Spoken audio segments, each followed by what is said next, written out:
Welcome to Sally Fox Audiobook, Chapter 74 to 110, The Struggle for Survival, Kill. 1,140 words. In the night, the glow resembling fireflies rose, catching the eyes of the Spanish rebel troops stationed there. A patrolling sentry widened his eyes in confusion, unable to understand what was happening. Fireflies? How could there be fireflies here? Then, when the atmosphere shook and those light spots gathered, the sentry finally realized something was wrong. Enum. Before he could finish shouting the word attack, a spiral-like beam of light suddenly flew from a distant hill towards them. Unyielding, filled with determination and the resolve to win. We must win. This is a struggle for survival. Boom. As the light pillar descended from the sky and struck the ground, a violent explosion instantly engulfed the watchtower and the figures of countless rebel soldiers. The enemy didn't even have time to scream in pain. Charge! Knight roared furiously. Following his roar, the 39 others also shouted in unison, then moved like ghosts, swiftly heading downward in the night. Each of them was shirtless, to reduce the burden on their bodies. Facing a fully armed army bare-chested was extremely dangerous. Flesh is no match for armor, even a light sword strike could bring them down, leaving them unable to rise again. But I don't want to die, I don't want to die, I don't want to die. Knight's words seemed to still echo in their minds. These men were desperately struggling, clinging to the hope of survival. Their eyes were bloodshot, with a touch of madness. They were gamblers, clutching at the last straw of hope in a desperate situation, chasing any chance of overturning their fate. They were willing to risk everything, betting all they had for a slim possibility because they knew that in Rome's capital, there were people worth fighting for, worth sacrificing everything for to seek victory. Even if someone fell, they couldn't stop. The survivors would carry their comrades' beliefs forward, to protect their families and pursue justice. This was something everyone had agreed upon before the final action. Meanwhile, from the perspective of the Spanish rebels, seeing a group of bare-chested men charging at them, they were momentarily dumbfounded, unable to comprehend what this scene meant. Many were still crying and fleeing in panic due to the aftermath of the earlier shot, not paying attention to the situation here. Until Knight and the others, lightly equipped, quickly charged forward. Under his lead, they moved towards the fire caused by the explosion, against the flow of fleeing Spanish rebels.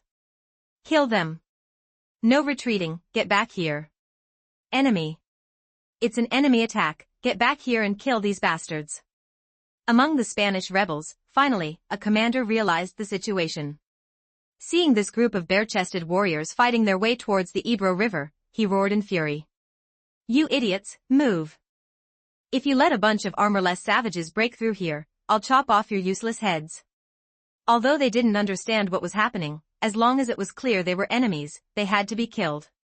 Finally, many soldiers realized the situation and began swarming towards Knight and the others. The difference in numbers was too great. Even Knight, with his seemingly invulnerable body, could only force his way through the encirclement. The 39 behind him followed closely, but they were merely flesh and blood. Any slight delay in their steps could mean being hacked to death by the closing encirclement. During this process, many were cut down, their bodies covered in blood, flesh torn, lying motionless on the ground. The living couldn't afford to look back, advancing with greater fury. In the midst of it all, Tiberius, well protected in the center of the group, felt his heart bleeding. These men were dying for him.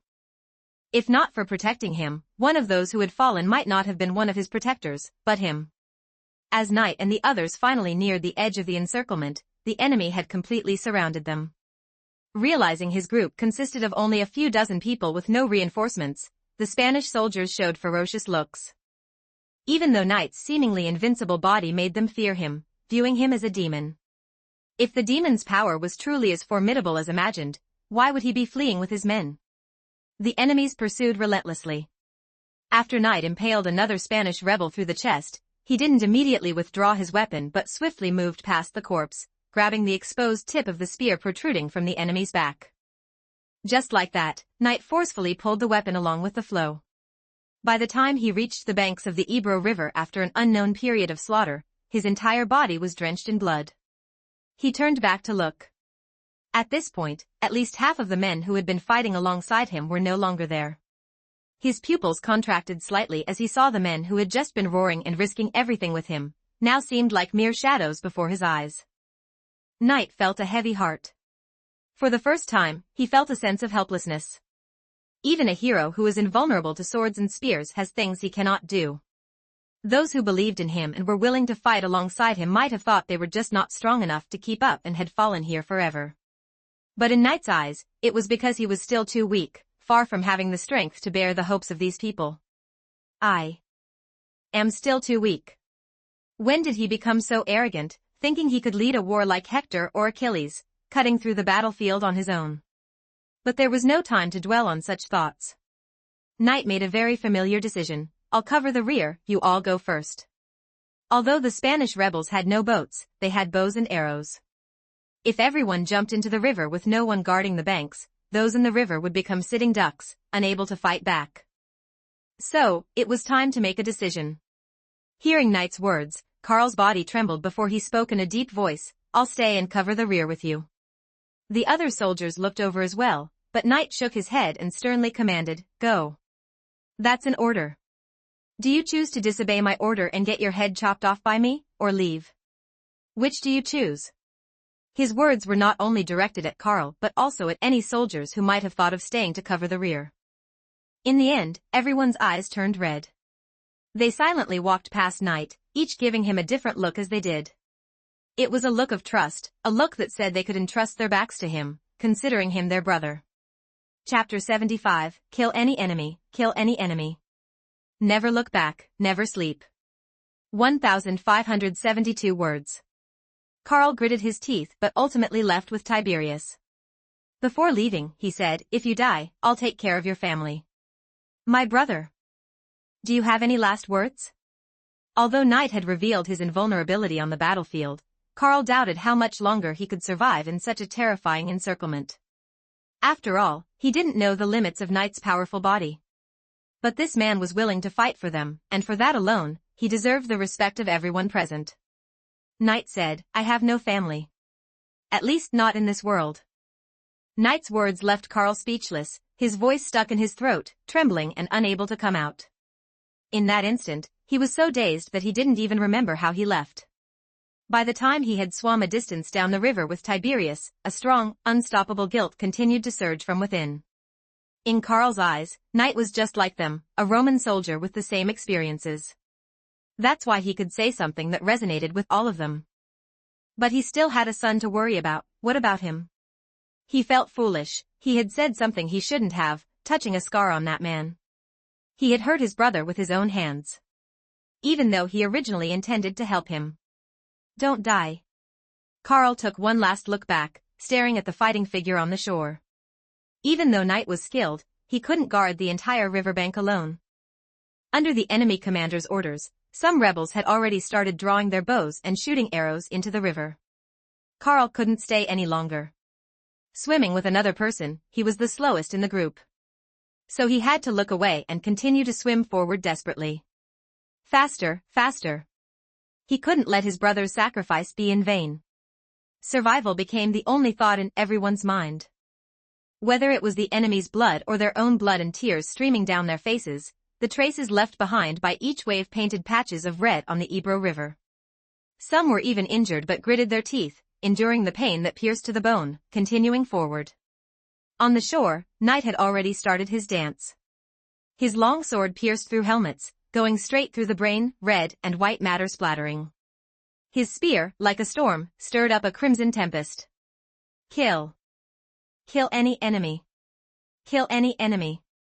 At this moment, Knight turned himself into a war machine without holding back, with nothing but the thought of fighting in his mind.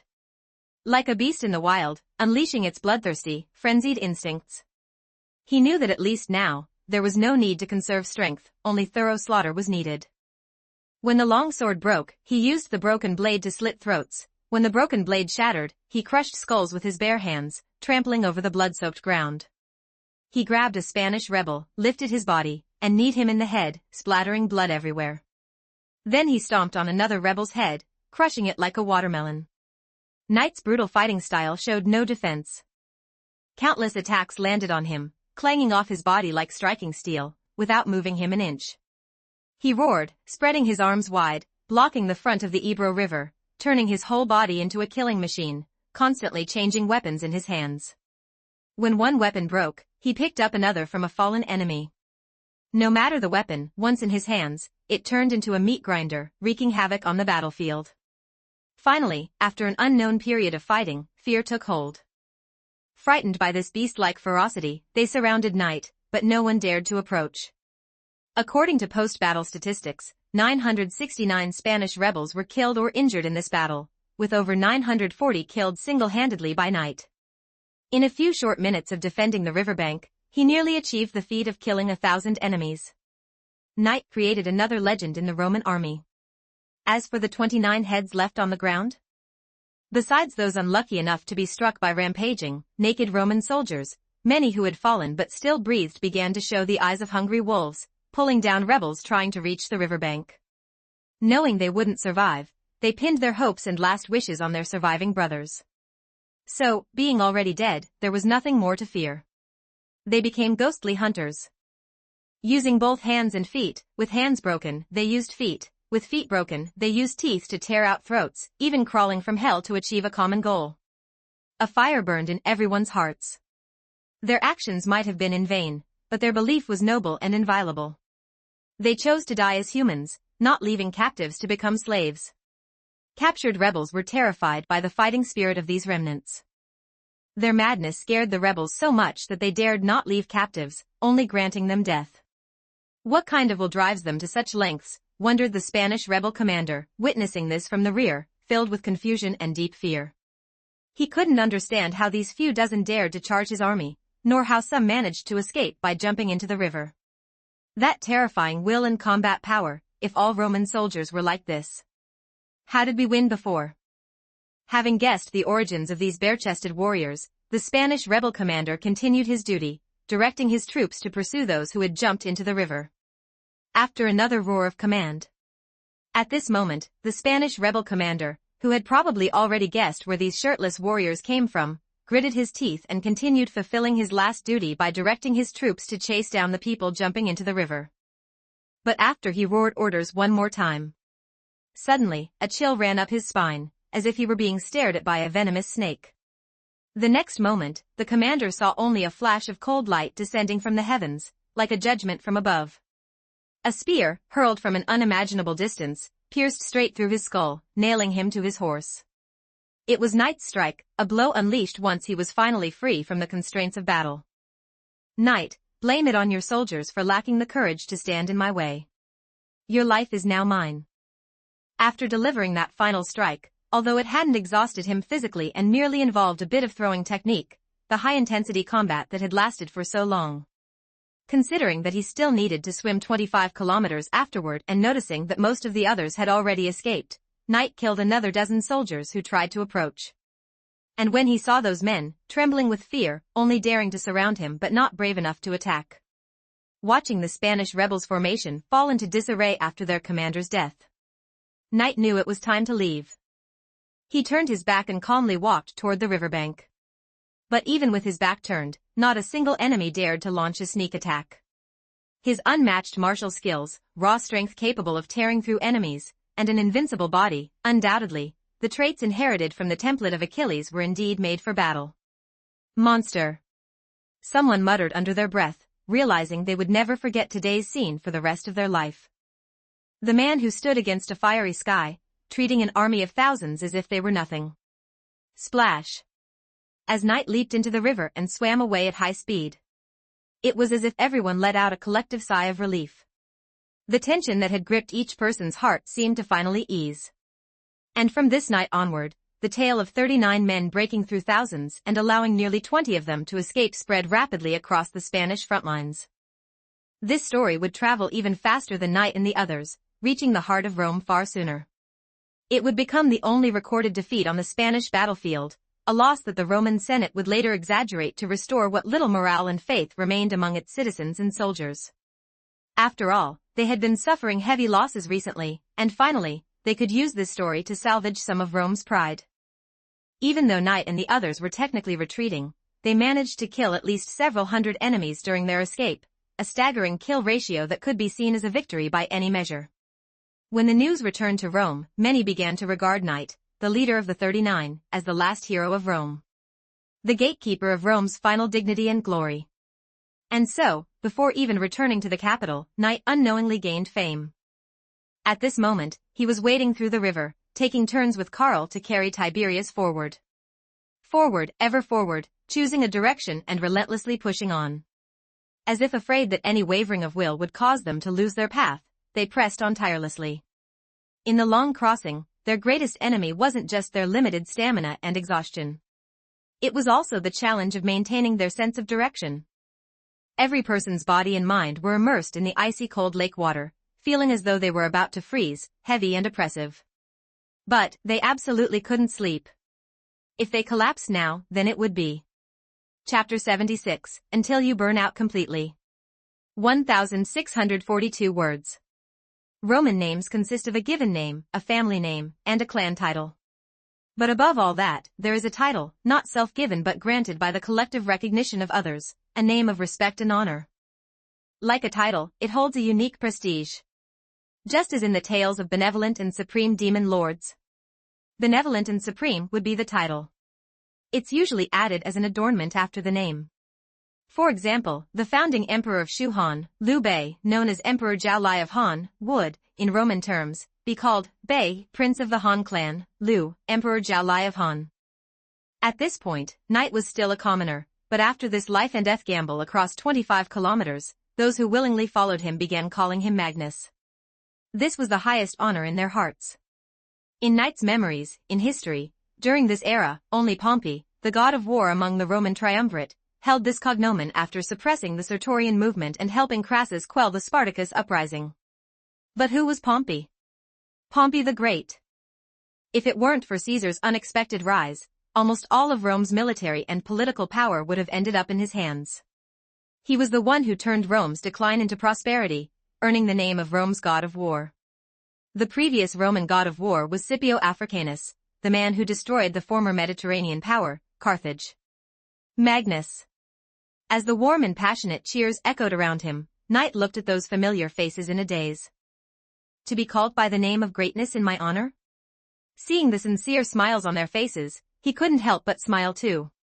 But after surveying the area and counting the remaining survivors, the smile on Knight's face gradually disappeared. 9. What? The people, still filled with excitement, looked at Knight, feeling a bit confused. There were 43 of us when we set out, now only 9 remain.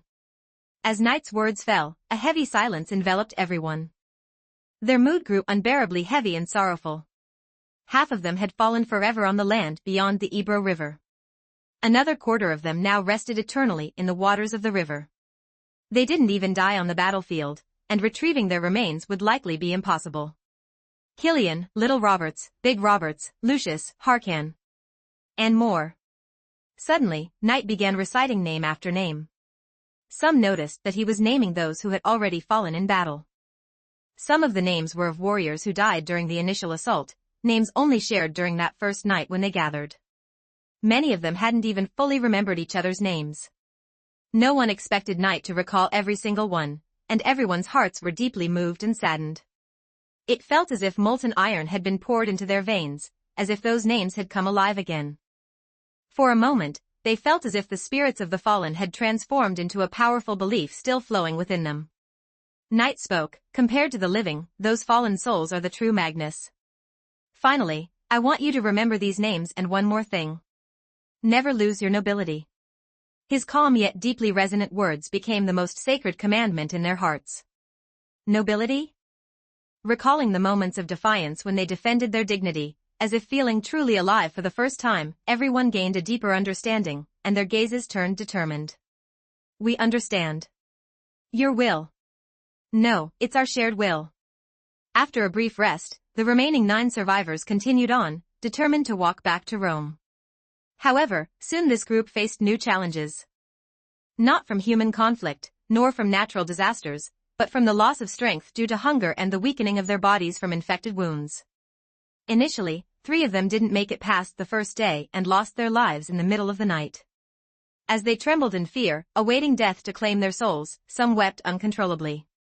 The final words of one, before passing, were, "I didn't fear dying on that battlefield, At least that way, I'd still be a hero. We crossed the hardest 25 kilometers of the Ebro River, but I'm dying uselessly on the road back. When a person starts with nothing and leaves the world empty-handed, the pain might not be as intense. But to gain glory and joy, only to face death before even savoring the cheers of countless Roman citizens or the title of a hero, this kind of suffering, exacerbated by disease and hunger, torments the soul even more. Just moments ago, laughter and joy lit up every face, reflecting the happiness of surviving and the anticipation of a brighter future. But now, as Knight pondered these thoughts, the soldiers wept and uttered words that he would never forget. Their greatest concern was leaving their Magnus behind to continue alone. On that dark night when 39 men swore an oath, they had decided to survive and return to Rome with Knight, to become the sword in his hand that could change their ailing homeland. But now, exhausted and nearing their limits, they felt powerless to contribute any further to Knight's mission. It was as if they all knew their time was short, so they desperately wanted to reach the nearest town or village to find food, fresh water, and medicine. But, dragging bodies already pushed to the brink, their progress was agonizingly slow. And without medical skills, Knight could only watch as more lives slipped away. One by one, the remaining few either starved, died of thirst, or succumbed to infections, collapsing on Roman soil. They died with a deep-seated regret that they couldn't live to see Rome's liberation, when countless civilians and soldiers would cheer down flower-covered streets. They had once believed they were numb to this broken world, resigned to its bleakness with no hope for the future. But Knight had given them a shared dream. Perhaps his intention was merely to stir their fighting spirit, to reignite the will to survive and fight their way out. But they truly believed that Knight was the one who could change everything. A hero's presence inspires longing, admiration, and pursuit because their strength is great enough to turn the impossible into reality. A miracle that makes the flower of ideals bloom may be hidden within that limitless potential. When they finally glimpsed the town in the distance, only Knight, Gracchus, and Carl remained alive. But at the sight of the town, not one of them felt joy. Carl's cracked lips trembled. "If only we'd arrived 10 minutes earlier," he murmured. Just moments before, a brother had died on his back due to an infected, maggot-ridden wound that became too painful to bear. In his final moments, the man called out the names of his comrades, cried for water, and begged for relief. Yet a life much younger than his own was snuffed out first. The difference in time was just 10 minutes. If they had reached the town 10 minutes earlier with the injured man, he might have survived. This proud, defiant veteran suddenly knelt, tears of anguish streaming from his eyes. Gracchus felt a burning pain in his chest as well, his mouth opening in a trembling attempt to speak. If not for their determination to bring him back to Rome, these men would not have pushed through their severe injuries, swimming 25 kilometers across a vast river. He owed every one of them his life. And each one of them, even in their dying breaths, never uttered a word of complaint against him. Instead, they left behind final requests. They charged the survivors with protecting Gracchus. He was the hope for countless Roman soldiers to be reborn and see justice. They believed in him so deeply, trusted him so completely. If there are gods in this world, Tiberius silently prayed that before he burned out completely, he could trade his life to bring eternal peace and rest to those warriors. May their suffering be soothed and may they find justice in the afterlife. Knight. Let's go. To do what we must. Surviving doesn't mean the struggle is over. Some tasks are even more burdensome, because the dead can no longer carry them out. Cough, cough. However, Carl suddenly coughed weakly. He suddenly felt a wave of dizziness, and in the next moment, his body collapsed to the ground. Carl. Gracchus shouted in alarm. Luckily, Knight was quick enough to catch Carl before his head could hit the sharp stones on the ground. I'm fine. Let's keep going.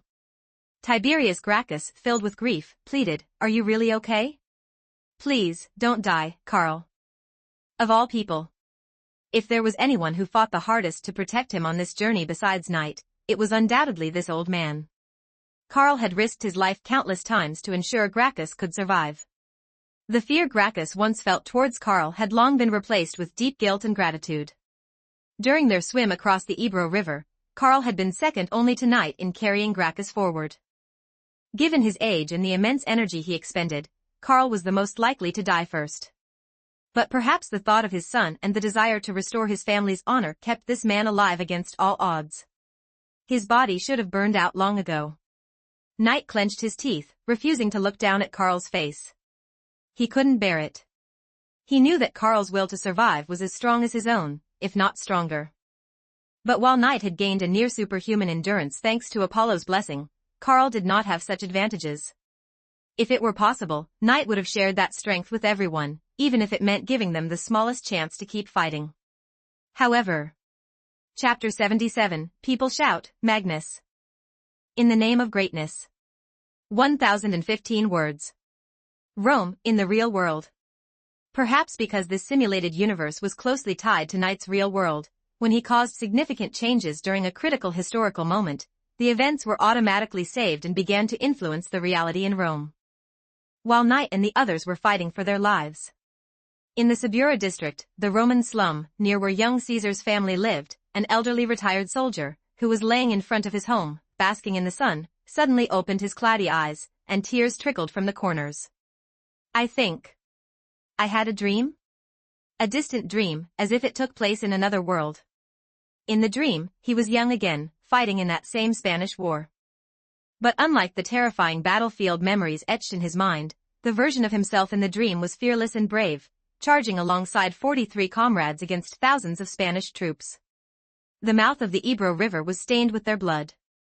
But unlike in reality, where he was ransomed as a defeated soldier, in the dream, he and that monstrous man fought through the Spanish rebel encampment and leapt into the Ebro River. Until the freezing waters engulfed his soul and body, leaving him powerless, gasping for breath, forever trapped as a specter within the river. But even then, that burning determination in his chest, blazing until his final breath, was that really him?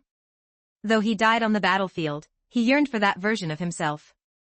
A self that lived more vibrantly, more human than the hollow shell he had become. A self that defended his dignity and freedom with his own hands. If such a world truly existed, why couldn't he have died there, in that dream, at the Ebro River? The retired soldier looked down at his missing leg. He had lost it in the Spanish War. But Rome hadn't given him the compensation he deserved. A man who had fought all his life returned home only to become a burden on his family, now living in this slum. He desperately wished. In that vivid dream, in those seemingly lived-through memories, if there was any decisive difference between the dream and reality, it was the presence of an unbeatable man. A figure like a Greek war god, reminiscent of the demigod hero Achilles from the Trojan War, invulnerable. Why was there no such man in reality? Why? Meanwhile, in the simulated universe. After days and nights submerged in the river, almost losing their way several times, but guided straight by Knight's strong instincts, the group swam tirelessly forward. They took turns dragging the landlubber Tiberius along, unaware of how many had perished, forever left behind in the Ebro River due to exhaustion. If I die, please take care of my wife and the daughter I've never met. Carry my will forward. Make sure to return to Rome. That's where our families wait for us. Take care of them for me. Leave me behind. I'm the one holding you back. Without me, Tiberius wept. But his tearful cries were soon drowned out by a furious roar. Shut up. Do you want all our efforts to be in vain? Listen, Gracchus. We're saving you because you can ensure we die like heroes, forever engraved in the hearts of Romans. Not as disgraceful deserters. You can do it.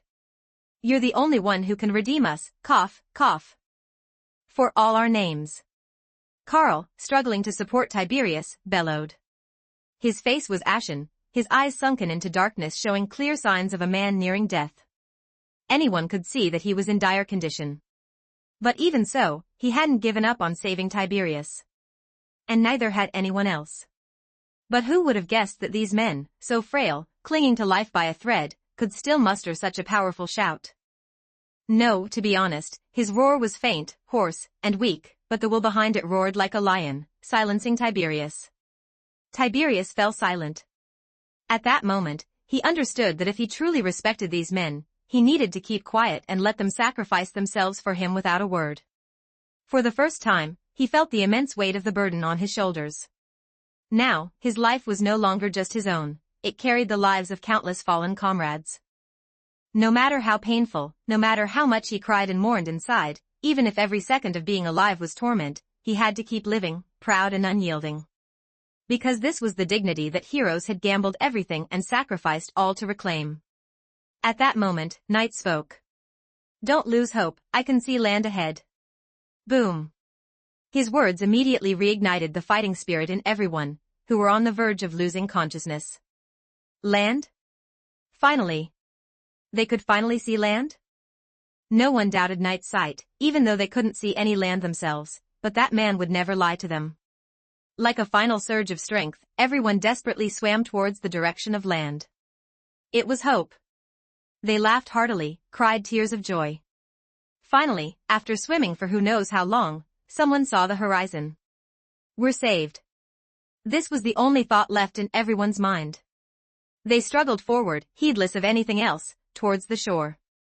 When they finally felt solid ground beneath their feet, after what felt like an eternity in the water, their bodies felt unbearably heavy as they emerged.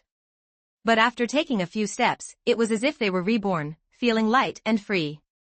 Everyone greedily inhaled the fresh air, some cried, some laughed, and some even crazily fell to the ground, kissing the earth beneath them. It's freedom. Rome. We're back on Roman soil. Magnus, Knight. Magnus. Knight.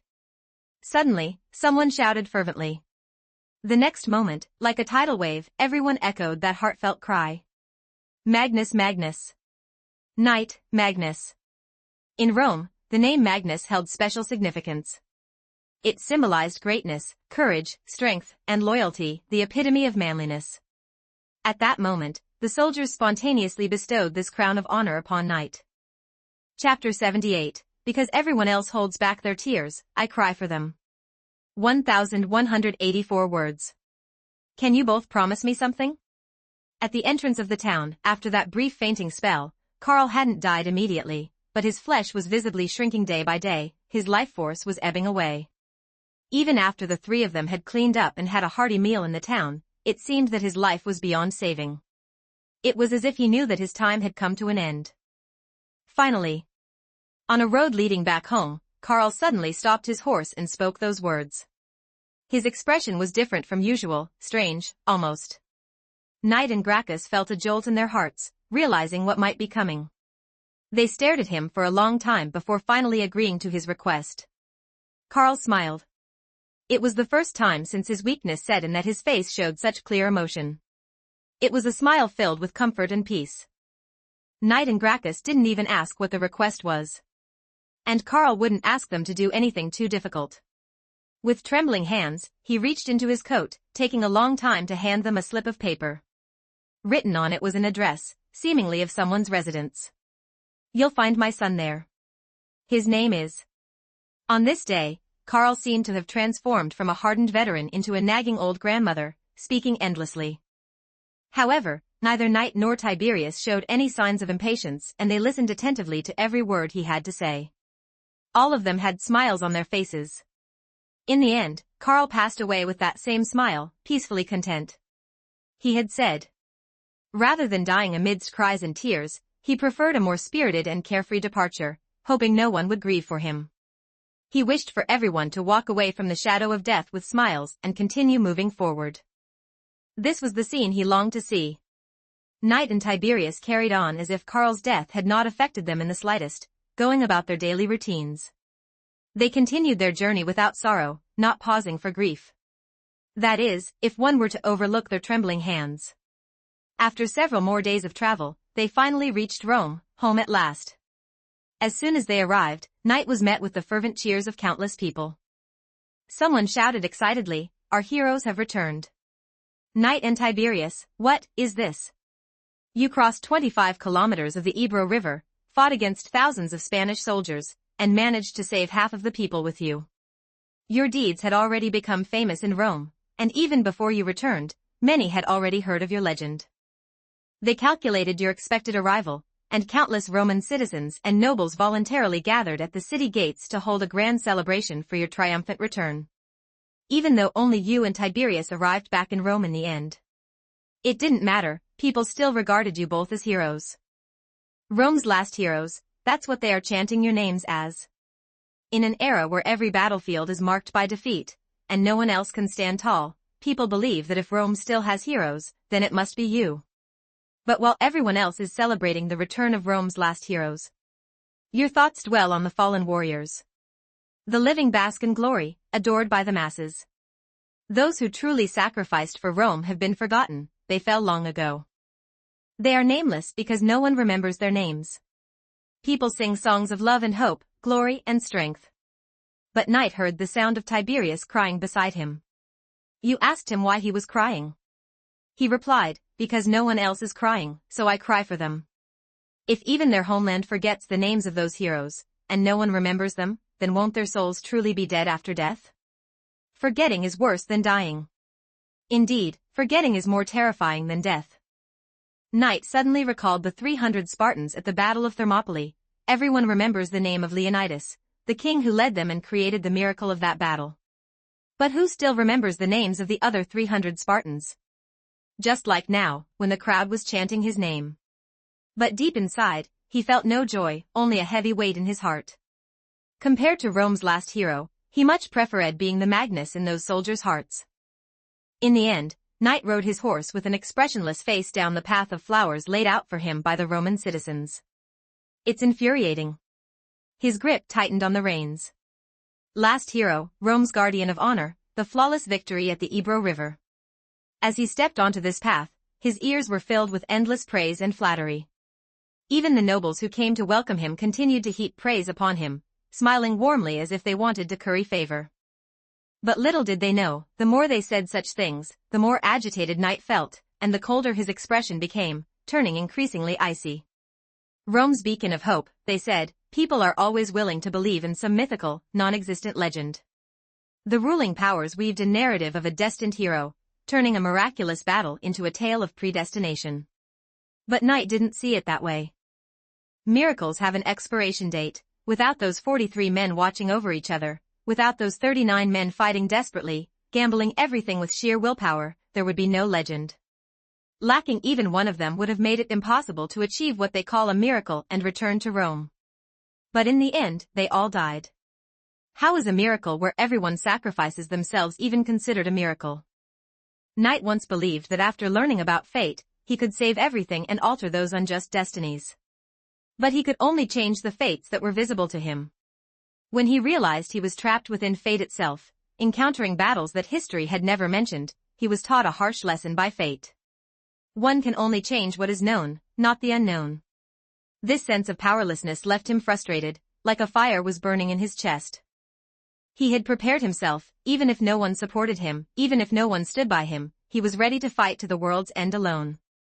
However, he thought back to those he initially doubted, even suspecting the loyalty of those deserters.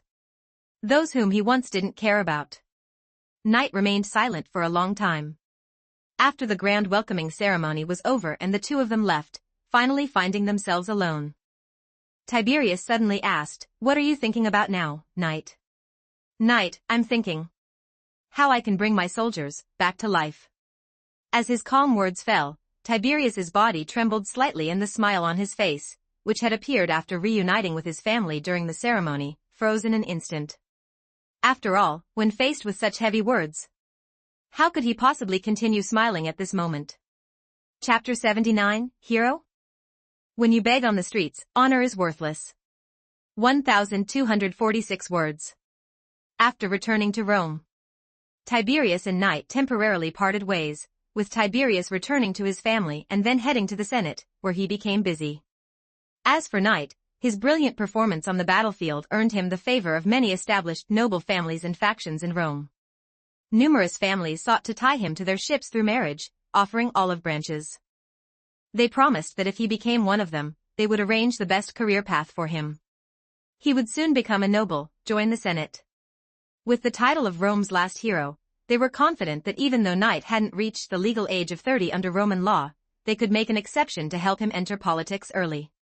Starting as a tribune, his future as a governor or consul of Rome would no longer be just a dream. However, he turned down all of these offers as he had no interest in such things at the moment. Until, a week after returning to Rome. "Knight, is everything ready?" "Tiberius." Yes, I've secured all the post-war compensation from the Senate for their families and personally distributed it. Carl's family name has also been restored. I'll leave it to you to deliver the remaining items and return their family name to that child.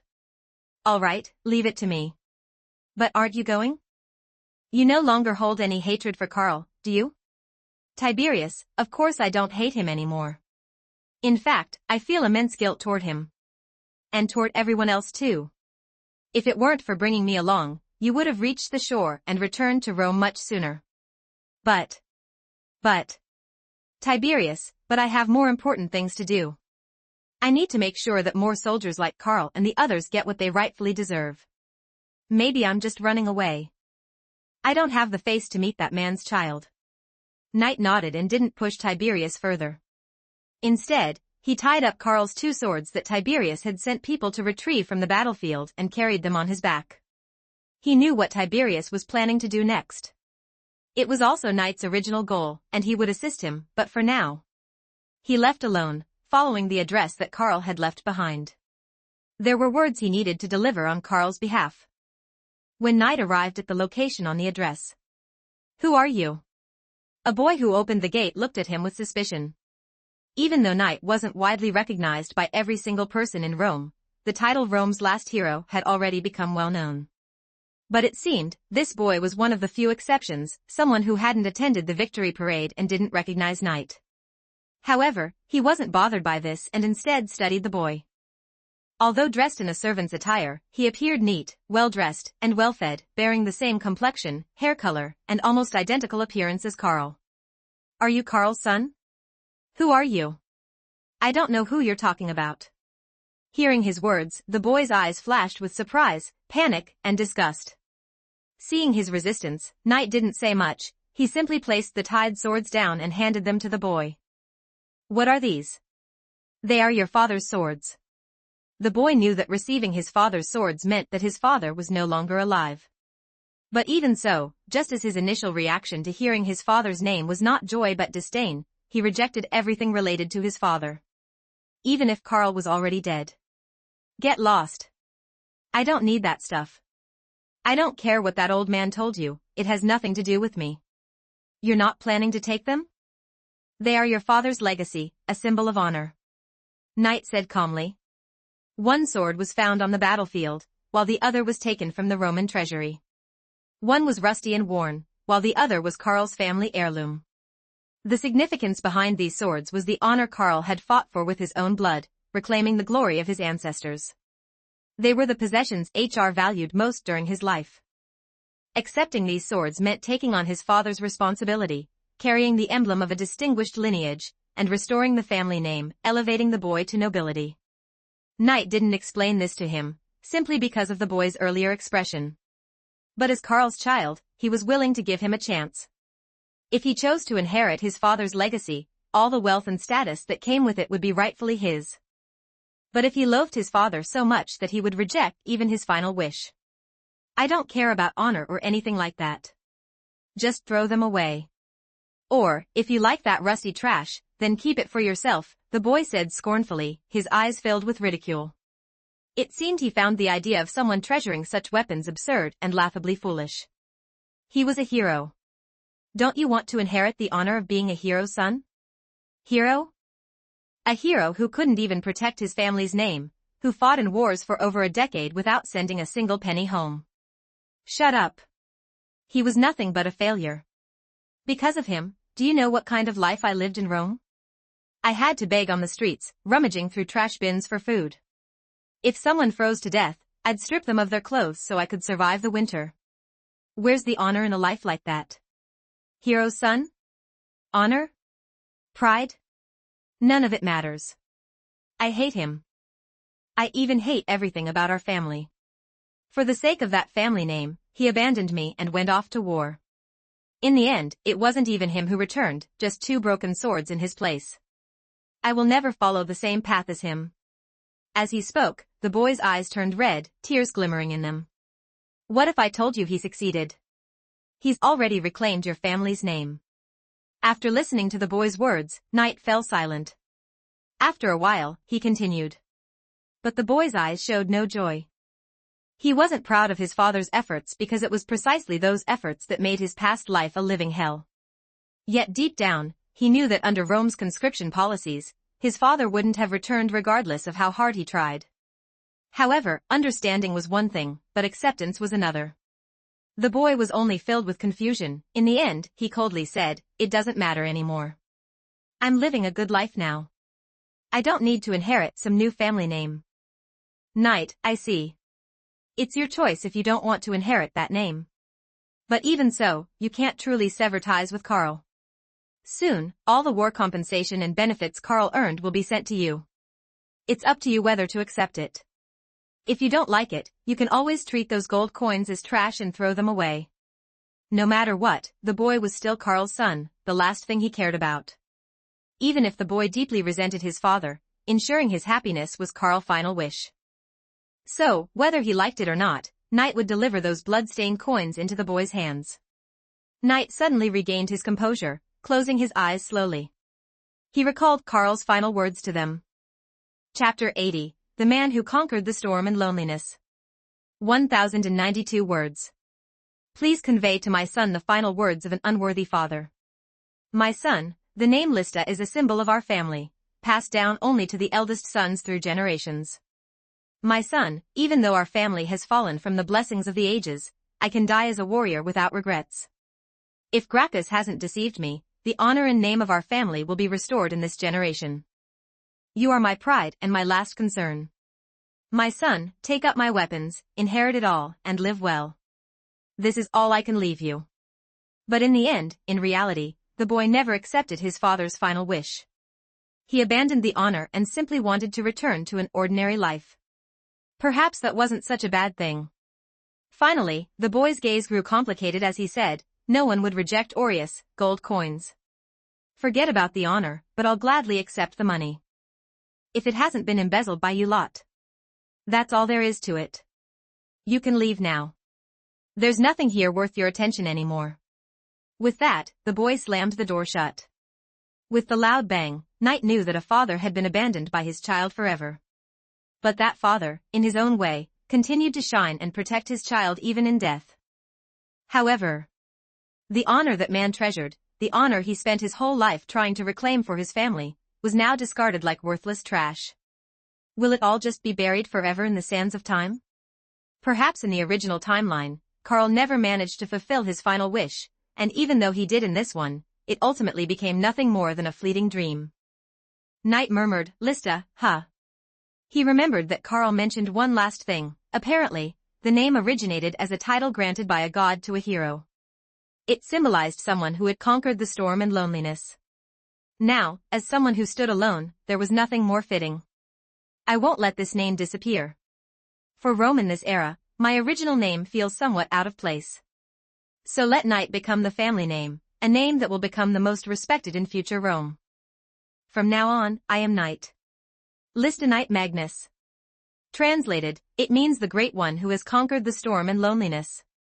If everyone has forgotten you, then let them all remember it anew through me. Years from now, when someone mentions Knight's full name, they'll think of the 39 souls who roared and raged at the Ebro River. Fighting for freedom and dignity, that will be enough. Soon after, Knight reunited with Tiberius at Knight's new residence in Rome, a villa arranged using Tiberius's personal assets. After dismissing all the servants, leaving only Knight and Tiberius alone. After learning about the situation from Knight, Tiberius said, "I see. The Senate was already considering whether to grant you a noble title. Their proposal is for you to directly marry into an established noble family. I know you dislike those hypocritical, decaying old men. Since that child has abandoned the Lista honor, he has also avoided the dangers that come with bearing that name. Perhaps that's not such a bad thing. He's already lost his father, and without anyone to look after him, entering the power struggles of Rome's upper class would be extremely dangerous. At the next Senate meeting, I can suggest making you the child's godfather in name, so you can smoothly inherit the name of Lista." Tiberius Gracchus made this proposal, thinking it might be a good solution. He knew that Knight wasn't interested in the nobility's status. And with his strength and achievements, Knight would soar to the top eventually, even without relying on anyone. On the contrary, inheriting the name Lista would not only protect Karl's child but also continue an honor that would otherwise be lost. Knight, a godfather, fine. But let's not talk about my issue anymore. Tell me about the preparations you've been making lately. He had let Gracchus use his family's influence and take action over the past few days. He knew what Gracchus was planning but had no intention of stopping him. Tiberius was surprised. You already know what I intend to do? But given how composed and sharp Knight always seemed, it wasn't surprising after all. He had no intention to hide anything, or rather, after going through that breathtaking adventure together and being one of the only two survivors, Tiberius had absolute trust in Knight. The kind of trust where you could entrust your back to someone. What he was about to do was extremely dangerous, so dangerous that anyone could betray him at any moment, putting him in a situation from which there would be no escape. But Tiberius felt no fear. Just as he had once said, there are things more terrifying than death, that is, when heroes are forgotten. To ensure that such things never happen again, he was determined to completely change Rome. And the real reason he made this decision wasn't because of anyone else, but because of those brothers who shared hardships with him at the Ebro River. It was Knight and Karl who gave him the courage. Because of that adventure, Tiberius became even more determined and radical. At this moment, there was a fire burning in his chest, a fire that would set Rome ablaze. And so, he took a deep breath and suddenly said something astonishing to Knight. I want to implement reforms. Completely reshape Rome's laws. Straight to the point, dropping a bombshell right from the start. However, after saying this, he noticed that Knight didn't seem surprised. Tiberius was momentarily taken aback. Why did it seem like Knight had already expected this? A strange feeling rose in his heart. But, never mind, that didn't matter anymore. He needed Knight's help. For that, he had to convince Knight to join him in this massive reform. He knew what he was about to do was incredibly naive and dangerous, and emotionally, he didn't want to drag Knight into this madness with him. But rationally, he desperately needed a powerful person to stand behind him as a shield. So, taking a deep breath, having already prepared himself for either rejection or acceptance, Tiberius Gracchus continued, do you remember the Third Punic War, Knight? Of course. Are you saying the idea for such bold reforms came to you during that time? Tiberius nodded and then began to slowly explain everything. Chapter 81, The Romantic of Rome. 1102 words. It all starts with the catalyst for the Third Punic War. You know, Numidia has always been a friendly ally of Rome. When conflict broke out between Carthage and Numidia, I followed Scipio Aemilianus to support Numidia, leading to the Third Punic War against Carthage. Knight remained silent. He didn't argue against this point.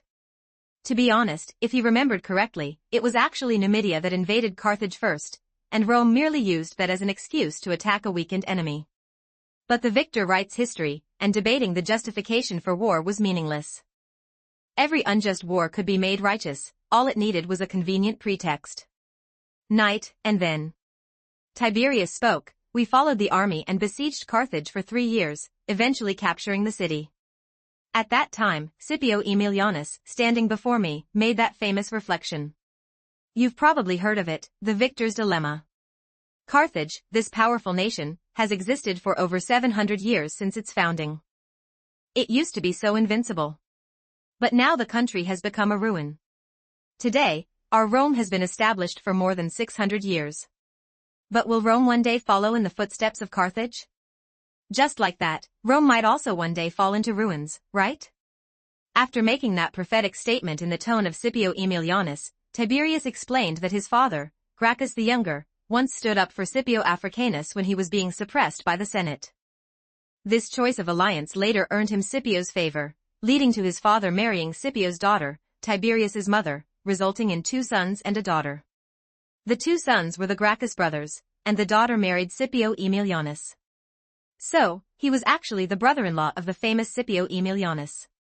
Because of their close relationship, he understood Scipio's wisdom and talent better than anyone else. Gracchus knew that Scipio wasn't exaggerating. Furthermore, reforming the system was a tradition in the Gracchus family. His father, Gracchus the Elder, wasn't just someone who rose through marriage, he had a significant impact on Tiberius's upbringing. There had been a rebellion in Spain, and it was his father who personally led the slave army to suppress it and implemented a series of policies. This is what brought about 40 years of peace with the Spanish tribes. Afterward, he climbed the ranks, becoming a prosecutor, a praetor, and eventually a Roman consul. During this process, Gracchus the Elder introduced two key laws, one that prohibited a few individuals from monopolizing public construction rights, and another that allowed slaves who had been granted freedom by their masters to regain Roman citizenship. According to the rules, freed slaves could only regain citizenship starting from the next generation. As long as a freed slave had more than 3,000 asses in property and a child over 5 years old, they could regain Roman citizenship. His father had freed countless slaves, winning the admiration of many commoners, even gaining the approval of the Senate for such positive changes. From a young age, Tiberius aspired to one day become a great man like his father, shining for the betterment of Rome. With such influences, he had long been aware of Rome's military issues and the many injustices in conscription. He felt deep compassion for those soldiers who, like slaves, faced unjust treatment. But Tiberius knew. He was different from his father. His father's policies didn't touch the core interests of the Senate. That's why they could proceed smoothly and earn universal praise, but he was not the same. Tiberius had already envisioned a grand plan in his mind, but out of hesitation and fear, he held back. He kept that ambition buried in his heart until. During the recent war in Spain, Tiberius met Knight, Karl, and the others. It was you all who gave me the courage to do everything. In the past, I wanted to be a great man like my father, that was my dream. But now I realize there's something more challenging and necessary than a dream, responsibility. It's no longer just my dream. It's the shared hope of everyone. Some of Rome's laws are wrong. Someone truly just must step up to change it all. I feel like I can no longer avoid it. Reform has never been something one can casually talk about with a smile. I'm no longer fighting out of admiration for someone's figure. Instead, I'm determined to strive for a tomorrow where everyone can smile. Now, I think I somewhat understand my father's mindset. Tiberius looked at Knight sincerely and then suddenly bowed deeply to him. Please help me, Knight. I need your strength. Forgive my weakness, I know I can't accomplish anything on my own. If it weren't for your appearance, I'd probably still end up on this path. Like a moth to a flame, knowing it's doomed, but still unable to resist taking the gamble, pouring everything into madness. I probably won't succeed in the end and will become a laughingstock in everyone's eyes. But I want to prove that at least I fought for it, that I resisted. It was you who showed me that madness could also bring about miracles. Please take me on one more wild ride, Knight Magnus. After pouring his heart out, Tiberius closed his eyes, nervously awaiting the response. He had said everything he wanted to say and even things he wasn't sure he understood himself. Whether the other person agreed was now up to fate. But deep down, he selfishly hoped that Knight would agree. And as for Knight, he took a deep breath. Looking at the man he had intended to help from the beginning. Now, his mindset was entirely different from when he first entered the simulated universe of Rome. This was never a game. A simulated life isn't a game of life. His decisions shaped every change in this simulated universe and could even influence a fragment of the universe's concept. A foolish yet romantic idealist. Only now did Knight fully realize who Tiberius was, this man who, in history, failed in his reforms, reportedly beaten to death along with over 300 of his supporters, their bodies turned to pulp. He wasn't stupid, nor was he unaware of the immense obstacles to reform.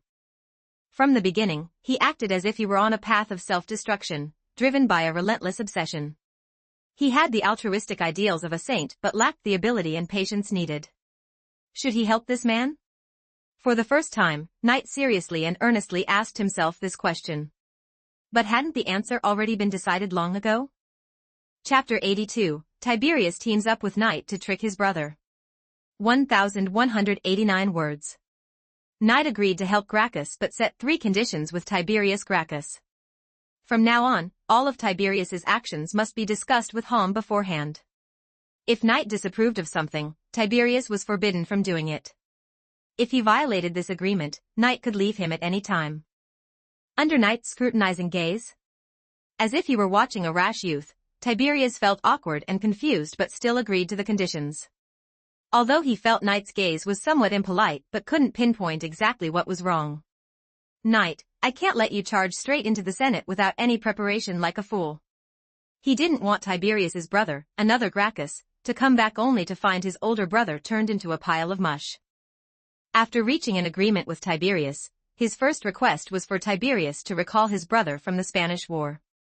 When they withdrew from the Spanish front, the Senate had already dispatched Scipio Aemilianus and the younger Gracchus to stabilize the situation. The younger Gracchus held the same position as Tiberius, treasurer. Instead of putting the kid in Tiberius's place to get messed around again, it was better to bring him back early to spark a red revolution together. Knight, knowing the future, was well aware of how brilliant Tiberius's brother was, especially in reform. Compared to Tiberius, his brother was on a whole different level. Tiberius also didn't want his brother to experience the same pitfalls he did at the front lines, so despite wondering how Knight knew about his brother, he still wrote a letter urging him to return quickly and to eliminate any possibility of his brother refusing. At Knight's suggestion, Tiberius pretended to be gravely ill, or even near death, in the letter, making it clear his brother must come back immediately. And so? Tiberius gritted his teeth and wrote, "My dear brother, Gaius Sempronius Gracchus.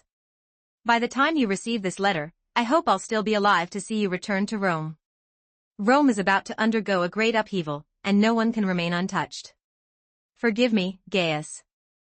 I cannot tell you what exactly will happen. All I can say is that someone wants to take my life, to drain my marrow, blind my eyes, and silence my voice. They want me to see nothing, say nothing, and break my spine so I'll be forced to kneel and wail endlessly, unable to do anything. There's no more time. If you don't come back in time, you might find your brother turned into a sandwich cookie." That's a food term taught to me by a friend, a funny analogy. You can imagine me crushed into pulp under the weight of 2 giant rocks.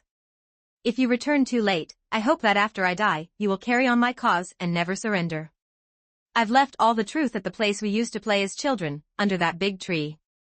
As I write this, my eyes are already blurring, my voice can no longer be heard, only silent sobbing remains. I know this is the pain they have inflicted upon me. They want me to be afraid, to cower, to bow my head, but a Gracchus never gives in. Isn't that right? My dear brother, I know that even if I didn't ask you to join, sooner or later, you'd discover the truth on your own and continue down my path. Because that's just the kind of person you are. At this point, Tiberius felt he had written enough, so he hastily wrapped up the letter and let out a sigh of relief. At the same time, he also couldn't help but feel a bit guilty for deceiving his brother like this. Although they did plan to do something big, they hadn't even started yet. The Senate had no idea about their secret plans and still saw him and Knight as rising stars in Rome, planning to nurture them. Tiberius even added a little trick in the letter. He made it sound as if the enemies had already started acting, trying to blind him and poison his voice. The blurred vision? That was from his sorrow while discussing the past with Knight, mourning Karl and the others. The inability to speak? That was him forcefully suppressing the grief in his heart. This was because, when he wanted to continue crying, Knight shut him down with one sentence. "What's with that look? What's with those tears? Do you think those tears will save Rome?" What else could Tiberius say? The only thing he could do was go even harder in guilt-tripping his brother, just to soothe the frustration left by Knight's blunt words. And with the internal resources of the Gracchus family, the letter was quickly delivered to the front lines. Gaius Sempronius Gracchus was initially happy to receive a letter from home, but after reading it, he exploded. "Who wants to kill my brother?" Knight, another Gaius. Like the other Gaiuses Knight was familiar with, any man with that name seemed to have a short fuse. Even though the Gracchus brothers leaned more towards being officials, Gaius Gracchus was still a hothead through and through. His temper wasn't reckless, it was cool and decisive. Once he identified an enemy, he was quite decisive in his approach. With a single flow of actions, he would use his intellect to choke the enemy, striking at the heart like a ruthless tyrant ruling over everything. A personality as aggressive as a conqueror. This kind of temperament perfectly complements Tiberius's righteousness and decisiveness, which can sometimes be lacking. Combined with Knight's strength and support, it was quite a question just how much chaos the Gracchus brothers might stir up this time, considering that historically their reforms were carried out separately and never together. It's a bit exciting to think about. Meanwhile, on the battlefield in Spain, Gaius, despite Scipio's attempts to stop him, insisted on leaving the front lines. Due to his noble status, no one, not even the Senate, could force him to fight if he didn't want to. Besides, Scipio was his relative, so in the end, he just turned a blind eye and let him leave. Gaius Sempronius Gracchus was now rushing back with all speed. Back in Rome, Knight had already begun his next move. This time, he targeted the soldiers who had retired from the front lines. No reform can succeed without the support of military power.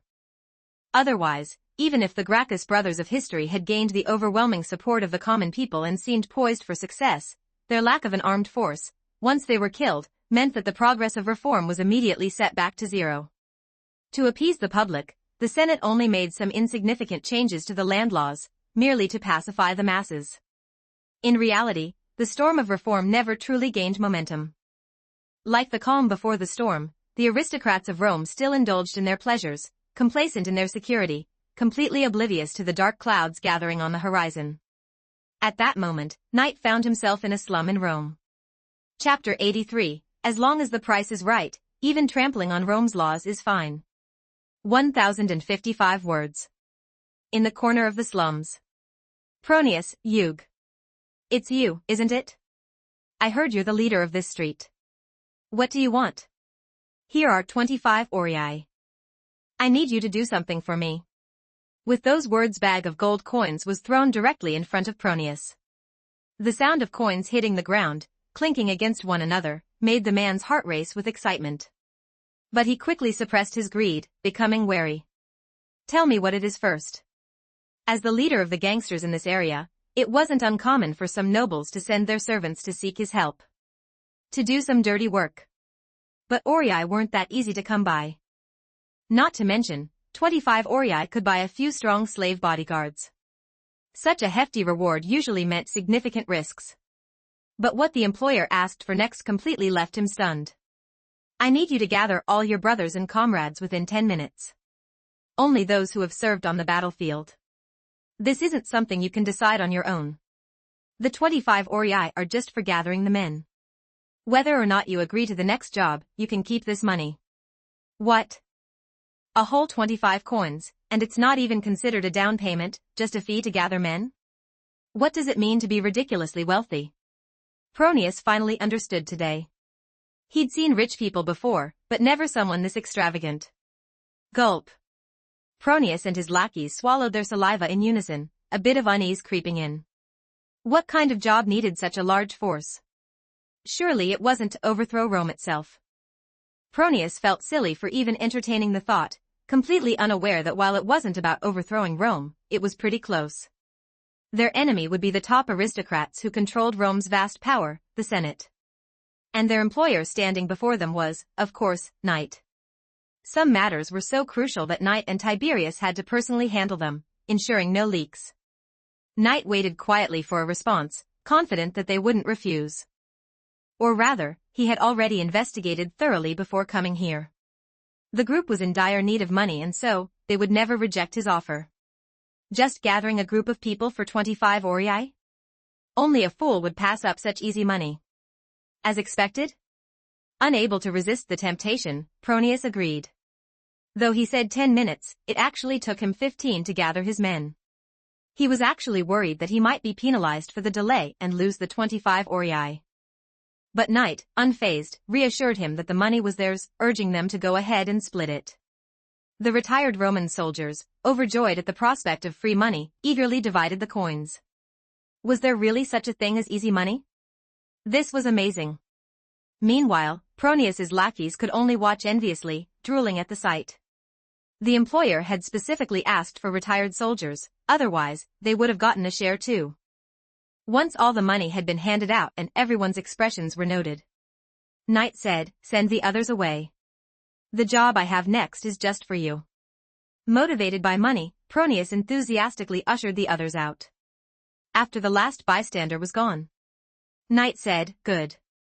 Given your excellent performance, I'm satisfied. Here's another 10 aurei as a tip just for you." With that, he casually tossed out another bag of gold coins. This act of boundless generosity completely won Proneus over. as his eyes turned red with excitement and he breathed heavily, asking in disbelief. Master, is this really for me? As the leader of a gang of slum dwellers, he was usually defiant and arrogant, but ever since meeting this man, he hadn't had a chance to show it. The relentless shower of gold quickly turned him into a compliant dog. Knight replied, of course. As soon as his words fell, Proteus excitedly picked up the money bag on the ground and quickly opened it. Sure enough, there were 10 Aurii inside. Seeing his thrilled expression, Knight's lips curved slightly. You're truly generous. I've never encountered such a lavish client like you. Go ahead, are we supposed to rough someone up? For this much money, even killing someone wouldn't be a problem, as long as the price is right. Proteus had a vicious, eager smile on his face and he was already preparing to trample over Rome's laws. However, Knight didn't want to do that. No, he didn't want to do just that. No, I don't need you to kill anyone. Your task is to protect someone's life. When the job is done, I'll reward you with a fortune that'll last you a lifetime. Hearing this, Proteus's face froze in disbelief. A fortune, for just protecting someone? Is it really that simple? The surrounding thugs also found it hard to breathe, shocked at the thought. Were they supposed to be protecting a prince or a princess from some other kingdom? If the person was really that important, why would they hire retired soldiers like them instead of the country's own army? But Knight continued. Simple? What if I ask you to protect that person for a lifetime? You must be joking. Are you planning to employ us for life? One of the burly men couldn't help but growl angrily, feeling as though they were being mocked.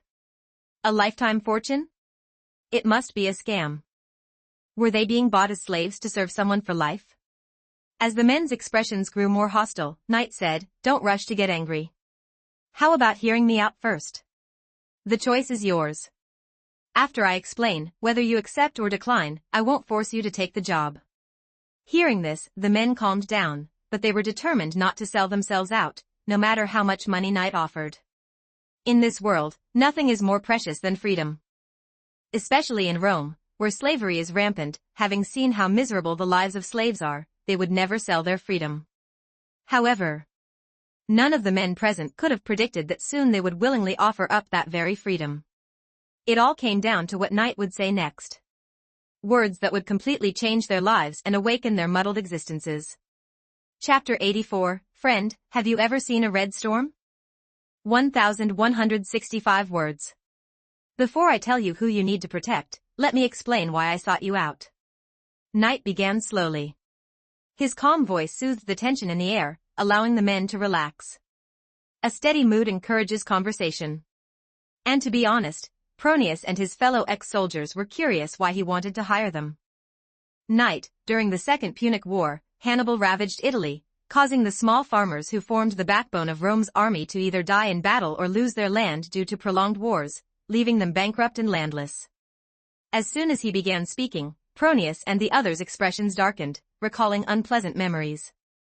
Meanwhile, the lands of these bankrupt farmers and newly conquered territories were often seized by nobles and large landowners either through low-priced acquisitions or outright takeovers.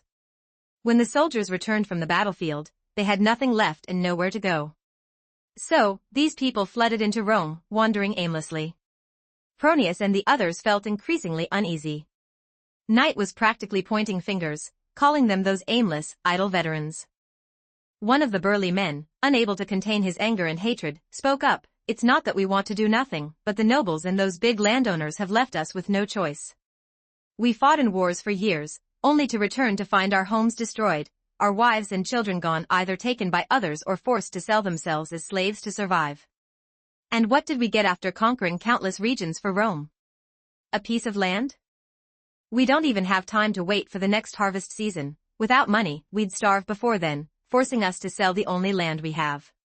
Besides, the crops and fruits that are most profitable in Rome now can't just be grown anywhere. You nobles, blinded by money, never cared about us poor people or soldiers." Seeing the hatred in the man's eyes, Knight was not surprised. According to Plutarch, thus, those driven from their lands have no interest in military service or raising children, leading to a shortage of free citizens throughout Italy. After the wealthy expelled the free citizens, they brought in a large number of foreign slaves to help cultivate their estates. This was why, later on, at the Roman market at night, one could see slaves of various races and nationalities. Knight looked at the group and spoke. You don't need to look at me with those eyes. I'm not a noble, nor a large landowner. This time, I've hired you to help change this unjust environment. To make the proud nobles of the Seven Hills bow their heads and return to you the rewards you originally earned fighting for your homeland. Not a noble? And not a large landowner? Knight's words left Proneus and the others momentarily stunned. If that were the case, why was he so wealthy? Soon, they found their answer in the man's next words. The person I need you to protect is Tiberius Sempronius Gracchus. He will run for this year's tribune, re-establish legislation to reclaim surplus land for the state and redistribute it to the poor and homeless of Rome. Each person would be allotted about 30 iudera of land to support their living and provide shelter. Without any hesitation, Knight got straight to the point, delivering an irresistible offer to these men.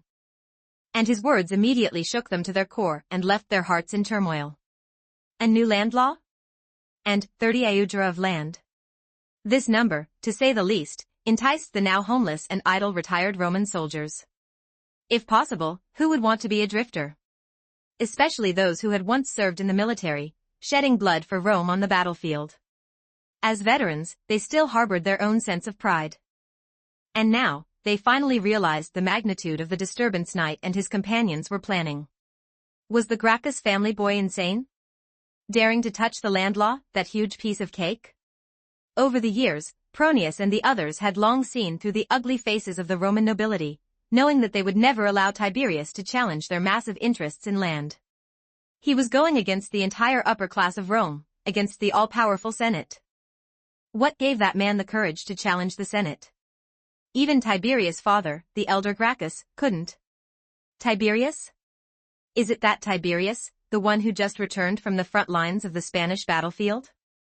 Proneus couldn't help but blurt out.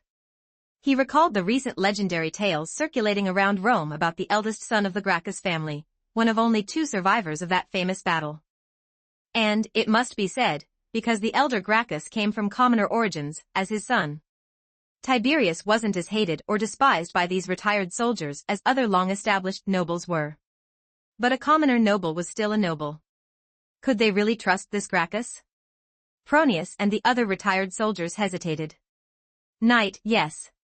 After receiving his confirmation, Proneus and many of the retired soldiers had already begun to waver. After all, a noble who was willing to consider the poor and the soldiers was indeed a rare sight. If they couldn't trust someone like this, then who could they trust? The other side had already made the most daring move for them, with no room for retreat.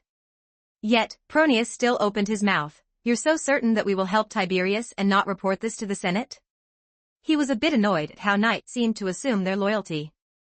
At this moment, Knight, wearing a hood, had not revealed his face. If Proneus had seen that the face under the hood was the same as the infamous, feared, and renowned last hero of Rome, he would never have dared to speak to Knight like that. Hearing his words, the latter merely revealed a faint smile from the lower half of his face. You will agree. Your position naturally dictates that you will stand with Tiberius.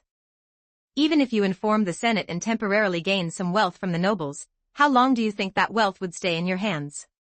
Dancing with snakes comes with risks. Proneus understood Knight's meaning. The nobles were like greedy, ruthless, and deceitful snakes.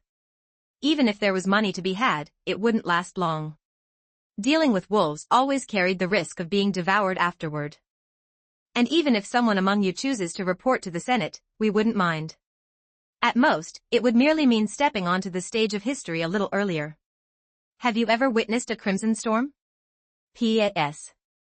The jugerum or juger, Latin, iugerum, eugera, uger, or ugus, was a Roman unit of area, equivalent to a rectangle 240 Roman feet in length and 120 feet in width, about 71 times 35 1/2 m, i.e. 28,800 square Roman feet, Latin, pedes quadratum, or about 1/4 hectare, 0.623 acre. Chapter 85, Human Progress is Always Born from Challenges. 1,121 words. When Knight murmured that phrase crimson storm, Proneus felt a deep unease welling up inside him. He had an instinct that it must be an unstoppable and terrifying disaster. A storm, crimson in color? As this thought emerged, Knight seemed to read the minds of those around him as he said. Human progress is always born from challenges. Someone once asked me how one can change the world. I answered, start by changing yourself, one person at a time. When one person's voice awakens the souls of all those who are sleeping, the dream deep within each heart will inspire us with courage and strength. They march forward, roaring from the depths of their souls, proclaiming their arrival to the world. By the Ebro River, I witnessed 39 souls charge into the storm. They dyed the storm with their own blood, turning it crimson like their very souls. Tell me, will you be the next storm? Without waiting for their response, Knight continued, recounting from his perspective what he had seen, experienced, and heard about the transformation of those 39 soldiers by Spain's longest river. From the initial group of 43, they had witnessed death, pointless sacrifice, and confusion. And then, they ignited the fire of anger within their hearts, desperately trying to return to Rome with a burning desire to change everything. Perhaps it was because their experiences mirrored those of Proteus and his companions so closely, except they didn't have someone like Knight to ignite the fire in their hearts and guide them forward. They were like those soldiers, aimlessly finishing their service, returning to a Rome that was unrecognizable. Because they were so alike. As they listened to Knight's stories, they seemed to see another version of themselves, another possibility of their lives. A single spark can start a prairie fire? When countless people move toward the same goal, miracles happen. Though in the end, the 39 soldiers in Knight's story didn't meet a good fate, the fact that they had fought and roared, even for a fleeting moment of freedom, at least left a trace of resistance and struggle. This stirred the hearts of those who had long since become numb, like soulless wandering spirits. At least those people had truly lived. I'll be waiting for your good news. If you want to join us, contact me at the address on this paper. With that, Knight left a note and prepared to leave. He had said all there was to say. Whether they were willing to rise up and fight for themselves now depended on whether they still had any fire left in their hearts. Wait. Just as Knight turned to leave, Proteus struggled internally before finally calling out to him. Who are you, really? He asked. Knight smiled, then lowered his hood, turned his head, and with a faint smile replied, Lysta. Knight. Magnus. I hope the next time we meet, this name won't become your nightmare, or enemy. His eyes, as calm as the surface of a lake, reflected the sunlight with an almost dreamlike quality, impossible to fully grasp, like the sun itself, blinding and unapproachable. In the refracted light, his gaze seemed to be bathed in golden flames, burning brightly. Before Knight left, he walked away slowly and reminded them with his back turned. Oh, and if you really plan on reporting us to the Senate, you might find that the thugs you once drove away will have already rushed to inform the nobles faster than you. They'll tell the Senate that you, Proteus, along with your brothers, have joined us and are supporting Gracchus to become the new consul of Rome. Now, do you think those nobles will even listen to your explanation? Heh. After all, your men saw with their own eyes the moment you accepted my money. You're a smart man, Proteus, you know that, compared to those nobles, I'm the one worth trusting. As Proteus and his brothers stood there, their mouths agape, trembling in shock at how someone could use such a shameless yet brilliant strategy, they cursed inwardly. Damn it. They had been careless, and it was greed that had gotten them into trouble. If anyone really reported them, they'd be stuck in a trap they couldn't escape. Thinking of the consequences made Proteus' face turn green, especially since he had happily accepted Knight's tip of 10 aurei earlier. That was all evidence now. No wonder Knight was so generous with his money, clearly, it was funding from Gracchus. But now, they were fully bound to this ship, like it or not. Was it worth it just to tie their lives to this cause? Well, Proteus knew now, there was no other path left for them. Not to mention they had already been swayed. The ideal Rome they longed for, where the poor would be given land again, seemed almost within reach. For the first time, a glimmer of hope and anticipation flickered in their hearts. They didn't blame Knight for his little tricks. Instead, they were relieved, it helped solidify their resolve to finally take that step forward. Are we really going to protect this Gracchus? One of the retired soldiers asked, as the group exchanged glances, each sensing a growing determination in the others. Proteus took a deep breath. Yes, we will help. Reach out to more of the brothers, we can't be the only ones. I'm sure many of our old comrades will want to join this war. We've waited for this day far too long. Helping Gracchus is helping ourselves, so why not? As Proteus and his men began to prepare for action, the man suddenly muttered to himself, Lysta. Knight. Magnus, why does that name sound so familiar? With his words, one of the larger men suddenly realized something and stammered in shock. He's Rome's last hero. I remember now. Knight, at that time, his full name hadn't been what it was now. And in that moment, Proteus too remembered. Wait, Proteus' eyes widened. When that guy had been telling the story of the 39 men earlier, they should have realized. There's no way someone could tell the story so vividly without having personally experienced or witnessed it. And in the story of the Ebro River, only 2 men were known to have survived. No wonder, no wonder, no wonder. If it really was him, it made perfect sense that he, a sworn brother of Tiberius Gracchus, would choose to support Gracchus. A hero like mighty Achilles from Greek mythology, immune to swords and spears, if they had him on their side, the chances of success might actually be quite high. Realizing this, Proteus and the others were suddenly filled with excitement, grinning ear to ear. Chapter 86, The Senate, Young Men Should Get More Experience. 1068 words. Morning. The highest decision-making body in Rome, the Senate, convened for a meeting. On the agenda were the post-war suppression efforts in Spain and the review of the new nobility application for Lysta Knight Magnus. Additionally, they planned to honor Rome's last hero. Lysta Knight Magnus' rise was now unstoppable, and everyone believed he was a rising star in Rome's elite circles. Several of the old noble factions were already preparing to bare their fangs at this meeting, eager to recruit Lysta Knight Magnus into their ranks. Rome was on a downward slope, anyone with eyes could see that. These noble families needed fresh blood to secure their future. And the newly emerged hero, Knight, was clearly a prime investment.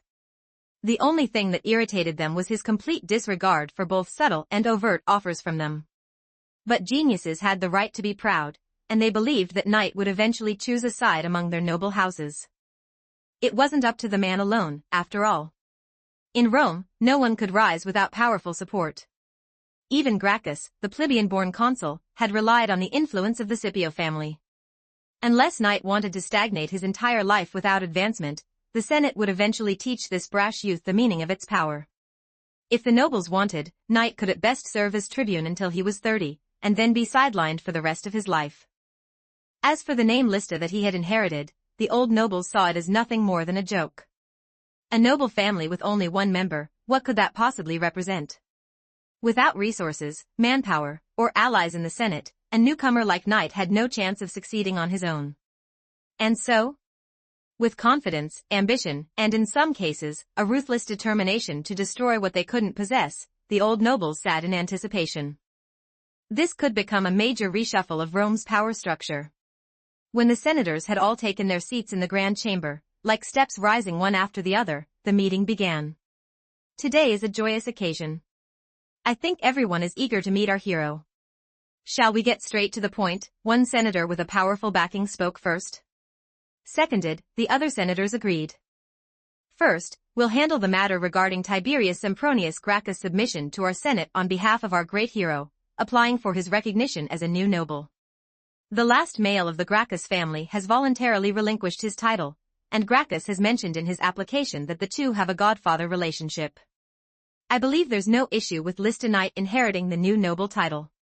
Seconded. Seconded. The senators echoed their support unanimously. Not a single one raised an issue with referring to the still-to-be-confirmed hero by his new title, Lysta Knight. It was a trivial matter in their eyes. After all, it was just the title of a fallen minor noble. It might hold some value in the eyes of the plebeians, but to the seasoned noble families, it was worth next to nothing. In the scramble to win Knight's allegiance, they didn't mind showing him some courtesy.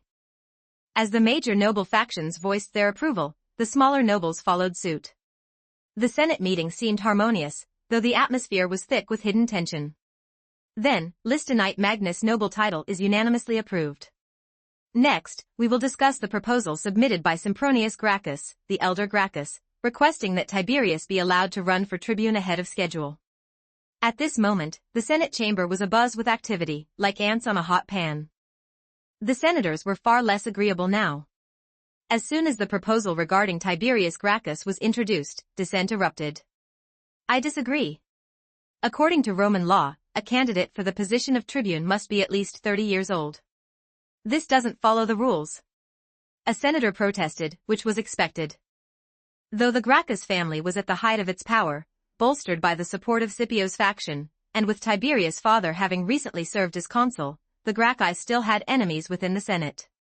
Every powerful family had one or more political rivals, and even Scipio had once been impeached. So it was no surprise that some senators didn't want to see the young Tiberius Gracchus entering politics so soon. With the elder Gracchus' influence still strong, they had no desire to see the younger Gracchus rise to power quickly. Even though Tiberius and his brother were well regarded by the Senate's younger members and seen as future consular candidates, the idea of another Gracchus coming into power so soon was quite unsettling to many. Not to mention the enemies that were no less vicious than hyenas, even Gracchus' own allies were reluctant to see him develop too quickly. If the Gracchi continued to hold the consulship for multiple terms, the Senate would risk becoming a one-family rule, something no Roman noble could tolerate. Thus, more voices joined in. I also disagree. I agree with the others, Tiberius is still too young. It's not the right time. As more and more senators voiced their opposition, the elder Gracchus, a man of commanding presence, remained calm and composed, showing no signs of concern. Before finally speaking in a deep voice. It is true that the age requirement for the tribuneship is 30, but Tiberius has achieved great success on the battlefield in Spain. Rome urgently needs an outstanding tribune to stabilize the morale that has been shaken by the war's losses. Tiberius and Listonite are both excellent candidates. They've already gained considerable recognition among the populace. In these extraordinary times, we should consider extraordinary measures. If you won't agree to let Tiberius run for the tribuneship, then perhaps Listonite can be a candidate instead. Absolutely not. This time, many of the old nobility objected in unison. Tiberius is one thing, but Listonite is far too young. He needs more experience, one of the senior nobles said, frowning. They absolutely couldn't let the newly minted noble and hero rise to the tribuneship so quickly. Though some of them planned to support Knight eventually, they wanted to temper his ambition first. Withholding his candidacy for the tribuneship was a perfect way to control him and shape his future. Moreover, Knight was even younger than Tiberius, making him ineligible under Roman law. Chapter 87, The Two. 1195 words. We absolutely cannot set this precedent. Whether it's Tiberius or Listonite, both are too young. If we allow them to run for tribune now, it will inspire every young Roman to think they can do the same. Without proper experience, their abilities won't match the responsibilities of the position. Extraordinary times call for extraordinary measures. Or perhaps you have someone more suitable in mind than the two I've proposed? Other than Tiberius and Listonite, is there anyone who can calm the fury of the Roman populace in these tumultuous times following our military defeat? Rome no longer has the luxury of waiting. If we continue like this, the Senate will lose its credibility among the people, and the Senate will become a symbol of incompetence. The elder Gracchus' sharp words cut through the chamber. Then, turning the conversation, he brought up a new point. According to Roman law, the nobility can reduce the 2-year waiting period. Tiberius is already 29. Granting him eligibility to run for tribune isn't breaking any rules. Finally revealing his true intent, Gracchus was making his move. At this point, many of the noble senators realized what was happening, this sly old fox. Mentioning Knight's name earlier was likely a distraction, his real goal was always to push his own son into power. That said, Gracchus' argument about the Senate's credibility with the people was not without merit. The opposition began to quiet down as they reconsidered. Faced with a choice between the two, Tiberius, who they initially hesitated to support, didn't seem quite as unpalatable now. The senators resumed their discussions, the room buzzing with debate. Meanwhile, the faction backing the Gracchus family began to mobilize, voicing their approval of the plan. The tide was subtly shifting in favor of the Gracchus family. Outside the Senate chamber, just a wall away, stood Knight and Tiberius, waiting for the outcome of the meeting. For now, they weren't allowed to participate directly in Senate sessions. However, Knight's keen hearing easily penetrated the wall. He could hear the elder Gracchus speaking inside, even using his own name as part of his argument. Night M. Who would have thought that, while I was here to watch the drama unfold, I'd end up becoming part of it? He remembered something a writer had once joked about. Human nature loves compromise and moderation. For example, if you say, "This room is too dark, we need to install a window," everyone will object. But if you suggest tearing down the roof, they'll suddenly be willing to settle for a window. And now Knight thought, it seems that no matter where you are in the world, this theory holds true. This is human nature. Back inside the Senate, chaos reigned. Some senators began to concede that perhaps giving Tiberius a chance wasn't such a bad idea. But others continued to challenge the elder Gracchus. The 2-year reduction is usually applied to those running for the position of quaestor, not tribune. It doesn't follow the law. Gracchus responded calmly. If it applies to quaestors, why not tribunes? Where does it say in the law that the 2-year reduction is only for the position of quaestor? Originally, this special privilege was a loophole created by the old noble families to give their young heirs an advantage, allowing them to enter politics 2 years early. Most young nobles would start as quaestors, gaining experience and public favor on the battlefield before moving on to run for tribune. This policy wasn't strictly limited to quaestors, but no one had ever dared to challenge the unspoken rule that one had to be 30 to become a tribune. As the debate raged on, the Senate was split down the middle, with neither side able to gain the upper hand. Even the elder Gracchus hadn't anticipated how deadlocked the situation would become.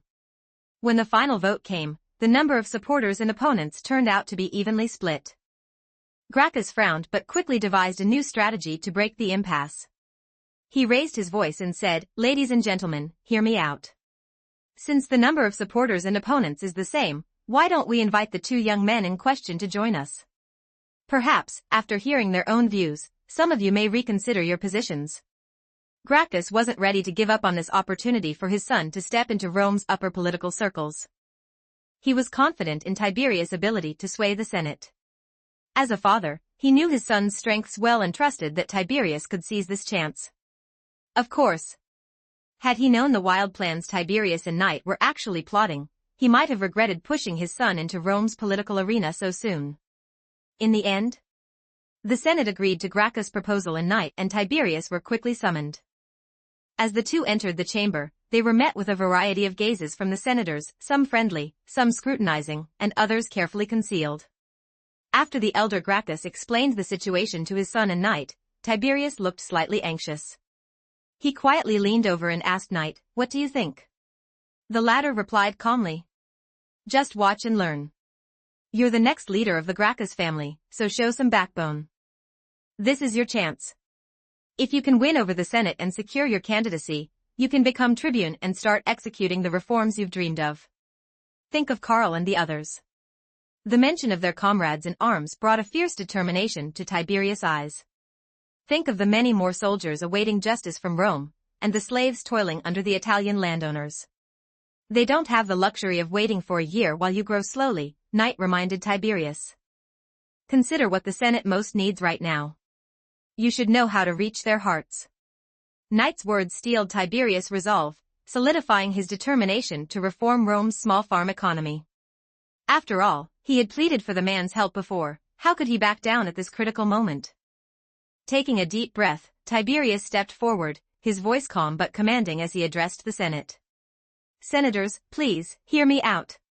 He began by analyzing the various internal conflicts and wars plaguing Rome, from the Spanish campaigns to the Sicilian slave revolts. He discussed the looming threats from the Gauls, neighboring barbarians, and the kingdom of Pontus, as well as Rome's depleted treasury and the unrest among the remnants of Carthage. Rome, Tiberius warned, might seem powerful on the surface but was in fact precariously close to collapse. Though his words could be seen as alarmist, and while the crisis wasn't as immediate as he suggested, especially with Scipio Africanus still holding the fort, Tiberius' points were valid. Not to mention, his passion grew more and more as he spoke, and his enthusiasm was contagious. His words made many senators reflect on Rome's current crises as they realized that no one could remain untouched if the Republic faltered. If the situation continued unaddressed, nor to mention the soldiers and slaves, even the Senate would be forced to confront Rome's looming demise. Chapter 88, Knight, Let the People's Assembly Decide. 1,162 words. Tiberius, you've outlined the issues well, a senator interrupted, frowning. But do you have a plan to fix Rome's problems? Of course, if we want to solve these issues, we must first stabilize Rome from within. Once that's achieved, everything else will fall into place. Rome is strong. If we remain united, no one would dare challenge us. Not the Gauls, nor the remnants of Carthage. To restore internal stability, we must first regain the people's trust. Our military needs a decisive victory. Right now, Rome faces a manpower shortage, and if the people lose faith in Rome, how can we expect them to fight for it? A demoralized army cannot win. But I, Tiberius Gracchus, have a way to restore the people's trust. However, for that, I need to be elected as tribune to fulfill my vision. Tiberius clenched his fists, thinking of the many soldiers like Carl, veterans disillusioned and without hope. He knew that Rome's current soldiers lacked the spirit to fight, because Rome had already lost its credibility in their eyes. If he wanted to change that, radical reforms were necessary. But he purposely withheld the details of his plan, knowing that proposing immediate reforms would trigger the Senate's defensive instincts. Instead, he teased the possibility of his solutions, saying that once he was elected tribune, the Senate would see his full strategy. This tactic of withholding specifics infuriated many senators. Tiberius Gracchus was too arrogant. He was dismissing the Senate as if they were unworthy of hearing his plans. Compared to his father, the elder Gracchus, Tiberius seemed impulsive and inexperienced. Looking at him like this, no matter how capable he might be, many senators felt his poor emotional control would hinder his long-term success in Rome's upper echelons. As a result, several senators who had seen him as a threat now began to relax. Tiberius' cockiness diminished their sense of urgency. Letting him run a year early didn't seem like such a big deal anymore. Besides, if he failed, it wouldn't be their concern. However, some were still skeptical. If Tiberius really had a solution, why hadn't he presented a concrete plan? It seemed like he was all talk and no action. At that moment, one of the senators shifted the focus to Knight. Tiberius, talk is cheap. You haven't proven you're the one who can fix Rome's problems. In fact, compared to you, I'm more inclined to believe that Lysta Knight is the real future of Rome. What Rome needs most is a decisive victory, and Lysta Knight is the only hero currently in Rome with an impressive battlefield record. I've heard that the only reason you're even alive today, Tiberius, is because your soldiers sacrificed themselves to protect you, not because of your own skill. If we're going to give someone the chance to run for tribune, I'd rather place my support behind Knight. As the noble spoke, a trace of disdain flickered in his eyes. This noble was from a faction that opposed the Gracchus family, and his words were carefully crafted to sow discord between Knight and Tiberius Gracchus. He was trying to exploit the situation, hoping to sever the growing bond between the rising star of Rome, Knight, and the Gracchus family.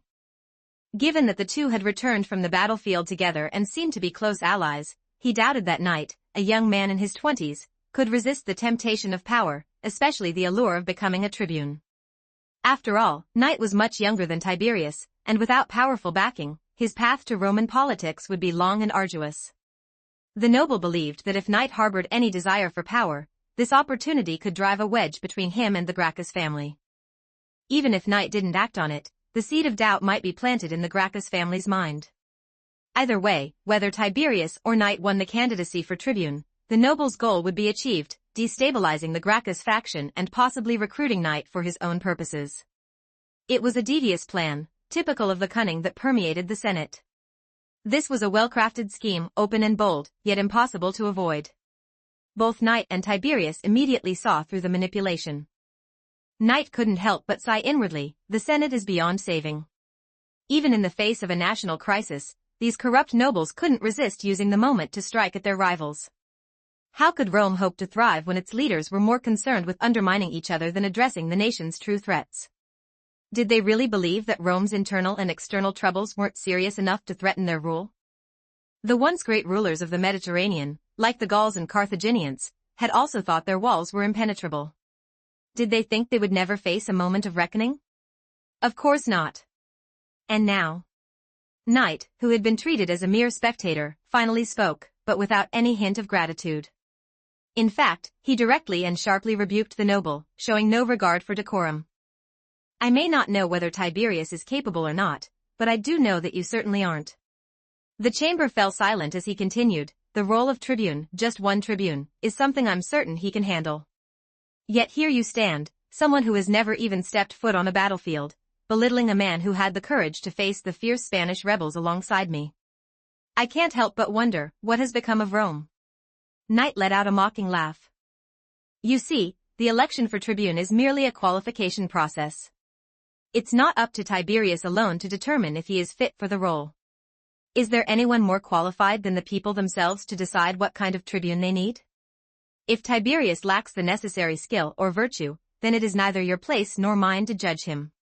It is the people of Rome who should make that decision. And frankly, it's quite odd that the Senate should be the one deciding on this matter in the first place. By Roman law, governance is shared by the Senate, the consuls, and the comitia, the People's Assembly. If you doubt Tiberius' ability to address Rome's crises, then why not call a comitia and let the people themselves decide whether he deserves a chance? Knight's words exploded like thunder in the Senate chamber. Even the elder Gracchus was visibly shaken. All eyes turned toward the man, as many of the senators stared in shock and disbelief. The People's Assembly? Madness, how could he dare?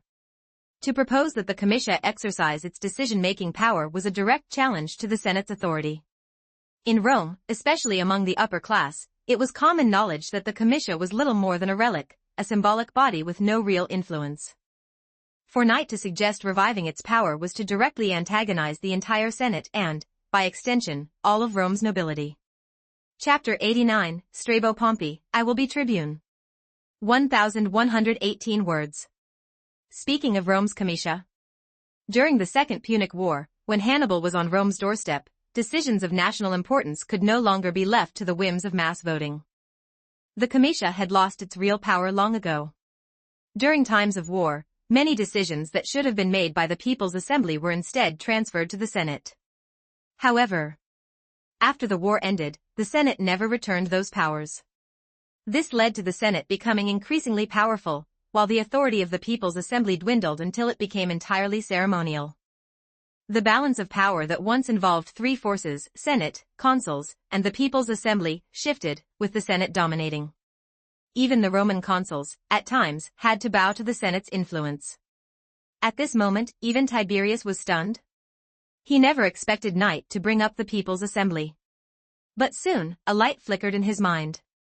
Of course, he could use the People's Assembly system. Since the previous discussions about whether to allow him to run for tribune hinged on his ability to resolve the various internal and external crises facing the country, these were indeed matters of great national importance. By riding the momentum of Knight's title as Rome's last hero, Tiberius, who had already gained considerable fame, believed that if he could direct this issue to the People's Assembly, it would be equivalent to an early election campaign for the tribuneship. In that case, the odds of his election would be almost a certainty. Perfect.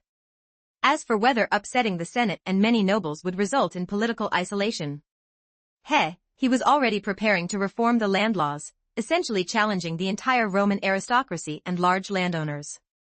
Was he still worried about offending the Senate?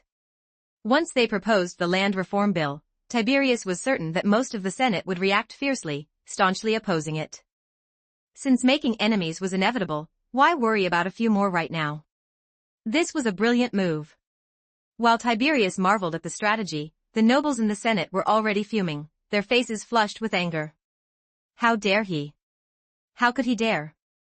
Did the title of Rome's last hero inflate his ego so much that he no longer cared about the Senate?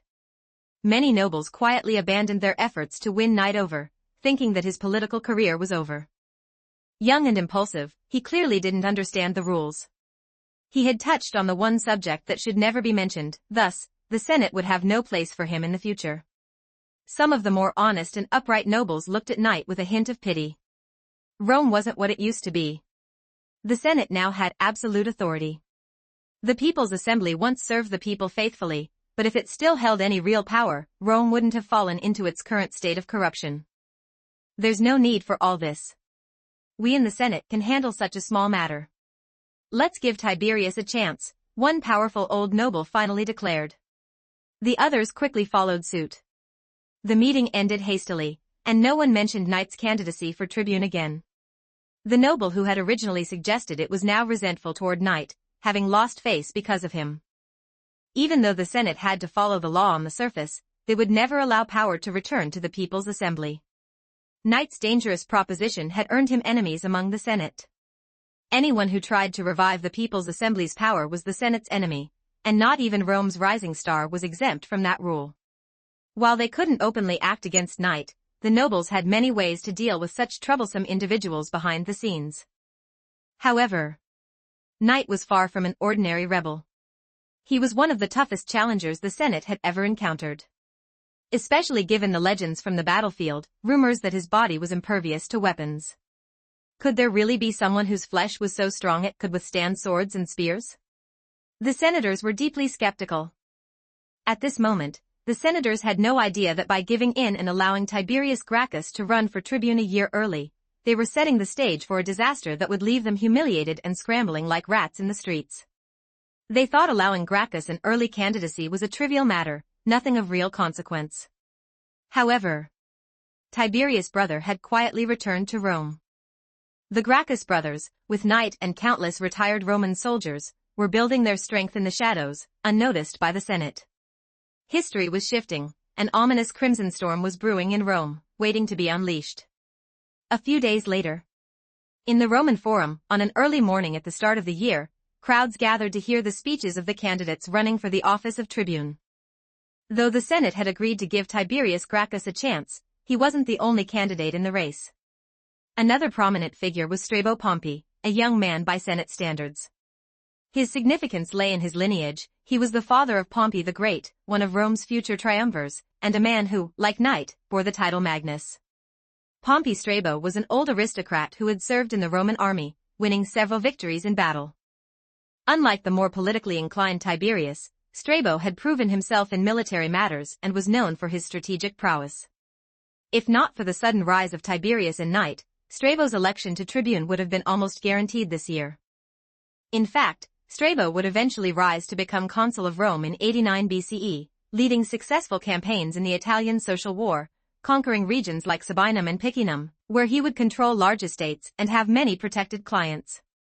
Now, becoming tribune was a key stepping stone toward accumulating the wealth and influence necessary for his future rise to consulship, the Roman equivalent of a head of state or president. Losing the election this year, however, would delay his political career. Strabo had no idea that he would one day rise to the position of consul, but that didn't stop him from viewing Tiberius as a threat today. For this election, he had secretly spent a great deal of money to bribe many commoners to support him and vote in his favor. He was also planning to seize the stage early, hoping to leave a strong first impression on the crowd. He believed that if he captured their attention first, any speeches that followed, no matter how good, would seem bland and forgettable by comparison. Strabo Pompey was determined to be the gourmet dish that the people remembered from this election. Chapter 90, Roman Humility Equals Dominance, the Best Kind of Humility. 1,222 words. Strabo Pompey was confident. This confidence didn't come from others, nor from his family, it was forged through his own achievements on the battlefield. As a proven warrior and man of action, Strabo Pompey had earned his reputation through victories. Although Rome had recently suffered several defeats, and military morale was low, his past accomplishments still stood strong. While he might not be the best, he was certainly better than many others. Tiberius, the role of tribune is mine. You better hope I don't win by too wide a margin and humiliate you too much, Strabo muttered to himself in the crowded square, his face filled with a confident smile. From arriving early to ensure he was the first to speak, to secretly bribing commoners for votes, Strabo had prepared thoroughly.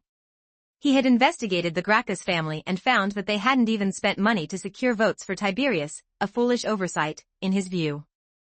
A little investment early on would smooth the way for future success. And these fools, from a family that had produced consuls, didn't even grasp that basic political reality. Idiots. He sneered, not seeing Tiberius as a true rival. If it were Listonite Magnus, however, Strabo might have felt more cautious.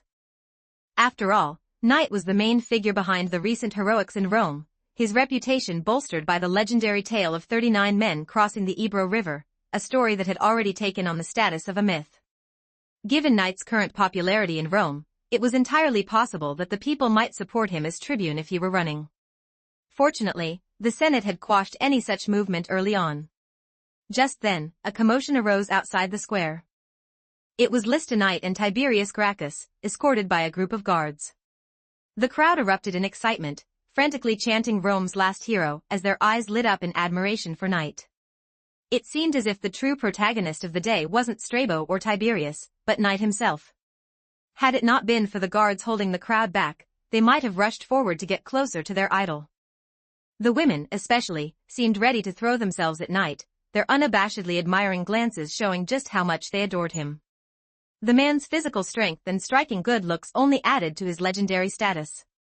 Of course, not all admirers were women, and Knight had no desire to fend off any overly enthusiastic men either.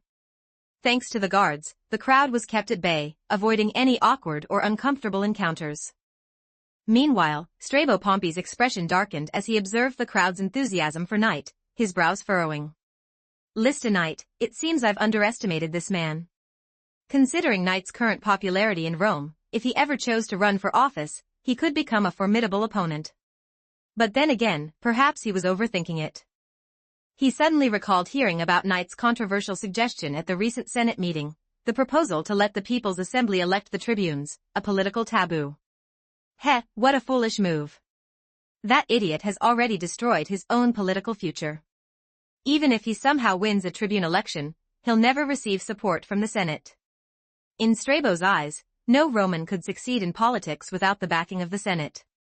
By going against them, Knight had closed off his path. With the sun shining brightly overhead and the crowd now gathered, Strabo knew it was time to take the stage. But before doing so, he made a point to approach Tiberius and Knight. The crowd quieted as they witnessed the interaction between the day's key figures. Good to see you, Tiberius. Last year, you were just getting started in Roman politics. I never imagined you'd be standing here, running for the position of tribune alongside me so soon.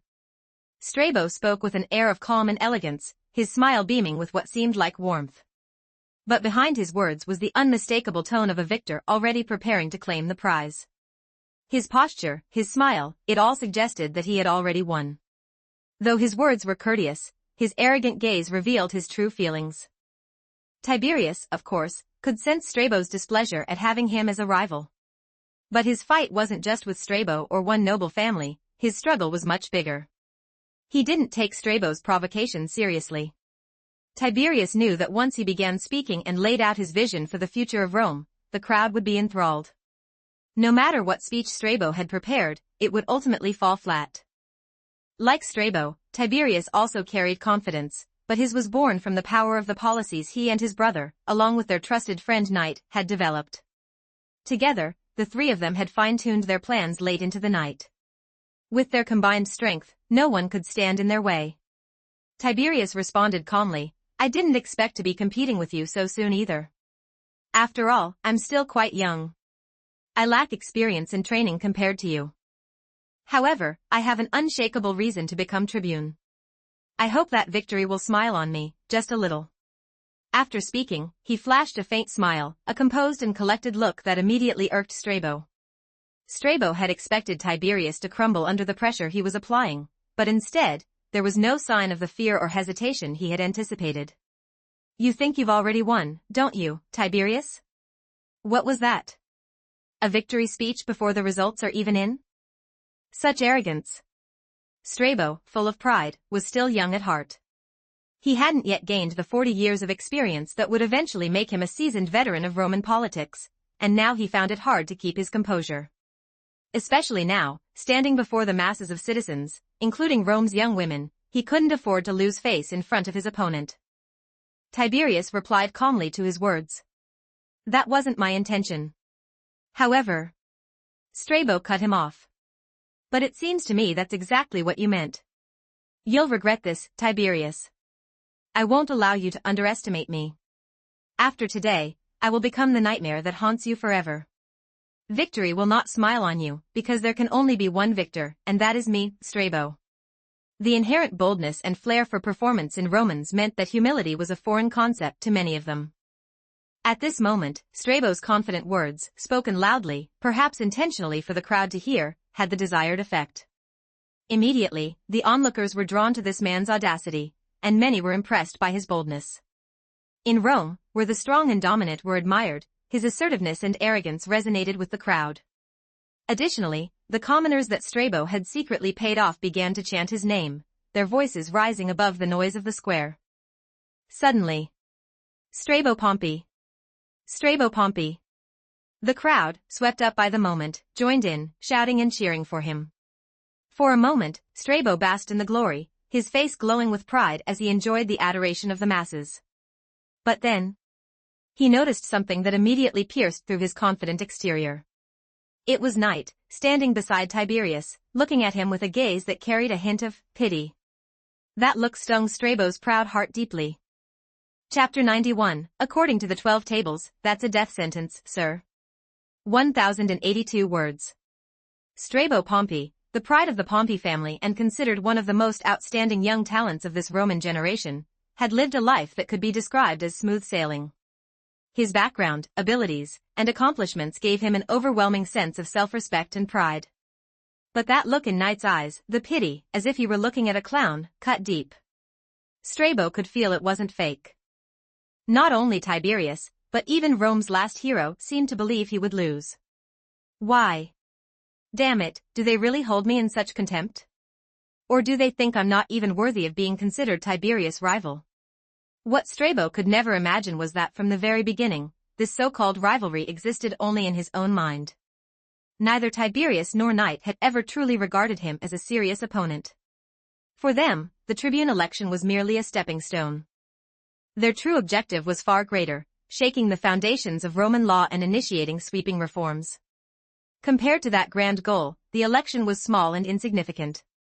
The central square, in their eyes, wasn't even the real battlefield.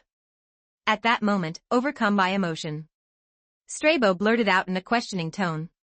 This must be Lysta Knight, correct? I've heard you've been granted a noble name, becoming one of the new nobles. I wonder from which small family that name comes, care to tell me? I might know a thing or two. He sneered, then suddenly switched tactics, trying to recruit Knight instead of questioning him. But honestly, with your talents, inheriting a small family's name is a waste. If you're willing to marry into the Pompey family, I can personally arrange for my sister to marry you. Originally he intended to confront Knight, but then pivoted at the last moment, attempting to lure him in. After all, although the man before him had lost favor with many nobles in the Senate due to his controversial statements, his military prowess was undeniable. With wars looming on Rome's horizon, binding this lion to the Pompey family through marriage could bolster Strabo's military campaigns and smooth the way for his political ambitions. However, after making his offer, Strabo noticed that both Knight and Tiberius were staring at him as if he were an idiot. Tiberius cleared his throat and said, "Ahem, don't take offense, Knight." Strabo probably didn't think through what he was saying. Then, turning to Strabo, he added, "You just addressed my friend by his full name. And I don't believe it's just the name of some small family.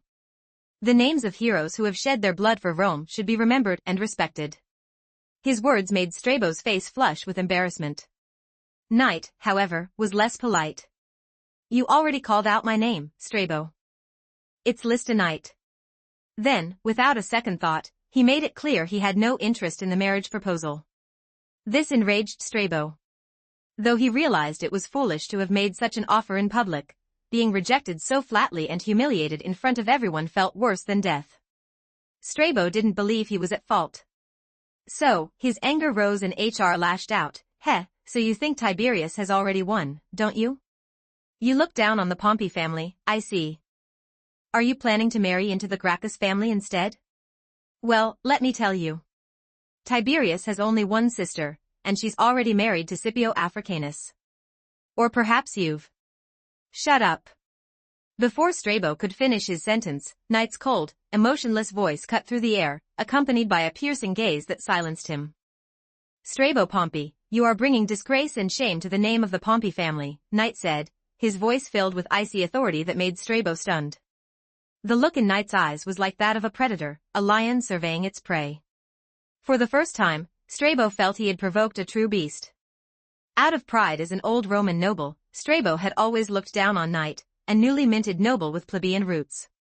Offering his sister in marriage had been, in his mind, a great honor.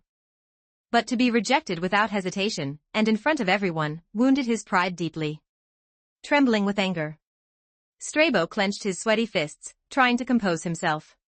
What do you mean? How am I shaming my family? List a Knight, if you can't give me a reasonable explanation for that insult, then I... But before he could finish, Knight interrupted again, this time with an even more commanding tone. An explanation? In the sacred Roman Forum, you openly slandered not just two noble families, but also insulted Scipio Africanus, a man who is revered as a god of war by the Roman people. No, let me correct that, 3 noble families. Me, the Gracchus family, and the Scipio family. Strabo, I mean no disrespect to your family, but I must question your character and your conduct. Strabo was left speechless by his words. What? As his face turned red with anger at such outrageous accusations. He was furious at having his character and integrity questioned. What gives you the right to question me? Knight calmly responded. According to the law of the 12 tables, Table 8, Articles 1 and 5. Anyone who defames a noble or another person in writing, or publicly sings songs that insult others, shall be sentenced to death. And for accidental harm caused to others, compensation must be paid. You have, in a public space, falsely accused me of having an affair with Scipio Africanus' wife, deeply damaging our honor. According to the law of the 12 tables, Strabo, I am fully within my rights to question you. The fact that I am not demanding you be sentenced to death is already a great mercy from us. However, you must compensate all 3 of our noble families with substantial amounts for emotional distress, damage to our reputations, and a personal safety protection fee, considering the public slander could incite violence or even aggression from the people. As Knight boldly declared this, his voice carrying, he calmly stared down at Strabo with a cold, emotionless gaze. The immense pressure from that chilling look made the latter feel as if he was sweating from every pore. The law of the 12 tables? Damn it. That law was something the nobles had long manipulated and redefined to serve their own interests, rarely taking it seriously. However, Chapter 92, Gaius are always ruthless. 1049 words. Strabo's lips began to tremble. How infuriating. How utterly infuriating. This was beyond unfair. While the law of the 12 tables was usually disregarded by the nobles, Strabo still had enough sense to keep his wits about him. After all, he was standing in the middle of the forum, running for the office of tribune. As a candidate, could he openly mock Knight's invocation of the law of the 12 tables in front of so many commoners? To do so would be tantamount to stomping on Roman law itself, a blatant disrespect that would make him appear to be trampling on the Republic's legal foundation. Though the nobles frequently bent the law to their will behind closed doors, they couldn't publicly challenge it. If Strabo openly dismissed Roman law, how could any commoner continue to trust him? How could the people still support him? The implications were clear. If he openly ridiculed the law, the crowd might turn on him, tearing him apart, devouring him alive in their anger. Strabo panicked. You. Nonsense. I had no such intention. Lord Lista, you're deliberately twisting my words. Do you really want to escalate this? Who's trying to escalate the situation here? Strabo, or are you claiming that everyone here misunderstood what you said? Please, do not try to confuse the situation. Here, in the sacred Roman Forum, I swear before the gods. Do you dare deny that you spoke those humiliating words earlier? It's unbelievable that someone from the esteemed Pompey family could utter such vulgarities. And now, in front of everyone, you're denying your sacred words spoken before the statues of the gods. If you don't understand the law, I can teach you. But if you intend to trample on the law and treat Rome's justice as a mere plaything, are you prepared to face the wrath of the people? At this moment, the surrounding crowd, who had been closely following the confrontation, was buzzing with excitement. You could hear whispers among the citizens. I can't believe Strabo would say something like that. Slandering others is a crime punishable by death. That's just so low. The murmurs of the crowd worked like daggers, each word adding to Knight's momentum and stabbing at Strabo's reputation. Knight's calm, pointed words delivered a devastating blow to the man as H's face suddenly paled. This was bad.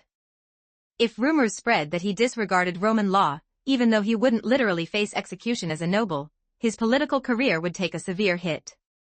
Worst of all, his support among the common people would plummet. How could anyone trust a man to defend their interests if he didn't even follow the law himself? Realizing his grave error, Strabo desperately sought to salvage his reputation. I had no such intention, Lord Lista. I apologize for any inappropriate remarks I made and am willing to pay for any, emotional. Knight corrected, emotional damages.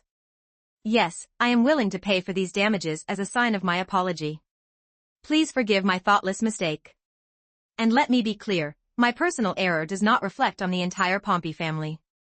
Strabo, swallowing his pride, admitted his mistake with a veneer of sincerity, though he was burning with frustration on the inside.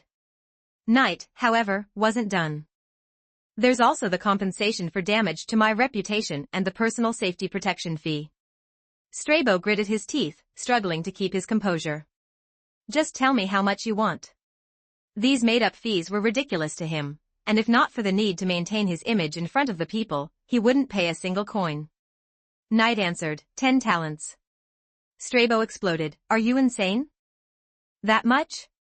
In Roman terms, 1 talent was already an enormous amount of wealth, enough to fill a chest with gold. 10 talents, well, that would be at least 10 chests of gold coins. And now, just for a few careless words, Strabo was being asked to pay such an astronomical sum? If the Pompey family found out about it, even though he was one of the most promising young members of the family, he would undoubtedly face severe punishment upon his return. Strabo had initially thought he could settle things with a small payment of a few aurei, but he hadn't expected Knight to demand such a large amount. However, the latter calmly replied, Lord Strabo Pompey, compared to your life, 10 talents is not much. You can refuse to negotiate, but I also have the right to pursue legal action under Roman law. I trust the courts will give us a fair outcome. If you think that sum is too high. Tiberius, imagine if you were kidnapped by pirates, and they demanded a ransom. What do you think your value would be? Tiberius hesitated, Understanding what Knight was trying to do, Tiberius felt uncertain. He wanted to support Knight's point but didn't have the boldness to outright claim such a high value for himself. Just as the situation felt tense, a cold, strong voice cut through the crowd. At least 50 talents. The Gracchus name alone is worth 500 million. My brother isn't great with words, so I'll answer for him. And that 50 talents? That's just for me, Gaius Sempronius Gracchus. As for my brother, Tiberius Sempronius Gracchus, his value would be double that, his talents far surpass mine. A figure emerged from the crowd, and as he stepped forward, the citizens parted to let him through. He bore a striking resemblance to Tiberius, but his demeanor was far more domineering and sharp. His piercing gaze locked onto Strabo Pompey. The latter, startled, blurted out his name, Gaius Sempronius Gracchus. What are you doing back here? Knight? So, Tiberius' younger brother has arrived, huh? Perfect timing. However, 50 talents? Wow. That's about the same price as Gaius Julius Caesar himself. What is it about people named Gaius that gives them such boundless confidence? Meanwhile, Strabo was visibly unsettled. The Gracchus brothers, both here together? A look of confusion flashed across his face. Wasn't Gaius supposed to be on the battlefield in Spain? How could he have returned so suddenly? Little did Strabo know that the reunion of the Gracchus brothers signaled the start of something much larger, something truly earth-shattering. Chapter 93, The Gods Tell Us Not to Speak. 1,209 words. However, Strabo Pompey's expression turned sour as he considered Gaius Gracchus' earlier words. Gaius had just declared that his ransom would be 50 talents, while Tiberius was double that, 100 talents. The implication was clear, the lives of the Gracchus brothers were worth a fortune. And here Strabo was, struggling to pay even 10 talents. If he couldn't come up with that sum, it would be an open admission that he valued his own life far less than the Gracchus brothers. This was a trap, a praise to kill, lifting him up only to make him fall harder. In the midst of an election, Strabo knew he couldn't afford to lose face, yet now he found himself caught in an impossible situation. Damn it, did he really have to hand over 10 talents of gold? Strabo took a deep breath. He decided it was best to drop the matter, continuing would only make things worse for him. He feared if this dragged on, he might explode with frustration. No matter, just hold on, hold on, hold on. Once he became a tribune, he'd have all the time in the world to take revenge. Fine, 10 talents. I'll give you every coin, though it will take me a few days to gather it all. You know how much that sum is, I can't just produce it immediately. But remember this, Pompey money isn't given away so easily. Strabo's eyes glinted coldly. Yet, no one seemed to care. Gaius Gracchus shot him a dismissive glance, replying with thinly veiled contempt, Gracchus never shies away from a fight. Spending Pompey's money will only make it feel sweeter than spending our own. Knight chuckled. Get lost. Little girl. From the very moment they met, Strabo's animosity toward Knight had burned brightly, like a torch in the night. The latter could sense it clearly through his keen intuition, and while he had entertained Strabo for a bit, it was just a passing amusement. In truth, neither Knight nor the Gracchus brothers saw Strabo as a serious threat. He was young, inexperienced, and not yet worthy of being considered an obstacle in their grander plans. If Strabo had shown more backbone, perhaps Knight would have respected him slightly more. But not everyone had the courage or confidence to flip the table and bet everything on their future like he did. However, it was Knight's final insult, little girl, that completely shattered Strabo's composure. As his face turned purple with rage. In Rome, calling a strong, masculine man a little girl was one of the most humiliating insults possible.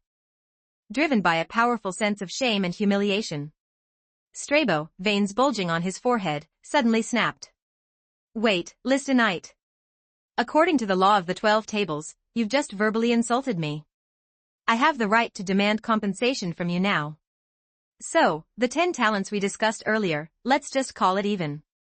Strabo Pompey raised his voice louder and louder, as if he wanted everyone to hear and bear witness to his words. He was trying to leverage public opinion, using the very same strategy he had just learned from his opponents. To his delight, he believed he had found a flaw in Knight's argument. You've made a mistake, listen, Knight. But Knight simply responded calmly, it seems you're mistaken about something, Strabo. I suggest you study Roman law more carefully and review the law of the 12 tables. The section on insulting others specifically refers to intentionally publicizing or singing slanderous poems to defame someone. I merely called you a little girl. That doesn't even qualify as an insult. After all, Roman women have more courage and dignity than you. They don't just talk, they pay for their mistakes, even if it costs them 10 talents. So calling you a little girl was, in fact, a compliment. Knight delivered his argument with such seriousness that it caught Strabo off guard, rendering him speechless. His legalistic twist on the insult left Strabo stunned, unable to respond. Even the Gracchus brothers were caught off guard, momentarily speechless. Gaius Gracchus, in particular, raised an eyebrow, a smirk forming on his lips as he looked at Knight with newfound interest. This kind of assertive, clever manipulation of loopholes and public pressure, he liked it. It matched his own style perfectly. It seemed his brother had finally found a capable ally. Meanwhile, the square erupted in laughter. Everyone had heard Knight's explanation about the little girl remark, and they found it incredibly amusing. Several male citizens couldn't help but look at Strabo with a mixture of pity and mockery. The women and girls of Rome laughed uncontrollably, their eyes shining with amusement and admiration as they glanced in Knight's direction. The man's confident speech, combined with his repeated mockery of Strabo Pompey, along with his legendary reputation as a hero, left countless people charmed by his boldness and wit. It was likely that the events of this day in the Roman Forum would soon be immortalized by bards, spreading far and wide as a story that many would enjoy retelling. And when that happened, Strabo Pompey would be remembered as little more than the fool in the tale, a mere clown in comparison to Knight's heroism. If Strabo didn't manage to turn things around in the future, he might very well be permanently branded with the image of a hapless clown in the eyes of the public. To kill someone physically is one thing, but to destroy their spirit, this is the cruelest blow. For Strabo Pompey, who cared deeply about his public image, this moment nearly drove him to spitting blood and fury. But what could he do? What options did he have? Strabo clenched his fists tightly, gave a fierce glare, and after delivering a harsh threat, turned and stormed off. Very well, listen, Knight. I won't forget this humiliation. Mark my words, you will lose this tribune election. I, Strabo Pompey, will emerge as the final victor. Since he couldn't win in words, at least he had to win with momentum. Strabo made his forceful declaration, however. In the next moment, he nearly choked on a single sentence. The gods have told us not to speak recklessly, for doing so only reveals one's weakness. As Knight said with a calm, detached smile. Strabo Pompey's mind went utterly blank at that moment, completely disoriented. Who am I? What am I even doing? Tears of humiliation welled up in his heart, and he nearly burst into tears from frustration. How could he deliver a threat and still end up being insulted like this? It sounded reasonable and even sophisticated, but which god had ever said such a thing? He had never heard of it. But Strabo Pompey dared not retort. He was terrified that as soon as he spoke, his ignorance would be exposed. Although he had received a decent education and read many books, they certainly didn't include studies on things like the 12 tables or the sayings of the gods. So, he fell silent, completely resigned to his fate. Even as his face metaphorically took hit after hit, he had to extend his neck, offering the other side for yet more slaps. This was the most vivid reflection of his current reality. Chapter 94, Even the God of Death is a God. 1,222 words. The god of death is still a god, probably? Borrowing from the quote of a death god from another world. No, in fact, they aren't the same at all. The god of death and deities are entirely different concepts. The quote was from Eisen's classic line, adapted here. Knight's words, don't speak recklessly, whether due to the calm detachment in his voice, his cold, restrained demeanor, or the philosophical air they carried, were neither condescending nor dismissive. But they exuded an overwhelming aura of dominance. The Romans were captivated by this unique, arrogant aesthetic. Many Roman citizens in the Forum deeply remembered Knight that day, developing a great curiosity and admiration for this last hero of Rome. Knight didn't even need to wonder, if he had run in the election, the Roman citizens would likely have voted for him without hesitation. The greatest irony was that those participating in the election might end up with fewer votes than someone who hadn't even registered. At this point, Strabo Pompey was utterly crushed. He simply pretended to be mute and fled in embarrassment, but in his heart, he made a firm resolution. When he takes the stage later, he would utterly defeat Knight and the others. He would trample their faces underfoot and build his path to success.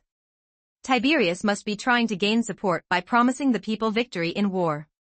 Strabo had heard about Tiberius' speeches in the Senate, where he outlined the current issues plaguing Rome. And the most apparent solution was to secure a victory in war to regain the people's trust. So, if that's the case, why not just target the opposing side directly? After today, Strabo Pompey, the Gracchus brothers, and Lysta Knight were now sworn enemies. He would follow the path of his enemies and make sure they had no path left to walk. As long as he proclaimed his plan to lead Rome to victory first. Whatever Tiberius said afterward would only seem like an imitation of him, leaving a lasting impression of mimicry in the people's minds. Add to that his many military achievements in Rome, compared to Tiberius' lackluster military record. In the end, who would the people vote for? The choice would be obvious without needing any further hesitation. He should have stuck to his original plan from the start. There was no need to engage the opposition in meaningless confrontation, which had only brought humiliation upon himself and placed him in this disgraceful situation. Unforgivable, unforgivable, unforgivable. With a mind full of hysterical rage, Strabo Pompey, face cold and stern, began issuing commands in secret. Although some of the commoners he had previously bought off had lost respect for him after the recent events since they didn't want to support someone so cowardly as to back down in front of Knight, they also wouldn't reject money. So, the moment money was offered they started to speak out in support of Pompey among the crowd. It seems things have settled now. The Pompey family does seem well-bred. After realizing his mistake, he immediately offered a sincere apology. Lord Strabo isn't so bad, really. By comparison, Tiberius is still quite young. I think we should still support Strabo Pompey. Even when facing difficulties from his opponent, he handled it generously and paid the 10 talents. Strabo's magnanimity is commendable. I think he deserves our vote. Pfft. Knight nearly burst into laughter upon hearing these people speak up for Strabo among the crowd. They didn't even seem to know how to praise him properly. If they were trying to support him this much, he almost wondered if they were secretly his detractors. Were they being sarcastic? Meanwhile, Strabo Pompey had already ascended the platform in the square and started his speech. Citizens. Good morning, people of Rome. I am Strabo Pompey. a man determined to lead you all toward a more stable and prosperous life. As he began speaking, the murmurs among the crowd gradually quieted down. Despite the embarrassment he had suffered earlier, Strabo still retained some renown, and the people had not completely lost faith in him. Strabo Pompey then began to use his oratory skills to deliver a speech. After detailing his numerous accomplishments and appealing for votes, he finally reached the pivotal promise of his speech. He, like Marius in future times, began to boast of his military capabilities. Romans, you have seen my service, my loyalty, my dedication. But it is not enough to recount what has been done. It is what will be done that matters. If you elect me as your tribune, I promise you this, I will lead Rome to victory like none before. He paused, his voice rising with confidence. The war in Spain? A mere thorn in our side. I will bring it to a swift and decisive end. Our legions will return, their shields gleaming with triumph. And the slave rebellion festering in Sicily, those who dare to defy the might of Rome? I will stamp them out. Not a single enemy will remain standing. One by one, they will fall before us. With me as your tribune, Rome will not just win, Rome will conquer. Strabo was painting grand promises. It's important to note that the position of the tribune wasn't solely about protecting the rights of the people or being a voice for the public. It also had a military component. The tribune was a collective term for various military and civil officials in ancient Rome, usually elected by the plebeian assembly. Their persons were considered sacred and inviolable, and they held special powers, most notably, the right of veto. This power was so significant that they could even overturn decisions made by the Roman Senate, except for those of the dictator. For any decision that violated the interests of the people, the tribune had the authority to veto it. However, this power was limited to the city of Rome and its nearby regions. The tribunes also played a key role in the people's assembly. Thus, the establishment of the tribunate wasn't purely Roman or divine, but rather republican in nature. Though the people's assembly had long lost much of its real power, the influence and standing of the tribunes were still highly respected among the commoners, even when compared to the Senate. Strabo Pompey declared, "If I am elected tribune, I will organize a legion and resolve Rome's many wars with unprecedented speed, bringing back the long-awaited victory for Rome. Trust me, cast your precious vote for me." Then raised his fist high, shouting passionately and triumphantly. He felt quite good about his performance today.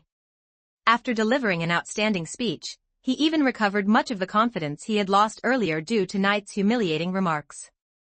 Strabo's message was simple: I can fight. Trust me. As for how he would prove that he could indeed fight? Well, that was something he didn't need to prove, nor could he. But history has shown that empty promises often work, a truth summarized by countless figures throughout time. Even Marius would later rise to power using such promises. At this moment, many Romans, tired of the frequent military defeats and negative effects on their lives, were swayed. Since they had to vote anyway, why not cast their vote for someone who claimed he could win battles for Rome? Chapter 95, Once people know the truth, they can no longer tolerate lies. 1,361 words. Strabo Pompey raised his voice as he reached the heart of his speech, his tone filled with indignation. Romans, you've heard of Spain and the war that continues to plague us. You've seen the fires of rebellion in Sicily. But what do all these troubles share in common? I'll tell you, Carthage. He let the name hang in the air, thick with disdain. The Carthaginians, though defeated, still haunt us. It is their legacy, their influence that festers in these regions. Spain, once held under their control, now spills Roman blood on the same soil.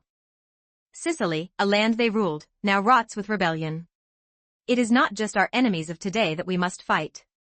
We must purge the remnants of Carthage from our lands once and for all. Their shadow looms over these territories, and until we erase it, Rome will never have peace. Strabo's words stirred the memories of many older Romans. They recall the time when Carthage still existed, and Rome's navy was undeveloped. Back then, Carthage had cut off Rome's access to the Adriatic Sea, forcing its merchant ships to pass through the Strait of Messina between Italy and Sicily. With Carthage controlling Sicily, the Mediterranean's dominant power, they blocked Roman ships from sailing through, strangling Rome's overseas trade. Romans, especially the merchants of Italy, looked southward, fearing the day when Carthaginian warships might seize control of the Strait of Messina, leaving the Adriatic Sea and the Italian coast vulnerable to plunder and destruction. That anxiety spread even into the Roman Senate, like a dark cloud looming overhead. They had to be cautious, extremely cautious, in dealing with this powerful empire that could one day destroy their country. How confident were they really in facing Carthage in battle? Rome had no navy at the time, and its army could barely fend off the likes of Pyrrhus of Epirus and the Greek forces. Both Greek and Roman armies were infamous for their lack of discipline at the time. Moreover, since soldiers were recruited from farmers, the growth of the Roman army was severely constrained. There were very few educated officers in the army. Strabo Pompey's voice rose, challenging the crowd with fiery intensity. Romans, how did we, mere men of this peninsula, rise against Carthage, the undisputed ruler of the Mediterranean? How did we, once outmatched by their wealth and their fleets, turn the tide and bring their empire to its knees? Without waiting for a response, Strabo delivered his answer loudly. It was not luck, nor was it chance. It was Roman courage, Roman discipline, and Roman resolve that shattered the power of Carthage. It was the allied forces and the active participation of many noble sons that injected fresh blood into Rome, which eventually grew stronger step by step, constantly bringing miracles on the battlefield and winning victories. We stood where others would have fallen, we fought when others would have fled. We are the uncrowned kings of the Italian peninsula because we earned it through blood, sweat, and sacrifice. Strabo Pompey was well aware of what mattered most to the Romans right now. First, could they win? And second, they didn't want their own citizens to keep going to war. Though he was not like Tiberius or Knight, who could see Rome's deep-rooted issues and had the courage to challenge the Senate's authority in hopes of changing it all, his sharp military instincts allowed him to sense some of the flaws in Rome's military organization. Chief among these were the exhaustion of the Roman spirit due to prolonged wars and the shortage of Roman manpower. To solve the manpower problem, he proposed a solution that didn't necessarily involve sending more Romans to the front lines. Instead, he suggested learning from Rome's past and recruiting soldiers from allied nations. His seemingly righteous and inspiring words, when translated more bluntly, might have sounded like this. Strabo Pompey, my fellow citizens, Rome used to win by relying on cultured noble officers and the free manpower provided by our allied nations as cannon fodder. Elect me, and we'll have the officers, and I'll draft soldiers from the tool people, our allied nations. If we win, it'll be a victory for all of Rome. If we lose, well, it's just a few disposable allies who perish. The citizens, oh. Nice. Let's do it. It was reminiscent of modern times, where the burden of war often falls on those seen as less valuable by the powers that be. In an instant, Strabo Pompey's popularity surged. Historically, Rome had indeed relied on a combination of its own citizens and allied soldiers to expand to a force of over 700,000 strong, a staggering number for the Mediterranean nations of the time. Even the most ordinary Roman youths longed for the restoration of Rome's former glory, and this rekindled their hope and enthusiasm for enlisting. For the first time in a while, Rome's low recruitment morale began to rise again. Under the influence of Strabo's speech and the support of the commoners he had previously bought off, more and more people began to rally behind him. The calls for Strabo Pompey to be the next tribune grew louder. This caused Tiberius to become somewhat anxious. Competitions like these were always tough. When your opponent is far ahead, it's only natural to feel a certain degree of pressure as the underdog. Knight, however, remained calm. Don't worry too much, Tiberius. When it comes to true freedom, the people will realize who is truly suited to lead them. Gaius Gracchus also comforted his brother, exactly. The new system we designed together is the most perfect and reasonable. You think he's already won, brother? This is just the beginning. We can't lose our momentum now. Knight spoke again. Once people have witnessed the truth, they can no longer tolerate living under lies. The Roman citizens are still blinded by the illusion of imperial strength. What they need is someone to stand up and show them what the world is really like. Gaius Gracchus' eyes gleamed with interest. An interesting way of putting it. But it's very apartment. Finally, as Strabo finished his speech, it was Tiberius' turn to take the stage. As the two passed each other, with Strabo descending from the platform and Tiberius climbing up, their gazes met, and sparks flew. With a smirk, Strabo whispered, "Did you hear the cheers of the people? You should know by now who will ultimately be elected as tribune." Gracchus. If you back out now, you can still avoid a humiliating defeat. However, Tiberius Gracchus completely ignored him and continued walking forward, his expression growing ever more resolute. Being disregarded like this caused Strabo to clench his fists in fury. Damn him. He dares to ignore me. However, the latter didn't even look at him. At that moment, Tiberius' mind was focused on the speech he had prepared with Knight and the others the previous night. His renewed confidence allowed him to brush off Strabo's arrogance. That speech wasn't ordinary. It was the result of countless hours of hard work, especially thanks to Knight, who, with the benefit of hindsight and historical knowledge, had a clearer understanding of Rome's weaknesses than anyone else of the time. The speech was full of sharp insights. Even Tiberius had been shocked when he first read it, his heart pounding with both fear and excitement. Gaius Gracchus had been equally impressed, completely awed by the brutal truths laid bare in the speech. This man sees things even more ruthlessly than I do, he had exclaimed. It was clear that some of their policies weren't bold enough. How could they fix Rome's rotten state without drastic measures? Even Gaius, who was naturally extreme, found himself becoming even more radical, thinking up bolder ways to counter the Senate. Tiberius, on the other hand, felt a sinking sense of dread. He feared for Rome's internal struggles but was also relieved that they had identified the problem early on. Knight had been the mastermind behind much of the speech. In truth, this speech wasn't so much Tiberius as it was Knight's, who was pulling the strings from behind the scenes. Chapter 96, Lost Our Shame. 1,138 words. Of course, Knight only provided the data. The exact phrasing still required Tiberius' oratory skills. A good speech needs talent, the ability to stir emotions, to truly move the people. Simply reading data off a script would bore everyone to sleep, but change the delivery, and people suddenly become much more alert. It's like those sensational news headlines you might see in the future, never failing to grab attention. For instance, a woman gets 3 rings stuck on her fingers and calls the fire department for help. The headline? Inserting was smooth. Removing was painful. Firefighters rush to woman's house late at night, here's the shocking reason. Or an electrical appliance caused a fire after not being unplugged, and the neighbor sued for $70,000.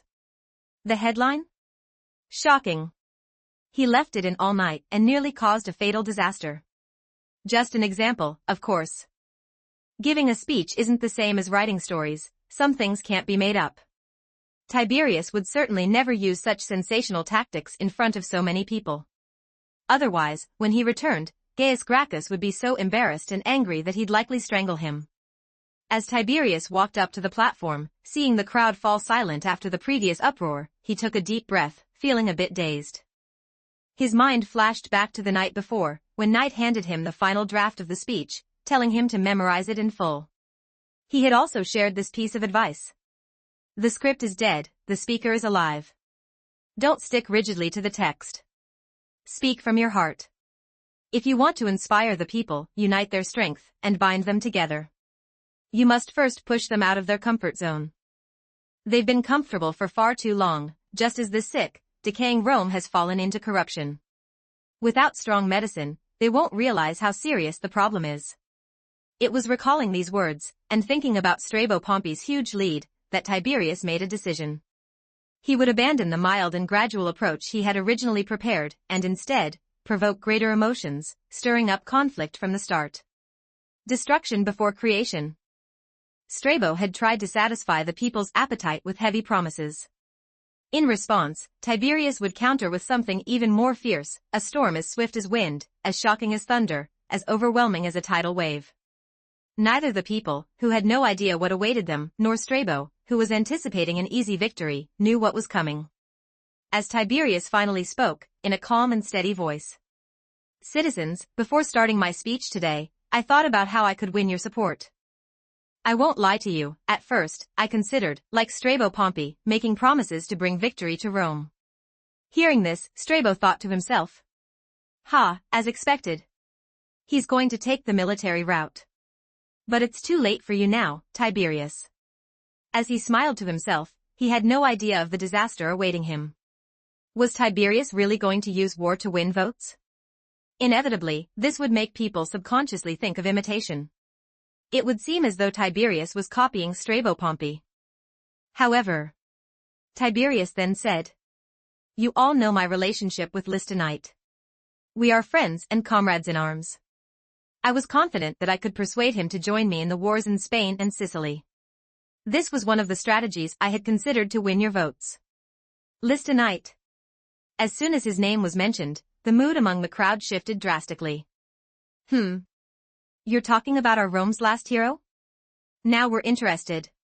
Even Strabo felt a jolt of concern. After all, just like him, Tiberius could make empty promises and grand speeches. But if Tiberius really did follow Strabo's lead, and managed to gain the support of a legendary hero like Knight, then the people might very well choose him. Just as Strabo began to feel uneasy, the man calmly continued, "But I gave up on that decision. Because I saw a problem far greater and more urgent than winning a short-term war. If we don't solve this problem, even if we win today's external wars, one day, uprisings like the slave rebellions will inevitably rise again. As we move into the next era, even 10 years from now, our heroes and soldiers will grow old. Who will stand up to continue resisting these foreign enemies? Some may say that Rome will produce new armies, new young men. But Rome has never lacked strong soldiers. What it lacks is a strong fighting spirit. Rome once destroyed Carthage. So, are our soldiers truly inferior to those of the rebels and slaves? If it's truly a matter of military strength, that the rebels are too powerful, then even recruiting more allied soldiers won't help. It's just like the tens of thousands of soldiers who were annihilated on the front lines. Who can guarantee that a group of new recruits will defeat the rebels, who even the powerful Roman legions failed to overcome? Tiberius' words made the people start to reflect, while Strabo's expression visibly shifted. Damn it. Is he overturning everything I proposed earlier? But how do you plan to solve this problem? Strabo wasn't too surprised that Tiberius could point out the flaws in his proposal. But merely posing problems without offering solutions leaves a bad impression. That's why Strabo was still able to maintain his composure. However, what Tiberius said next shocked everyone with its madness. Yes, madness, or rather, bold and biting criticism.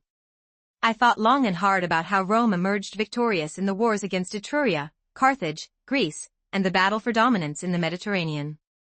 Even the mighty Macedonian Empire, nearly world-conquering under Alexander the Great, fell to the strength of our great nation of Rome. Macedonia and Syria, two of the three great Eastern empires founded by Alexander the Great, became Roman client states. We, like the kings of Macedon, came to control everything in the Mediterranean. But how did we end up like this today?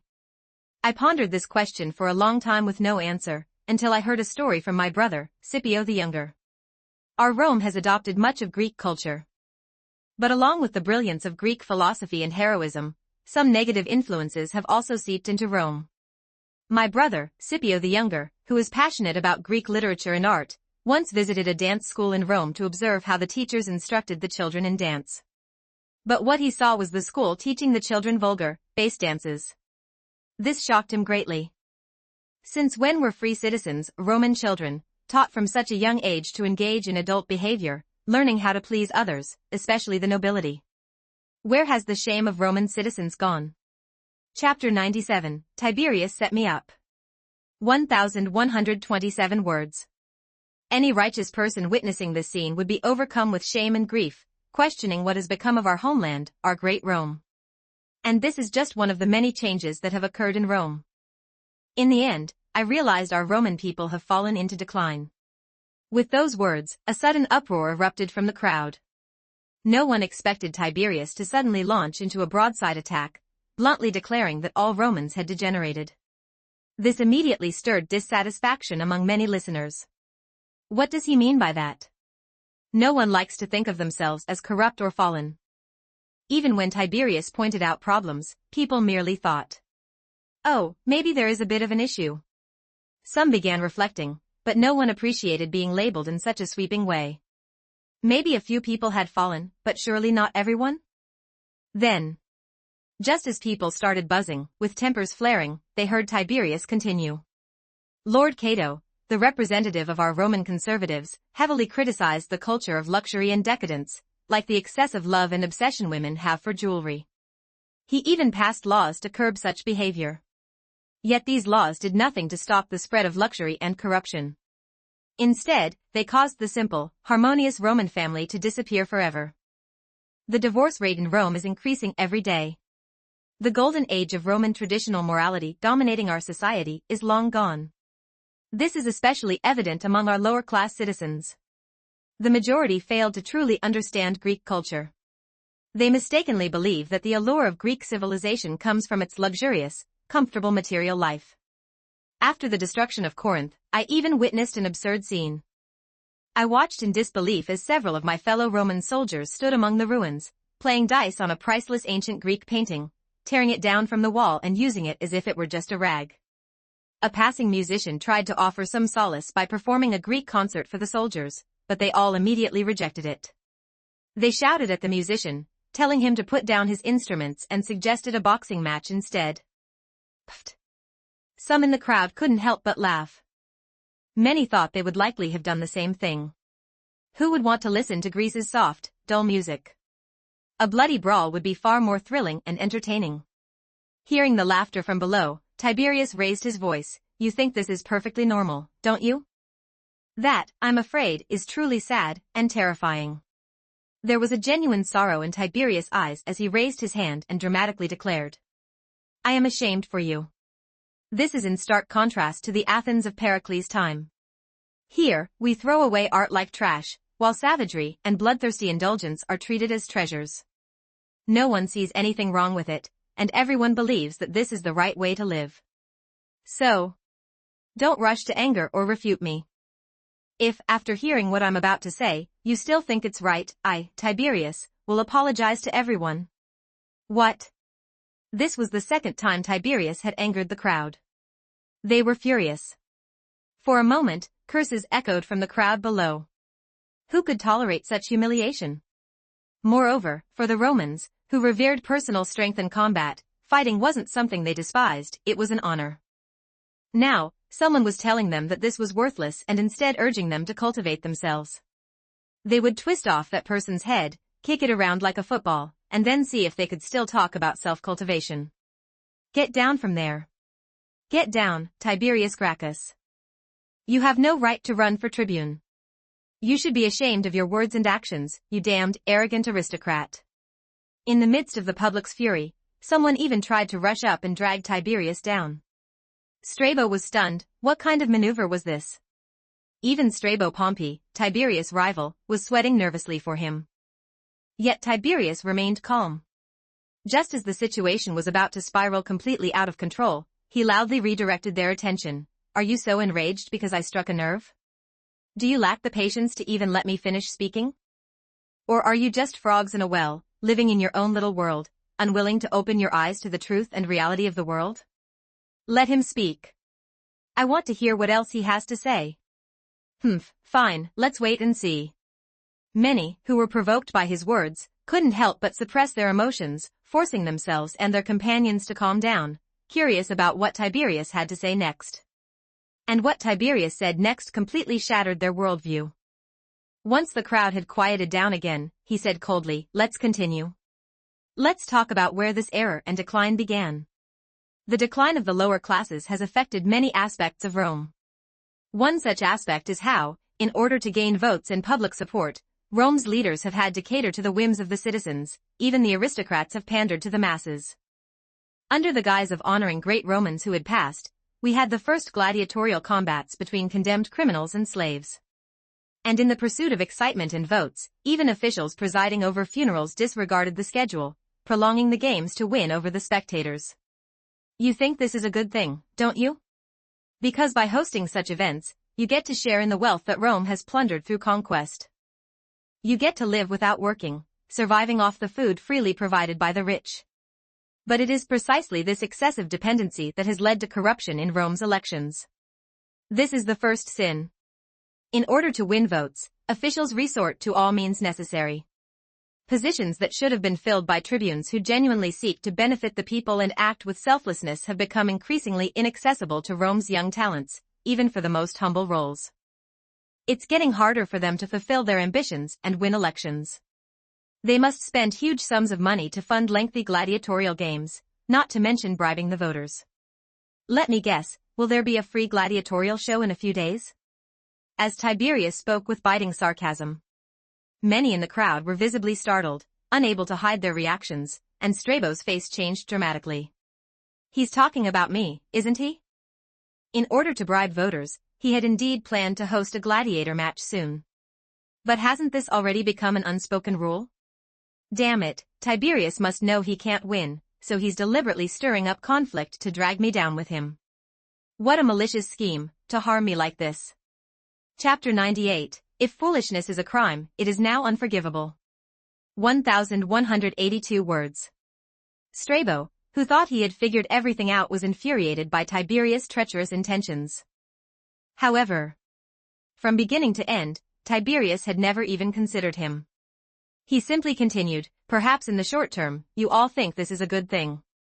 But no one has stopped to consider that if this is how we choose our officials, who will be elected if they don't have money? After spending a fortune just to win an election, where will they recoup their losses? As Tiberius passionately shouted. It was as if a bucket of cold water had been thrown on the crowd's fiery anger. Suddenly, one by one, they all froze and became calm. Indeed.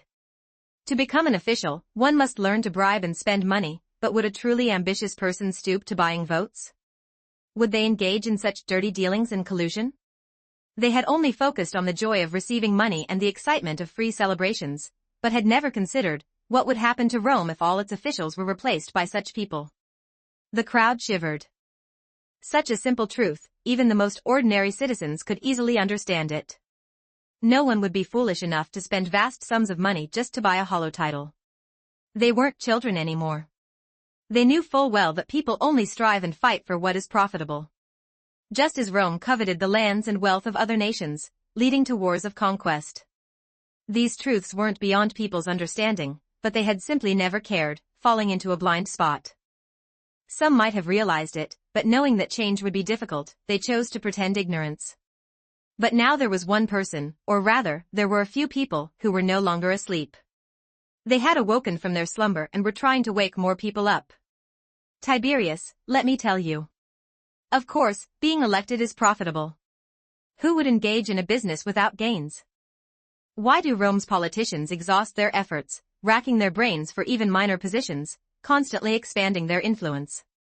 Why do they go to such great lengths, even falling into massive debt, just to win an election? Is it to serve the people of Rome once they attain high office? No.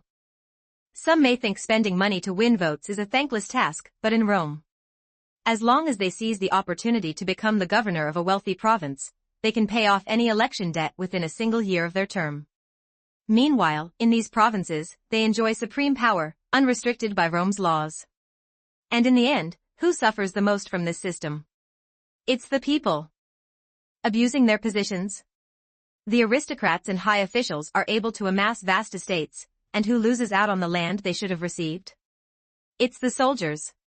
The countless citizens, the men of Rome, who fight on the front lines, risking their lives. It's their wages that should have been earned by their sacrifices. Now, in the north of Rome, land that once belonged to the Etruscans has become estates for Rome's wealthy. Meanwhile, the soldiers who fought to conquer that land cannot even secure a small farm for themselves. How many of you have family members or friends who were conscripted and have been away at war for years, never returning? How many of you have been impoverished because the only pillars of your family went off to war? How many of you, in your poverty, were forced to sell your children to the aristocrats as slaves? Those wealthy landlords can't find enough free men to work their fields and are unwilling to distribute the land you deserve. So in the end, what would happen? What would happen?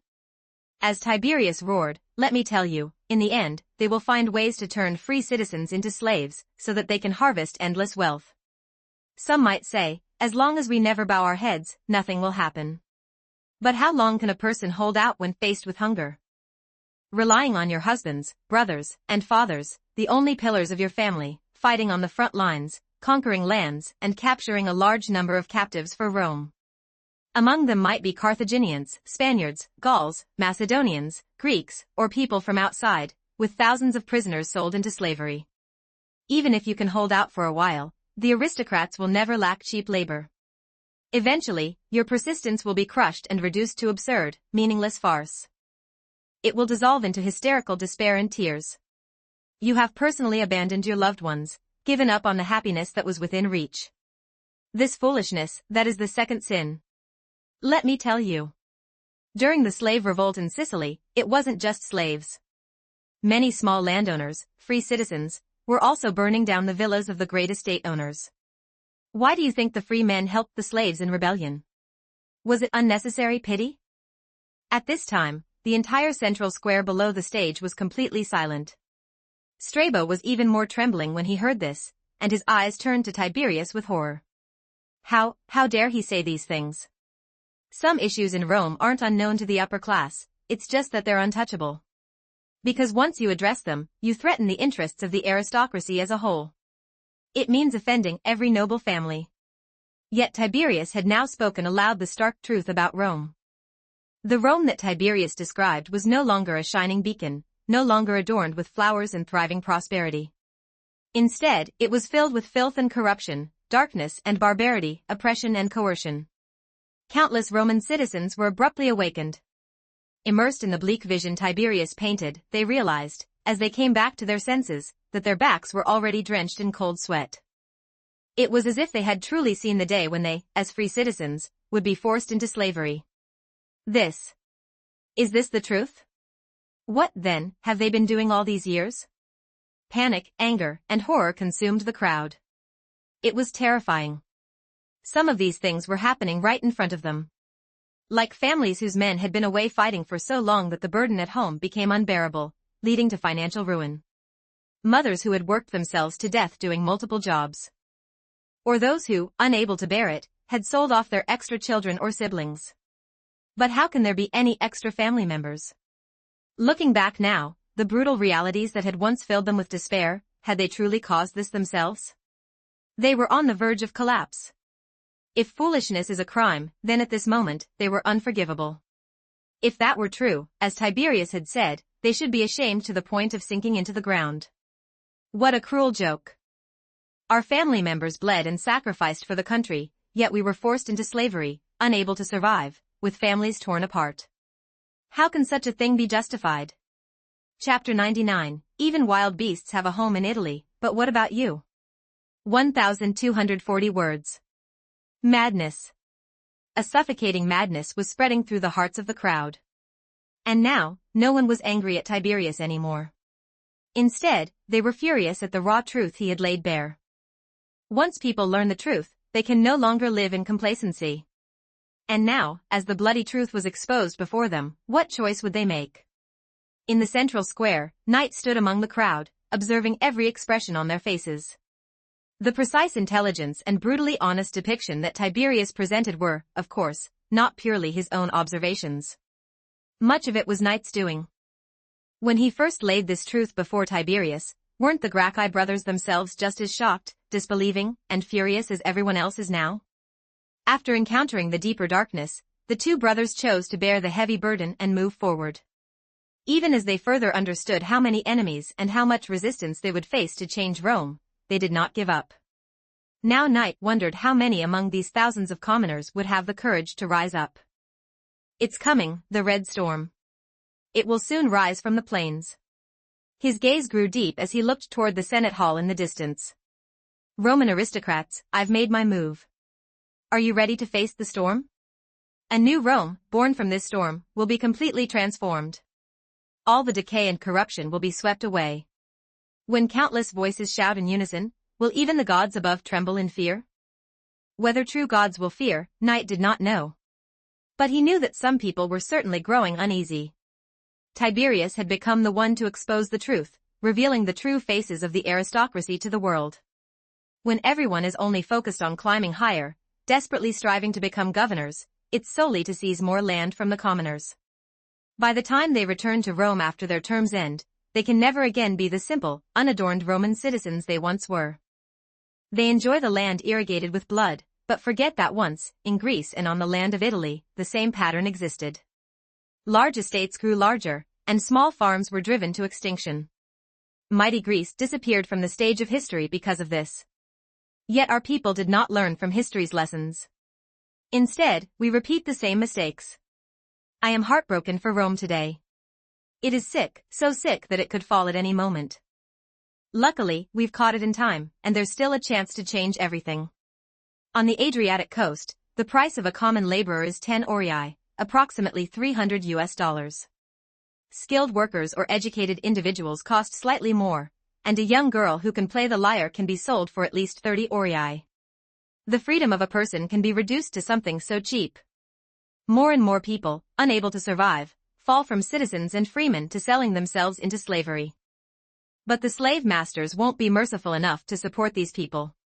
They can beat, humiliate, and abuse their slaves as they please. If they're unhappy, they can even kill them outright. With the continued victories in war, great wealth was obtained, but it only made the rich richer and the poor poorer. The gap between the two classes has grown wider. Now, the people of Rome have completely lost any shared life goals and ideals. When soldiers return to their hometowns, they find that the home full of childhood memories is long gone. They find vast estates before them, estates just like those they had seen surrounding Carthage. Their neighbors are nowhere to be found, their farms have been taken by the wealthy, and even their families have disappeared. All they see are sunlit villas, where the rich, who seized their farms, now live. Tiberius grew more impassioned as he spoke, and finally, he delivered the powerful words that have echoed through history. On the land of Italy, even the wild beasts have their dens. They make their nests and build their homes there. Yet you, who have shed blood for Italy, have earned only wealth for others. You are the masters of this world, yet you do not have a single piece of land to call your own. Can you accept such a thing, such an injustice? Tiberius roared his final question. And from the crowd rose a thunderous wave of angry cries, no. No. No. Absolutely not. Their land, their interests, there is no way they will give them up to those aristocrats who only know how to sit back and enjoy the fruits of others' labor. Compared to the Rome of old, rich, powerful, and filled with glory and joy, with its wild and brutal rush of blood and violence, many had been lost in a dreamlike daze, believing they lived in a beautiful world. But when someone finally tells you that it isn't so, that the so-called beauty is nothing more than a facade, it's like a veil is lifted. Only when faced with the hard facts do many begin to realize why that supposed happiness had always felt a little off. Why, in mighty Rome, were they still occasionally subject to unfair treatment? What they once thought was merely personal misfortune turned out to be a shackle they had placed upon themselves. Tiberius looked out at the crowd, now fully riled up, their thunderous roars shaking the ground. He felt a deep sense of awe and excitement in his soul. Have I succeeded? No, have we succeeded, knight? Gaius Gracchus, and what about me, brother? Just thanking Knight, huh? Guess I'll leave then. He felt deeply grateful for Knight's final training session the night before. At first, even when Knight presented Tiberius with the cold, naked facts, the dark truths that consumed lives, Tiberius found it hard to believe. But a little investigation showed that those numbers were accurate. But knowing they were true made it even more terrifying to reveal them all. Doing so would cut the roots of the Senate aristocrats. It meant declaring war on the entire Roman elite class. There was no turning back.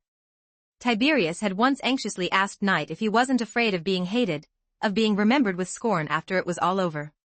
But the man had said that even if he were to die midway through the reforms, he wouldn't regret it. But Tiberius had a worry deep inside. He feared that even if the truth were revealed, people might still choose to remain passive, not supporting him. He feared that no one would stand up and shout for him. He worried that the common people might not realize the severity and danger of the problem. If they couldn't awaken their own minds and think critically about what was at stake, they would forever live in the dreamlike prison spun by the aristocrats and landowners. The most terrifying thing in this world is living in hell without realizing it. Yet, strangely, it is also fortunate, for ignorance brings fearlessness. And when you fear nothing, you can live your life undisturbed. But that doesn't mean disaster won't draw near. Eventually, people must stand up and save themselves. Just as Knight once led them across the Ebro River, now it was time to awaken the breath of freedom in people's souls. In this moment, Knight had taught Tiberius a vital truth. Chapter 100, Once you choose the right path, you will never be lost. 1,345 words. If you want to help the ignorant and restless commoners gain power in Rome, to fight for their own happiness and interests, first, they must have a clear understanding of their own position. There is so much injustice in this world because people's positions are too unclear, making them confused about their goals. They don't know what they're fighting for, what they should be striving for, or who they should see as their enemy. If they can't even figure that out, they'll easily be used and manipulated as tools by those who are truly clever. First of all, there is the division of class levels. Just like the Roman nobles would live on the 7 hills and never interact with the common people, nor would they join the people in the city to relax. In this way, you cannot expect these nobles to see the grief, pain, of the common people, nor can you expect them to understand things they have never experienced. The so-called class refers to the different groups into which people are divided due to different status and means of production in certain social production relations. There is a saying that goes, all human history is the history of class struggle. When it comes to this kind of thing, we have to say that wherever there is class differentiation, there will inevitably be exploitation and oppression. The rich people in Rome could build large villas on the hills and live a wealthy life. The people at the bottom of society, however, live a precarious life. Even though the men in their families are winning battles outside, they cannot make ends meet at home and have to sell the land they depend on for their livelihood, so here comes the problem. Ordinary people live such a hard life, so where does the rich get their money from? As a Roman citizen, have you ever thought about this question? Rome has always won battles, yet why are the soldiers' families so impoverished and destitute? It is because an invisible yet distinct line has long divided the Roman people into 2, or even several, classes with significant disparities. Beneath Rome's prosperity and strength lies an ugly side. The first step is to clearly identify your class, and then determine your exact position within the hierarchy. Understand who is suppressing, oppressing, and exploiting you. Next, figure out which class levels are your enemies and which can be won over as allies. Only by clarifying these key core issues can one know in which direction to strive and fight. Otherwise, one might be aware of the empire's crisis but remain clueless on where to start. It may even be that people know how to make the country better, but because they can't distinguish who their enemies are and who their trustworthy allies are, they repeatedly miss the opportunity for reform, encounter obstacles, and ultimately fail. But that is a distant story for another time. At this moment, what Tiberius needed was simply to first make the people aware of their position, feel anxious, understand who their enemies truly were, and learn to fight for themselves. What comes next is part of the future plan. Knight, think about it carefully. Before we attempted this task, the land reform, wasn't there already someone who saw the crisis in Rome and tried to change it? Need me to give you a reminder? In response to Tiberius's sincere request, he smiled and replied, it was during the Hannibalic War, actually. The conflict between the nobles and the common people had already emerged and nearly escalated. However, with the onset of the war, the conflict eased, but once the war ended, someone proposed a law to protect the interests of the common people. Lucius, there was a tribune by this name who successfully passed his law in the Roman assembly. The new law stipulated that no citizen could own more than 500 acres of land, no more than 100 cattle, and no more than 500 sheep. But, under the interference of the Senate, this law became nothing but an empty promise. This law, in essence, sought to redistribute the land owned by the Roman state to the common people. This, of course, touched upon the interests of the nobility. After all, in ancient Rome, it was difficult to distinguish between public property owned by the state and private property owned by the nobility. Therefore, it's easy to imagine how, if a similar law were proposed again, the Senate, representing the large landowning class, would resolutely resist any decree aimed at redistributing public land. And what they are attempting to do now, though it began with advocating for the soldiers, is also a voice for the millions of slaves, for those who have been exploited and pushed to the brink, unable to survive. This will undoubtedly draw the suppression of the Senate and the large landowners again. Their strength alone won't be enough, otherwise, they would only repeat past failures. They need to rely on the power of the people. Should the unarmed commoners be sent to fight? At that moment, Tiberius was deeply worried and confused as he asked Knight. However, the man responded, saying, they are far from being unarmed commoners. You are underestimating the power of the people, Tiberius.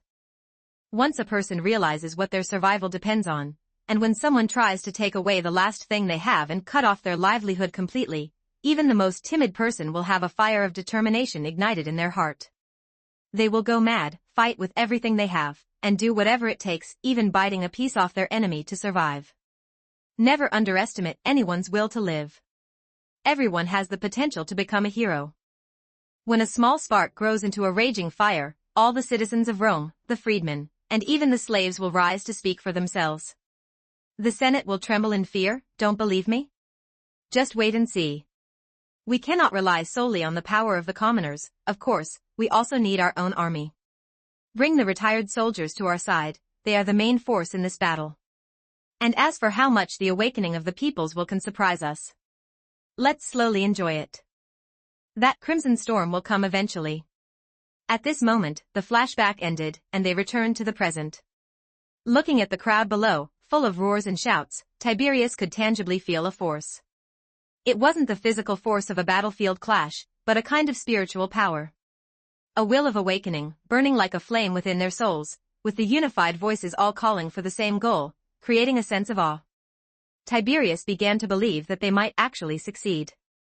In that instant, many memories flashed through his mind, most vividly the night by the Ebro River, when night inspired the people and led them in a desperate strike. When people have faith, they can indeed unleash a formidable power that commands respect. With a goal in mind, people will not be confused. As long as they know the direction is right, they will fight to the death without fear of hardship. He now believed that the people, who had clearly identified their enemies, had transformed into true soldiers. Meanwhile, in the crowd, Strabo Pompey was utterly petrified. He barely remembered how the following moments passed. When Tiberius let out his final cry, calling on those who, like him, wished to change everything to stand with him, the crowd responded with a roaring, unanimous shout. It was fierce, resolute, angry, and thunderous, so loud that it struck fear into the heart of Strabo Pompey, standing on the side of the nobility. Suddenly, someone began chanting Tiberius's name, and soon, countless others joined in, shouting his name over and over. It was as if they were calling out to a hero from their hearts. Strabo Pompey felt he could no longer stay in that place for another second. How did this happen? Chapter 101, Win over those who can be won over, punish those who must be punished. 1,188 words. A sense of panic spread through Strabo Pompey's mind. They've gone mad. The citizens of Rome have gone mad along with that lunatic Tiberius. The Senate will never stand idly by after what happened today. They will never allow Tiberius to succeed. If the senators had known about Tiberius's mad ideas earlier, they would never have allowed him to enter politics in the first place. But wait. Strabo Pompey suddenly remembered that they were still at the election rally for the tribune. However, after this uproar, he had every reason to believe that everyone would choose Tiberius. Because he even spotted several commoners he had previously bribed, now shouting furiously among the crowd. What is this? Strabo Pompey, overwhelmed with emotion and unable to control himself, realized that if he tried to ask these people to help with his campaign now, they would tear him apart in an instant. The worst had happened, there was no longer any chance of stopping Tiberius's rise. As expected? When the final votes of the citizen assembly were tallied, Tiberius was elected as the Roman tribune for that term, winning by a landslide, 5 times the number of votes as Strabo. Many of those who had taken bribes from him even turned against him, publicly confessing their corruption out of shame, and then joined Tiberius's camp. The crowd was outraged when this admission mirrored the exact corruption Tiberius had exposed during his speech, triggering a fierce public reaction. Just as the crowd's anger turned towards Strabo Pompey, ready to tear apart the shameless man, he had already foreseen the danger and fled. From that moment, more people came to believe in Tiberius. As they realized the depth of corruption in Rome and began to see him as the only one who could save them, so, the citizens even started voluntarily protecting him. Meanwhile, the uproar continued to spread, and Tiberius's speech at the Central Forum quickly made its way across Rome. Even during this process, many retired soldiers helped fuel the momentum. Before long, copies of Tiberius's speech appeared in every corner of Rome, and more people quickly became aware of the suffocating darkness behind the Roman facade. My God! How had the center of power in their sacred city, Rome, become so rotten? More and more people were shocked by the bloody truth. This scandal eventually reached the Senate. Upon hearing the full account and after having people collect all the details of Tiberius's speech, countless noblemen were outraged. Many were so furious that they could hardly resist the urge to strangle Tiberius themselves. As members of the ruling class, they couldn't believe that Tiberius, one of their own, would side with the common people. Not only was he fighting for the justice of Roman citizens, but he was also advocating for the redistribution of land for soldiers and commoners. Did he think that by casting off his luxurious attire and becoming a tribune of the people, he could truly blend in with the commoners? He was attempting to bring down the very class to which he belonged. Although others hadn't discussed class divisions in the way Tiberius had, he had fully exposed the darkness of the Roman aristocracy in his speeches, making him an outright enemy of the entire noble class. Yet, a small number of compassionate officials chose to support Tiberius. Although Rome had decayed to its core, it wasn't entirely devoid of good people. An unexpected event occurred the day after the election results. A senator publicly voiced support for Tiberius and his cause. This surprised Knight and the others, who realized they weren't the only ones who had long been fed up with Rome's diseased condition. There were other far-sighted individuals as well. Knight, this is someone we can win over. The division of class is far more complex than a simple split between rich and poor, or rulers and commoners. There are multiple layers within those classes. Those close to the upper class, or even accomplices of the ruling elite, are the vested interests who exploit the commoners. Such people should be discarded immediately. They are difficult to win over, and even if you manage to, you'll constantly worry whether they are truly loyal, as they are prone to betraying us. However, commoners, well-intentioned officials, retired soldiers, and even some active-duty soldiers, as well as slaves, can be recruited. Many have already been exploited to the point of desperation. Some are barely surviving, able to scrape by. We must be cautious. At this point, Knight paused to assess their situation and the state of Rome before continuing his lesson to the Gracchus brothers. Those who are like slaves, retired soldiers, and commoners whose families have been ruined by the nobility are our primary targets for recruitment. They've been pushed to the brink and, having experienced the deepest despair, know the true face of the aristocracy. Their determination to follow us and change everything will be stronger. On the other hand, families who are still managing to hold on might side with us for now because of shared interests. But if the nobility starts bribing them to speak against us, their commitment might not last. So, while we should gather as many supporters as possible, only those we can fully trust should be allowed into the core of our movement. The Gracchus brothers marveled at Knight's insights, wholeheartedly agreeing with his reasoning. His explanations were sound, calm, and wise, there was no doubt about it. The relationship networks between the Roman classes that Knight explained, along with his clear strategies for breaking the deadlock, left them feeling enlightened and more aware of the broader picture. Knight's perspective was far-sighted and exceptional, allowing him to see the essence of matters and guide them step by step toward understanding how to maneuver the situation to their greatest advantage. Despite his deep understanding of human nature and social contradictions, he remained humble, leading them forward carefully, steadily expanding their reform movement's influence. Even at that moment, he also warned the Gracchus brothers not to celebrate too early. If they became too complacent now, they could lose their heads tomorrow and never see another sunrise. Though they had gained significant support from the people, they must not let the growing chorus of voices cloud their judgment. Even though they had recruited many retired soldiers and even some active-duty soldiers who had become restless after hearing the rumors about Rome's situation, there was no room for carelessness. The Senate wasn't just sitting idle, they still had plenty of armed forces, including private militias at their disposal.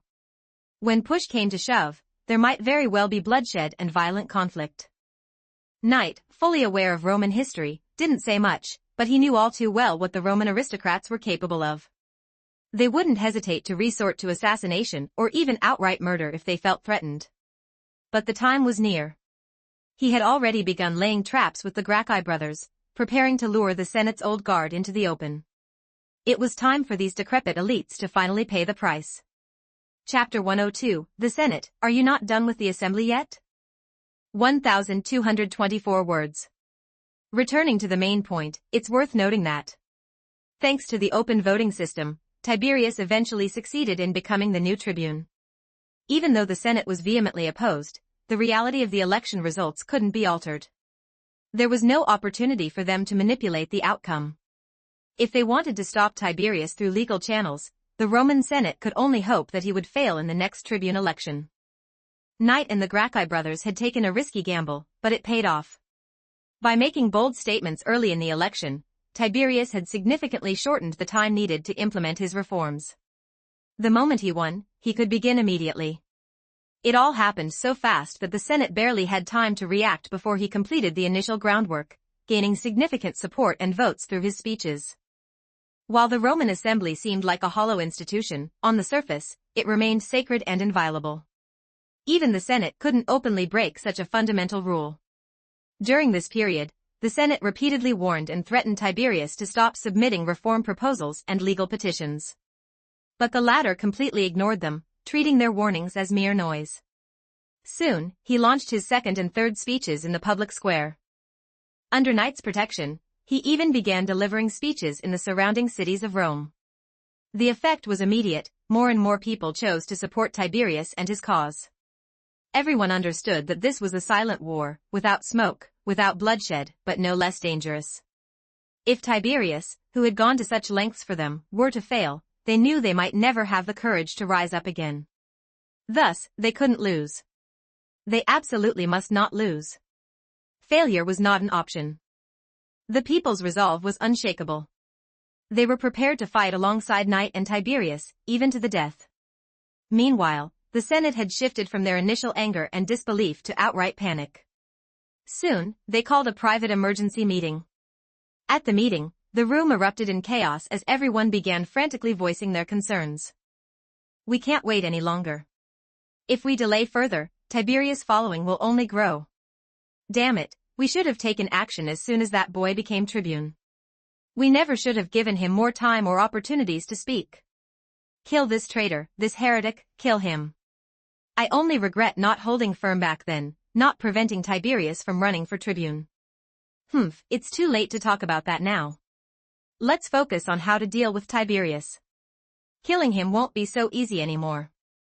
Every time he gives a speech, he's surrounded by a huge crowd of citizens who voluntarily protect him. I believe, we can't use the same methods we used against Lucius Licinius." Indeed, Lucius Licinius, another tribune, assassinated by the Senate's covert tactics. But Tiberius was different. He had more supporters, and they were far more vigilant. Moreover, Tiberius had the backing of the powerful Gracchus family, as well as tenuous but significant connections with the Scipio family, both the elder and younger branches. Even though neither the Gracchi nor the Scipios had openly declared their full support for Tiberius' reforms, they hadn't outright opposed him either. Just thinking about the vast influence behind Tiberius made the senators feel sick, as if they'd swallowed dirt.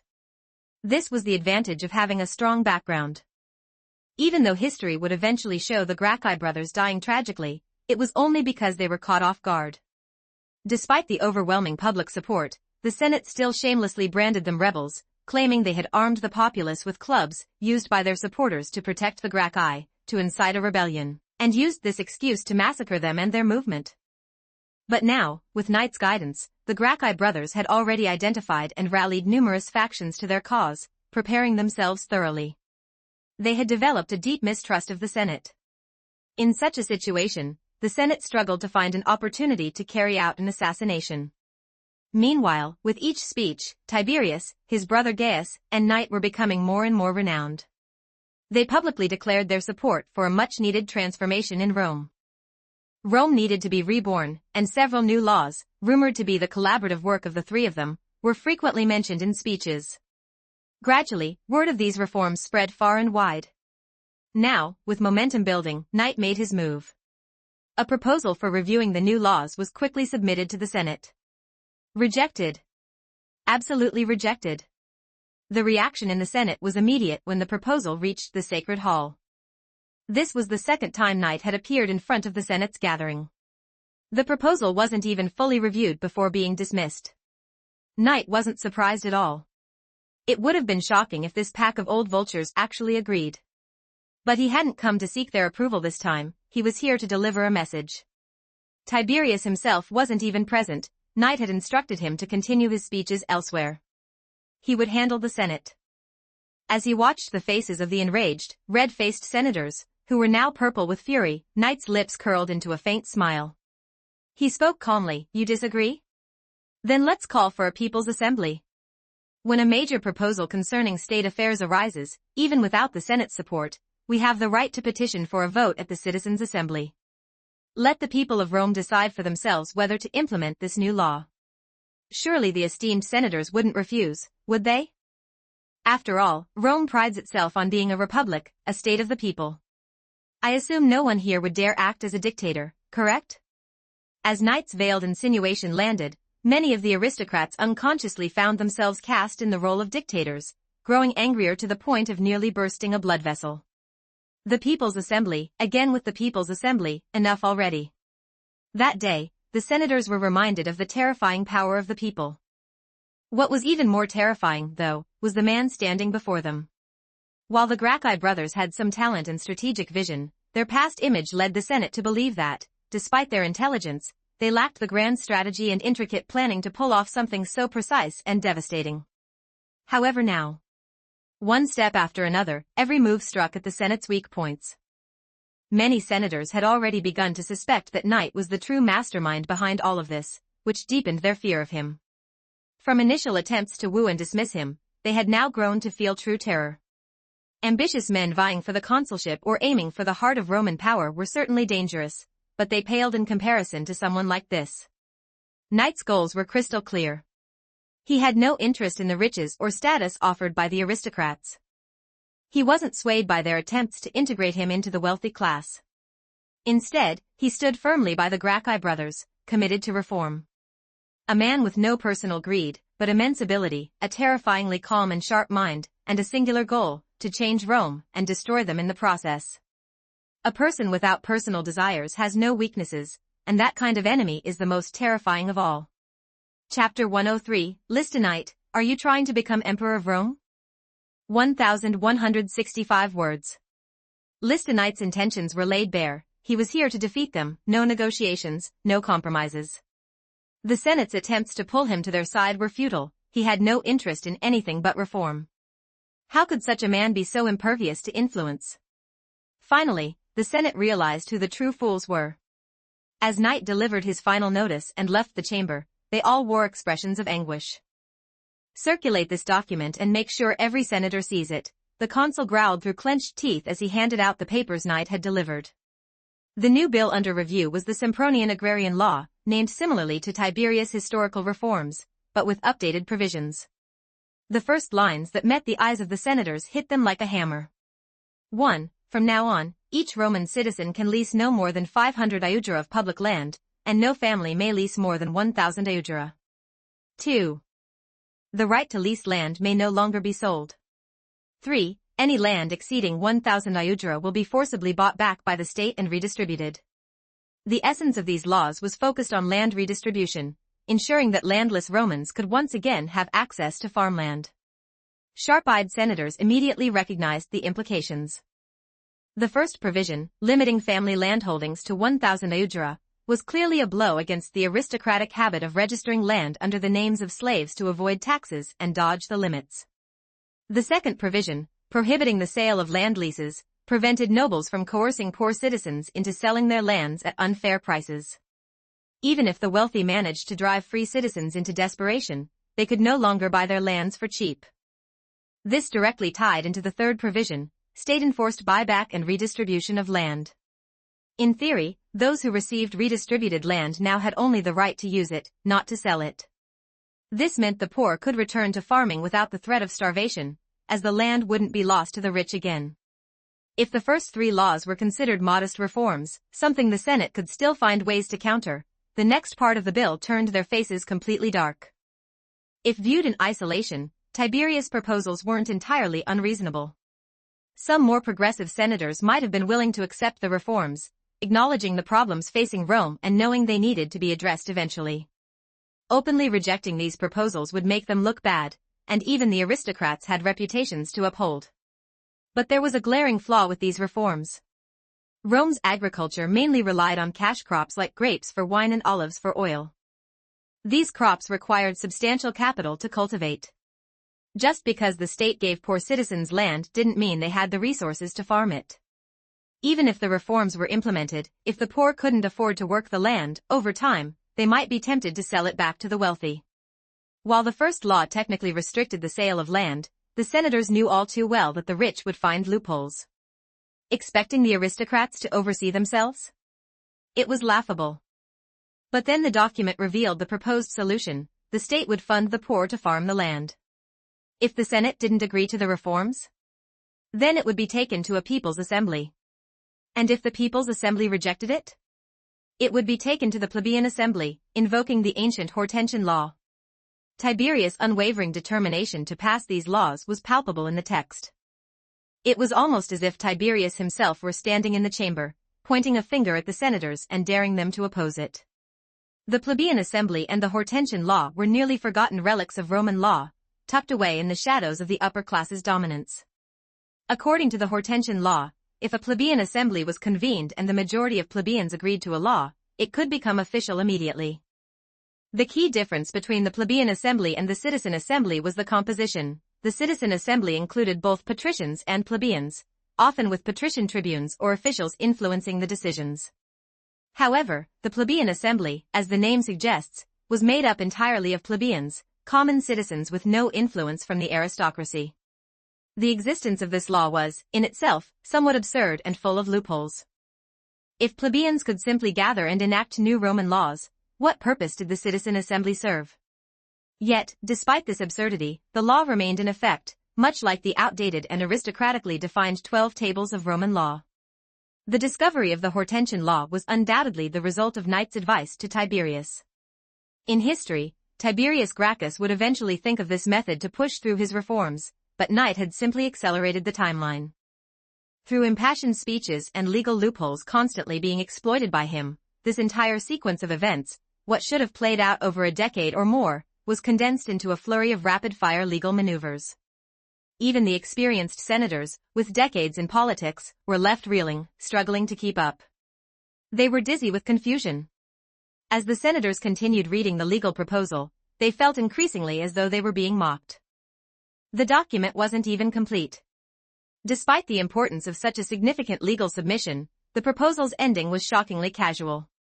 The above 3 laws are presented for the Senate's consideration. If they are passed, the remaining sections of the reform will be made available. If the Senate cannot agree to these 3 laws, there will be no need to discuss the rest. The tone was neutral, but it said everything without needing to say it explicitly. It stopped just short of directly mocking the Senate with the unspoken implication, "We'd hate for this to give you a heart attack." The senators were already fuming. What are they planning? Is this a threat? This is intimidation. This is a disrespect for Roman law. It's a direct insult to the Senate. Curse Lista Knight, curse the Gracchi brothers, curse Tiberius Sempronius Gracchus. Did you read what he wrote? What does he want? If we refuse, they'll call a citizen assembly, and if the citizen assembly refuses, they'll go to the plebeian assembly? Does he think he's the king of Rome? He's planning to push his law through with the support of uneducated plebeians who know nothing. This is a complete takeover of the Roman people. What is he trying to do, start a rebellion? The Senate chamber echoed with furious shouts as the enraged senators vented their anger. Tiberius Gracchus had crossed the line this time. If they allowed him to establish his laws through the plebeian assembly, Tiberius would effectively control Rome by harnessing the power of the people.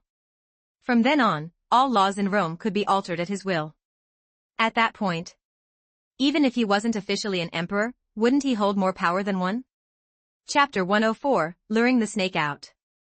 1025 words. Rome had no need for a king or emperor to re-emerge. The mere existence of Tiberius and his allies threatened the very foundation of the Roman Republic. The senators, now fully provoked, could no longer sit idly by. They decided to take drastic action, resorting to assassination. Meanwhile, Knight, far removed from the Senate's overt plotting, did not need to hear their blatant discussions of murder to know what would come next. Of course, even without eavesdropping, he could predict their every move. Knight and the Gracchi brothers had intentionally provoked the Senate.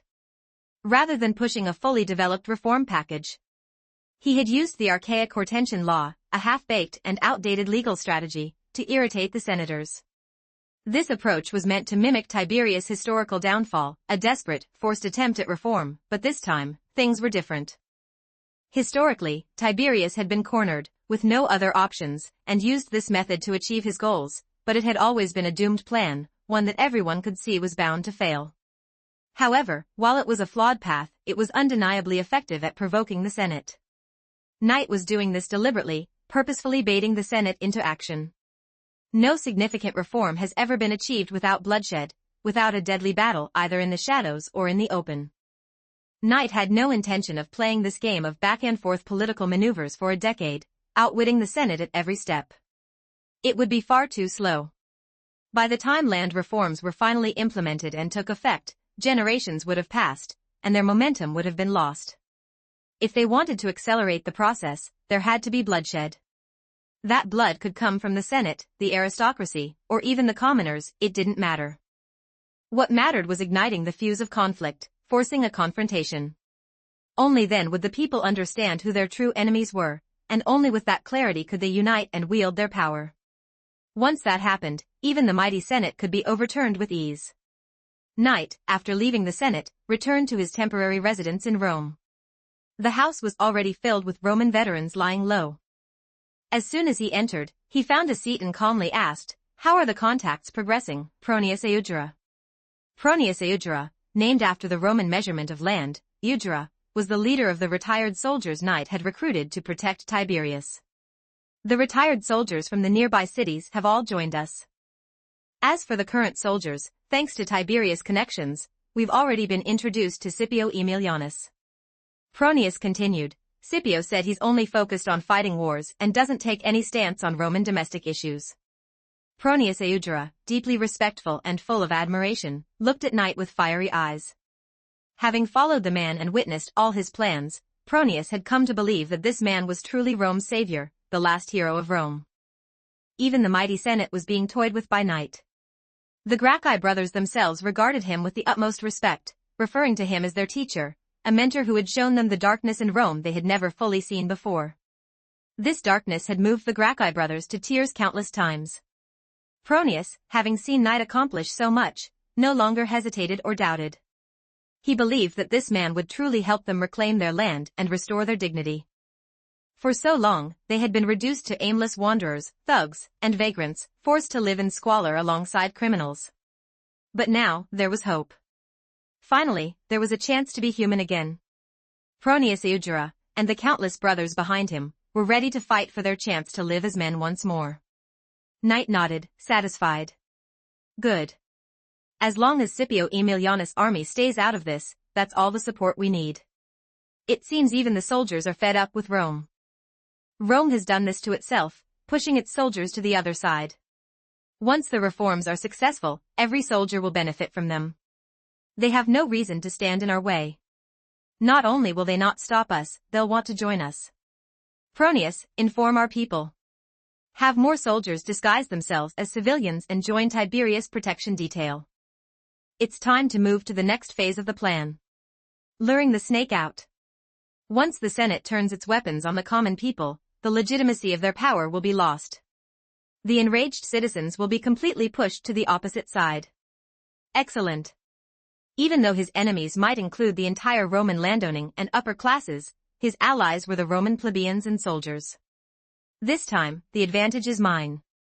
Knight was filled with confidence. Just as he issued orders to Proenius, on the other side of Rome, the Senate aristocrats were equally confident about their upcoming assassination. In truth, it was less of an assassination and more of a plan to openly kill Tiberius. Tiberius wasn't Lucius Licinius, who, when proposing land reform, had garnered little support. Few people paid attention to Licinius, and by the time he was murdered, most Romans had already forgotten his name. But killing Tiberius, who was now protected by a large number of plebeians, was a much more difficult task. The Senate ultimately decided to use their private armies. They would kill not only Tiberius but also the plebeians who protected him. This was the only way to ensure success. Hesitating out of concern for the plebeians might cause them to fail in killing Tiberius, and that would only infuriate the Senate further. It seemed as though history was repeating itself. The Senate planned to use the same pretext as before, accusing the plebeians, who carried wooden sticks and other self-defense weapons to protect Tiberius, of rebellion. If they framed it as an uprising, then these plebeians and free citizens were no longer Romans. They would be classified as enemies of the state, deserving of suppression. Just like the rebellious forces in Spain or the revolting slaves in Sicily, they must be killed. Only through blood could Rome's fury be calmed. Any dissenting voices must be crushed. Chapter 105, More People. 1,180 words. A few days later, under Knight's deliberate guidance, the Senate found their opportunity. Their investigations revealed that Knight had stayed in Rome for quite some time, while Tiberius continued his speeches in nearby cities, calling for agrarian reform. Knight, the hero and formidable force, was not by Tiberius' side to protect him. All that remained around Tiberius were a bunch of plebeians, an unorganized rabble easily dealt with. The Senate had also heard that Tiberius' latest speeches would include new proposals for reform, beyond the 3 land laws that had been rejected in the Senate. The mere existence of the land laws had already terrified the aristocracy, robbing them of sleep. The thought of Tiberius proposing even more reforms, who knew what shocking new laws he might suggest, was unbearable. The Senate could wait no longer, they had to act. Tiberius Gracchus must die. He must be killed. Even if it means offending the Gracchi family, it doesn't matter anymore. The Senate aristocrats had reached their breaking point. If they didn't eliminate Tiberius soon, the future of Rome would be in peril. However, they were well aware of the current influence of the Gracchi brothers and listed Knight in Rome, with waves of public support growing ever stronger. To ensure success, they decided to mobilize their private armies, soldiers who were utterly loyal to their noble families. These men were different from the Roman soldiers, whose land had been taken and whose morale was low. The private soldiers were well-fed, well-paid, and had no reason to betray their benefactors. Unlike the desperate and disillusioned Roman soldiers, these troops had no reason to turn on their aristocratic masters. Still, the nobles were cautious. To mitigate the risk of the plebeians rallying around Tiberius in large numbers, they sent more troops than necessary, just to be sure. On the day of Tiberius' speech, several young aristocrats led their troops into the city near the Tiber River, blending into the crowd as instructed. History was set to repeat itself. This was the very spot where, in the original timeline, Tiberius Gracchus would be killed, his body thrown into the river along with his followers. But when these aristocrats and their private soldiers arrived, they were stunned by what they saw. People, endless people? The streets were packed with a sea of plebeians, there to hear Tiberius speak. The sheer number of people caused the young nobles to feel a creeping unease, as they could hardly believe the massive turnout. The crowd stretched as far as the eye could see, a swarming mass of humanity that was impossible to count. "Are we supposed to kill all these people?" one young noble muttered nervously. "Are you insane? How can you even suggest such a stupid idea? Of course, we're only going to target the most vocal supporters. We'll take out Tiberius and his rabble-rousers, and the rest will scatter in fear." Another noble hissed in response. "Don't be fooled by the numbers. These people have never seen blood. The moment one of them retreats, the whole crowd will panic and flee." "Exactly. They're nothing but a rabble. Our soldiers are veterans, they've fought on battlefields, fought against bandits and pirates. They're trained to protect our families and property. These plebeians are no match for them." Comforted by this reasoning, the 2 young nobles exchanged glances and smirked with confidence. What they didn't realize, however, was that their whispered conversation had already been overheard by veterans hiding among the crowd. Those veterans relayed the information back to Knight. Yes, Knight was here too. The Senate would never have expected it. Rumors that Knight was still in Rome were outdated. While he had been in the city earlier that morning, he had already arrived in the city near the Tiber by afternoon, thanks to his Pegasus-powered chariot. Indeed, the concept of Pegasus. This power had been inherited from the Achilles template, incorporating the speed of the Pegasus chariot. Just as any spear could embody the concept of the divine spear, the chariot fused with the Pegasus concept allowed for godlike swiftness. Even without wings, the horses ran like shooting stars, allowing Knight to reach the city in no time. He was here to ensure Tiberius' safety. Upon hearing that the aristocrats had mobilized their forces, and learning of their plans through the overheard conversation, Knight grinned. "More people? You think you have more soldiers?" They weren't the only ones with soldiers. He had his own, several times more than what the nobles could muster. Did they really think they could pull off this sneak attack without his permission? Knight's confidence remained unshaken as he calmly awaited the moment everything would unfold. Soon enough, a ripple of excitement swept through the crowd as Tiberius arrived, surrounded by a group of disguised retired soldiers for protection. The crowd erupted into wild cheers, chanting Tiberius' name with fervor. Tiberius' speeches, advocating for reform, had already spread across Rome in written form. His message had resonated with the common people, and many had traveled from far and wide just to hear him speak in person. These were not idle bystanders, they were dedicated supporters of Tiberius. Among the crowd, the young aristocrats shifted their focus as Tiberius came into view. With a gentle smile, Tiberius waved to the masses, calmly interacting with the surrounding plebeians. A group of civilians, armed with wooden sticks for protection, formed a protective circle around him. Seeing this, the young aristocrats immediately concluded that Tiberius was planning an insurrection. Weapons. They had weapons. That was all the excuse they needed. We'll label him a rebel, and when he's dead, we'll have a proper justification for it. The young nobles were convinced. As long as they could minimize the chaos, it was better to avoid a full-scale riot. The sheer number of people present was intimidating, and they knew it would be best if they could get closer to Tiberius without sparking panic. But in the brief moment of hesitation, Tiberius had already moved through the crowd, protected by the people on both sides of the street, and ascended the platform.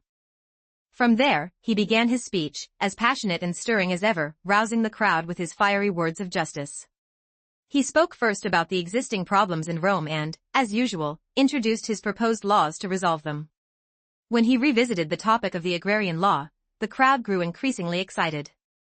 Many clenched their fists, filled with hope and anticipation for the future, a future where they might finally receive land, and where Rome would become a fairer place for the common people. But then, Tiberius began to introduce a new law. This time, it was the grain law, a proposal that had originally been formulated and expanded upon by his younger brother, Gaius Gracchus.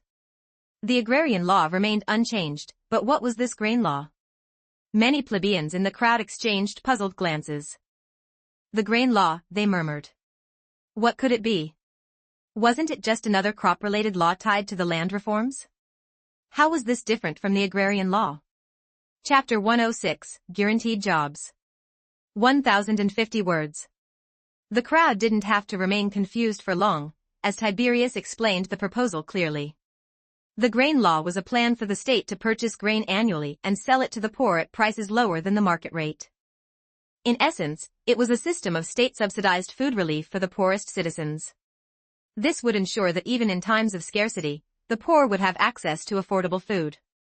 It was essentially a Roman version of the granary law, or ever-normal granary system, similar to what was practiced in Han Dynasty China.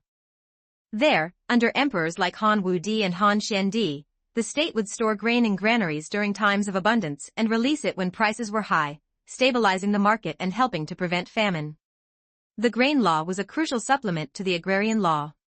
While the agrarian law addressed land redistribution, the grain law ensured that the poorest citizens would always have food security. This idea stunned the people, both the concept and its potential impact.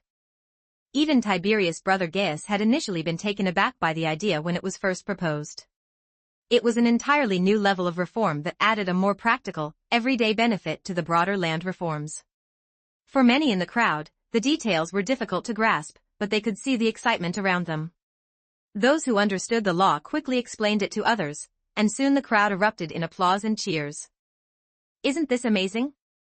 Some of the people didn't fully comprehend the law's mechanics, but they didn't care. All they knew was that Tiberius was on their side, fighting for them. They didn't need to understand every detail, they trusted that he was working to make their lives better. And the new laws didn't stop there. Tiberius then introduced the military law, the public works law, and the colonial cities law, all ideas that had originally been spearheaded by his younger brother, Gaius. Gaius, more efficient and blunt in his approach than his brother, had proposed these laws with simple, direct reforms that struck at the heart of Rome's injustices. The military law was one of the most critical reforms. It declared that no Roman under the age of 17 could be conscripted into the military. Additionally, soldiers would no longer need to pay for their own provisions and equipment, those costs would now be covered by the state. This law immediately resonated with both retired and active soldiers, as well as young men who were nearing the age of conscription. The thought of not having to pay for their own gear, and the protection it offered to their children, filled the crowd with joy. The cheers were deafening, this was something they could all understand, and they welcomed it with open arms. Next came the public works law, which was directly tied to the agrarian law. While the agrarian law would return land to many, not everyone wanted to be a farmer. Some, especially the veterans, had grown accustomed to the life of a soldier and preferred it over farming. Rome had conquered many lands, and those lands needed infrastructure. The Public Works Law proposed that those who didn't want to farm could work for the state. They would be paid to build roads, harbors, and public buildings, providing them with employment and a livelihood. Wait, there's work and pay for everyone? It's tough to find a job in Rome these days. If the state were still assigning jobs, people would be laughing in their dreams. This proposal, it's brilliant. Instantly, countless people became even more enthusiastic in their support. Meanwhile, Knight helped to further refine these laws. At this moment, Tiberius spoke confidently, outlining the changes these laws could bring once implemented, including the creation of numerous jobs and the revitalization of Rome's economy. This law also complements the next one, the fifth law, the Colonial Cities Law.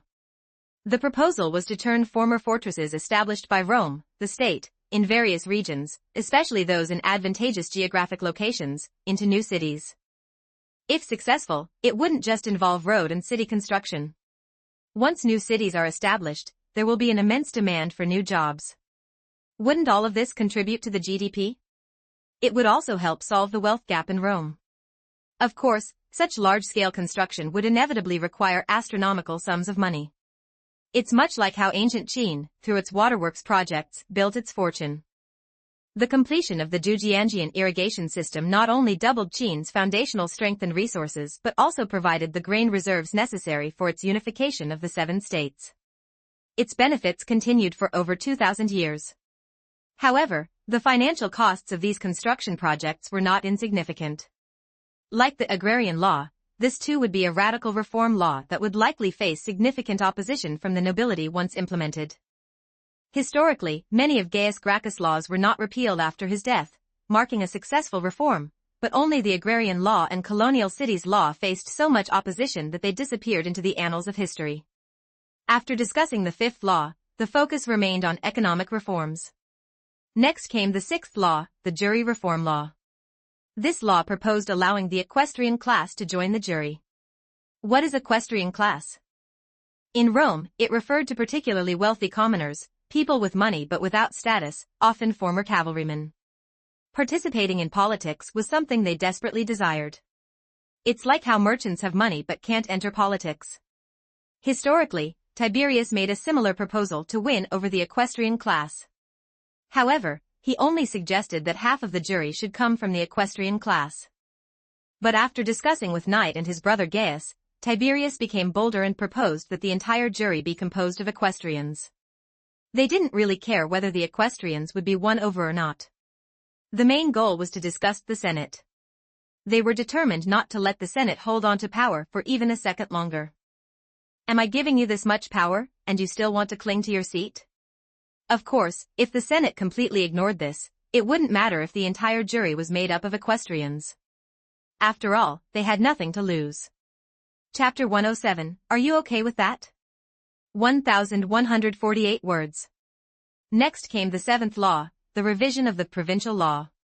Historically, Tiberius encountered funding issues early in his reforms, making it difficult for them to continue. After taking over his reform efforts, his brother Gaius learned from his brother's mistakes and put a lot of effort into the provincial law. This point was brought up early by Knight. The new provincial law stipulated that a portion of the revenue from Roman provinces would be directly allocated to fund reforms. Finally, the eighth law proposed revisions to the electoral law.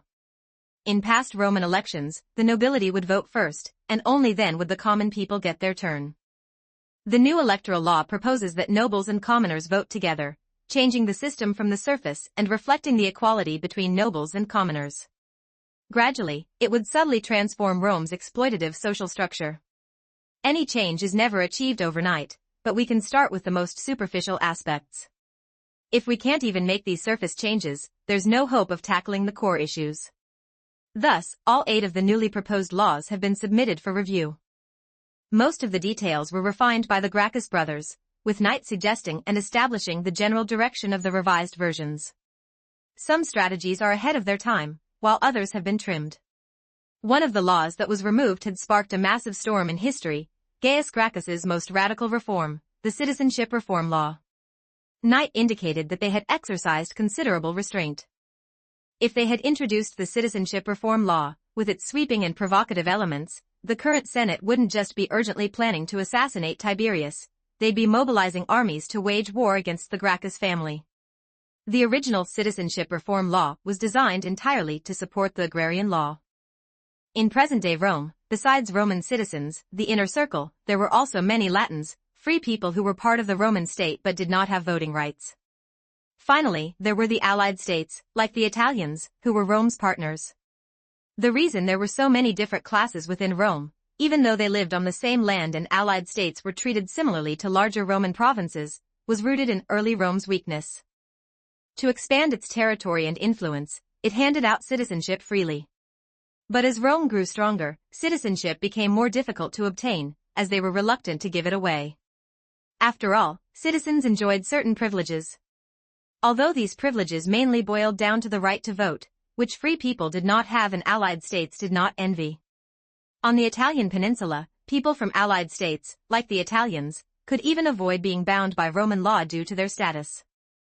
However, they lived alongside Romans. This created legal complications during enforcement. For example, if an Italian from an allied state seriously injured a Roman, the Roman legal system might demand the death penalty. But due to the Italians' allied status, Roman law couldn't apply to them, creating an international legal dispute. This kind of problem was difficult to resolve, and the Citizenship Reform Law proposed to elevate everyone's status. If everyone became a Roman citizen, the agrarian law could be enforced without the obstacle of different statuses. However, Knight was keenly aware that this law was too idealistic, a wishful fantasy of Gaius Gracchus. When this policy was introduced historically, it met with almost universal opposition. First, the nobility of the allied states opposed it. If their common people all became Roman citizens, what would become of the allied states? They would essentially cease to exist. Everyone knew that allied states were effectively Rome's vassals, almost indistinguishable from Rome itself. But on the surface, they were still separate entities. If this law passed, it would be the final nail in the coffin for the allied states. Second, Roman citizens themselves opposed it. This ties back to earlier legal reforms. Before the reforms, Roman citizens had to provide their own equipment and rations when going to war. As the backbone of the military, they bore the brunt of the dirty, dangerous work. Yet, when it came time to divide the spoils of war, Roman citizens were treated the same as soldiers from allied states. Under the old system, allied citizens didn't envy Roman citizenship. Why would anyone willingly give up their free status to become a Roman citizen, just to suffer and toil for the Roman elite? But things are different now. Rome, as a dominant power, no longer requires its soldiers to provide their own rations and equipment under the new legal reforms. All the spoils of war now belong solely to Rome. New Roman citizens also don't have to pay taxes, and there is plenty of land to distribute. The wealth is abundant. Moreover, becoming a Roman citizen now brings higher social status and more opportunities for wealth. Becoming a Roman is now the fast track to becoming part of the elite. Who wouldn't want a piece of this enticing pie? This is exactly why Roman citizens opposed it. They felt their exclusive privileges and benefits were being shared with too many others. The more people who shared, the fewer benefits remained. With so many allied huskies coming in to snatch their benefits, how could anyone be happy? Thirdly, and predictably, the Senate was also deeply opposed. Both publicly and privately, they couldn't stand by and let such a law be passed.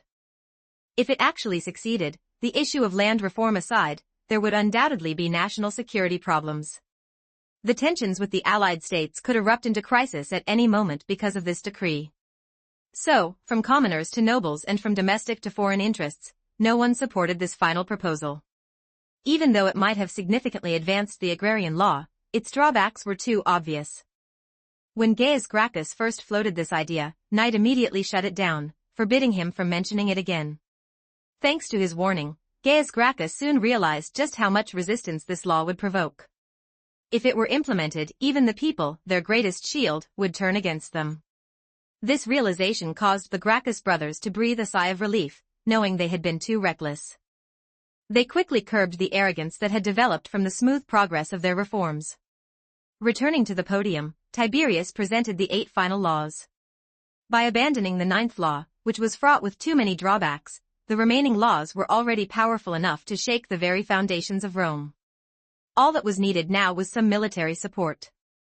These 8 laws, spanning economics, military, politics, and even diplomacy, though diplomacy was crossed out, promised a complete overhaul of Rome, a total purge and transformation. This explosive set of reforms, if enacted, would undoubtedly leave the Senate nobles terrified and furious, perhaps even driving them to madness. Chapter 108, The Turning of the Tide. 1,142 words. Whether the Senate was in turmoil or not, the public didn't know. But as Tiberius patiently explained each of the 8 laws, breaking them down from simple to complex, in clear and understandable terms, he showed the people what benefits they would gain from these reforms. He also painted a picture of the incredible changes Rome would undergo. The crowd erupted into passionate cheers. The shouts were so loud that even on the distant banks of the Tiber River, you could hear the commotion from the town. The people were utterly enthralled. Their calls for Tiberius grew even louder, with some even beginning to revere him as a new god. However, lurking in the crowd, the Roman nobles realized they could wait no longer. Before things spiraled any further out of control, they had to kill this man with his devilish ideas as Tiberius. If these thoughts spread, what horrors might be unleashed? The young nobles were chilled at the thought. They were fixated on the idea that if these laws succeeded, the impact on the Senate and the nobility's interests would be catastrophic. They didn't even consider how difficult these laws would be to implement or the loopholes they might contain. After all, with the Senate as a band of sabotaging teammates, Tiberius's reforms wouldn't be any easier than Wang Ungshi's in the neighboring dynasty. Making changes is hard, but causing trouble is easy. But now, the panicked young nobles could no longer sit still. They immediately ordered the soldiers to act, casting off all pretenses. Kill him. Kill Tiberius. Tiberius is trying to restore dictatorship on Roman soil. He's using the power of the people to push his own selfish agenda. They've got weapons in their hands, a clear symbol of Tiberius Gracchus's rebellion, one young noble shouted, while another echoed in agreement.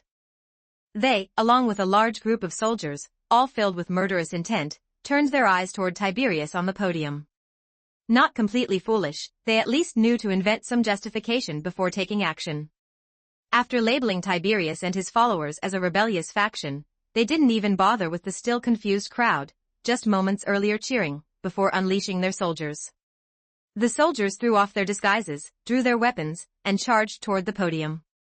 Any civilian who stood in their way was immediately cut down.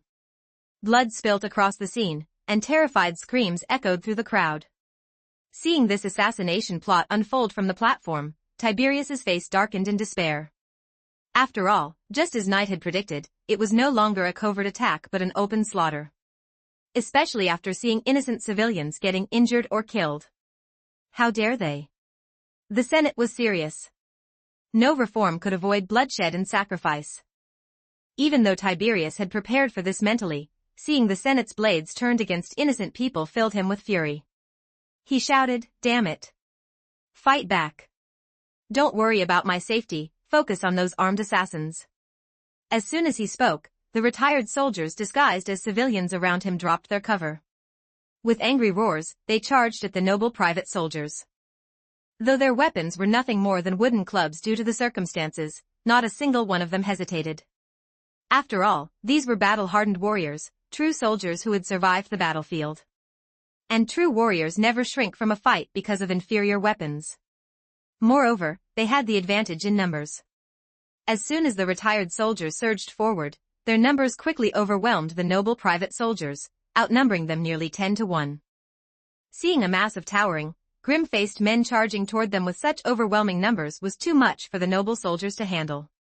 And so? Before they had even covered much distance, the private soldiers turned around and fled, retreating faster than they had advanced. The young noble's eyes, once filled with bloodlust and hatred, were now wide with shock and horror. What the hell? Were there really this many people supporting Tiberius? And how were they all so strong? Even without proper equipment, just by looking at their imposing stance, it was clear that Tiberius's side held the upper hand, and they seemed far more disciplined and formidable. Damn it! This is insane. One of the young nobles, his voice trembling with panic, yelled, "See! I told you Tiberius is nothing but an ambitious tyrant. Why else would he have so many soldiers armed and ready by his side? Look at him, people! This is the true face of the man. Don't be fooled by his sweet words. He's not here to fight for you, he wants to use you to seize control of Rome for himself." Although the noble was frantically trying to frame the civilians as soldiers to claim the moral high ground, he had unknowingly hit the mark. They were indeed retired soldiers. But no one was listening to his words anymore. Instead, angry shouts and insults were hurled at him, with many cursing the young noble's family. Did he think they were idiots? Did he think they were blind? A moment ago, they had been quite eager to kill, so why were they suddenly trying to argue their case now that they were losing? The young noble, with his face red with fury after the insults aimed at his family, was like a taunted character in a game. At that moment, all he wanted was to slaughter the commoners in front of him. Keep fighting. These people don't even have real weapons. What are you afraid of? Do you think their flesh and blood can stop your swords and spears? Yet, just as a young noble loudly proclaimed this, in the next moment, his eyes caught sight of a figure slowly emerging from among the soldiers. As others made way for this individual, the noble's body began to tremble. He stammered, his voice cracking with disbelief, "Lysta, knight? No way, the invincible hero. How could you be here? You should be in the city of Rome, correct?" Knight smiled, his gaze piercing through the noble, calm and calculating, as if everything was under his control. Facing this last hero of Rome, the young nobles suddenly felt as if they had fallen into a bottomless pit. This was a trap. The thought hit the young noble's mind like a tidal wave, and he couldn't shake it. Trembling, clutching their swords with sweaty palms, the young noble and his few dozen private soldiers found themselves surrounded by hundreds of strong men, led by none other than the last hero of Rome, a pack of war-hardened hounds led by a lion. Suddenly, their reliance on superior weaponry seemed insignificant. The situation had reversed. Now, charging forward would be nothing short of walking into the lion's den as helpless lambs. Knight, however, paid no mind to the terrified nobles and their trembling soldiers and started slaughtering. Chapter 109, Now I Am Justice. 1272 words. My brave soldiers, it's time to pick up your weapons and defend your sovereignty and dignity. Take back what rightfully belongs to you. While we fought on the front lines, others sat comfortably behind us, enjoying the spoils that were rightfully ours. Now, when we try to reclaim what belongs to us, they stand in our way. When we sought justice through the assembly, using the proper channels to protect our rights, we were met with bloody repression and betrayal. Tell me, soldiers, what can we rely on now to reclaim our dignity? Kill. Kill. Kill. The retired soldiers roared in fury, their eyes fierce and predatory as they glared at the private soldiers before them. Before the battle had erupted, many of these retired soldiers still harbored a sliver of hope. Even though they had been assigned to protect Tiberius, deep down, they still loved and respected their powerful homeland, Rome. They believed, at least, that the Senate wouldn't go too far. At most, they expected an assassination attempt. But, who brings an entire army for an assassination? This was a blatant declaration that they intended to murder Tiberius, the very man these soldiers viewed as their beacon of hope. Did the Senate truly believe that after killing Tiberius, they would return to being the obedient lambs they once were? Some men may never rise again after kneeling for so long. But they were not those men. Now that they had risen, if anyone tried to force them back onto their knees, then... Are you insane? Lysta, knight, are you seriously raising private soldiers? One of the young nobles shouted in horror. He had overheard Knight's previous words, where he openly referred to these men as soldiers. The latter, however, simply shot the noble a fierce glare and responded. As if no noble in Rome has private soldiers. Why don't you take a look at the men standing behind you? Are they supposed to be a bunch of sword-wielding babies? Knight's merciless taunt caused the noble's private soldiers to flush with shame. To be mocked as babies, this was an insult of the highest degree. This is different. We are here on a mission, but you, Lysta Knight, are raising soldiers purely to fulfill your own ambition. You've already violated Roman law. Do you and Tiberius both dream of becoming Rome's next emperor? The noble shouted angrily, trying to pin a label of treason on them. he then turned to the soldiers, attempting to persuade them not to follow Knight into rebellion, promising that if they retreated now, it would be as if nothing had happened. Otherwise, the only thing waiting for you will be the crushing force of Rome's powerful army. At the mention of the army, several of the retired soldiers shuddered, hesitation flickering in their eyes. But at that moment, Knight's voice rang out, deep and commanding. So, will you choose to surrender? Are you willing to return to the life you left behind? No, a retired soldier suddenly shouted, gritting his teeth in defiance. His voice trembled slightly. Yes, hearing that they might face the wrath of the Roman army was terrifying. Anyone would feel fear, hesitation, even dread. Even though they were once part of that same mighty army, they were now mere civilians who just wanted to live peaceful lives. They didn't want to risk their lives on the battlefield again. But they hadn't retreated when blood was spilled on the battlefield before, so why should they retreat now in the face of a noble's threats? After knowing the truth, after learning that they had been exploited and oppressed all along, they had once been proud, powerful Roman soldiers, only to be reduced to wretched, forgotten outcasts. They drowned their despair in drink, living among trash and in filthy alleys. Sometimes, in the worst of times, they even fought stray dogs for scraps of food. In those miserable days of oppression and exploitation, they had often dreamed of a time when Rome would remember them, when Rome would recognize the contributions of its veterans. Rome would never forget the soldiers who had died for it, they thought. It just needed time. One day, Rome would repay them. But what was the reality? Someone had finally told them the truth, the cruel truth that the future they prayed for would never come. Instead, they would be stripped of their rights and their dignity and reduced to mere slaves. Or perhaps they would die alone, in some forgotten corner, their bodies rotting alongside garbage and decay. To return to that life, where I was nothing but trash, I'd rather die, the soldier roared. At once, countless retired soldiers were moved, their emotions surging. In an instant, more voices of rebellion rose up from the crowd, one after another.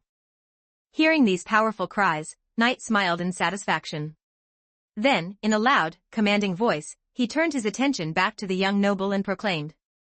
If Rome's laws have lost their justice, if they can't even protect the basic rights of the soldiers who fought for her, then, now I am justice. With that, he raised his arm high and gave the order. Attack! In a flash, the furious retired soldiers charged at the helpless noble private soldiers. The noble's men tried to put up a fight. But Knight led the charge, like a tiger descending from the mountains or a dragon plunging into the sea. His body, impervious to weapons, made defense unnecessary.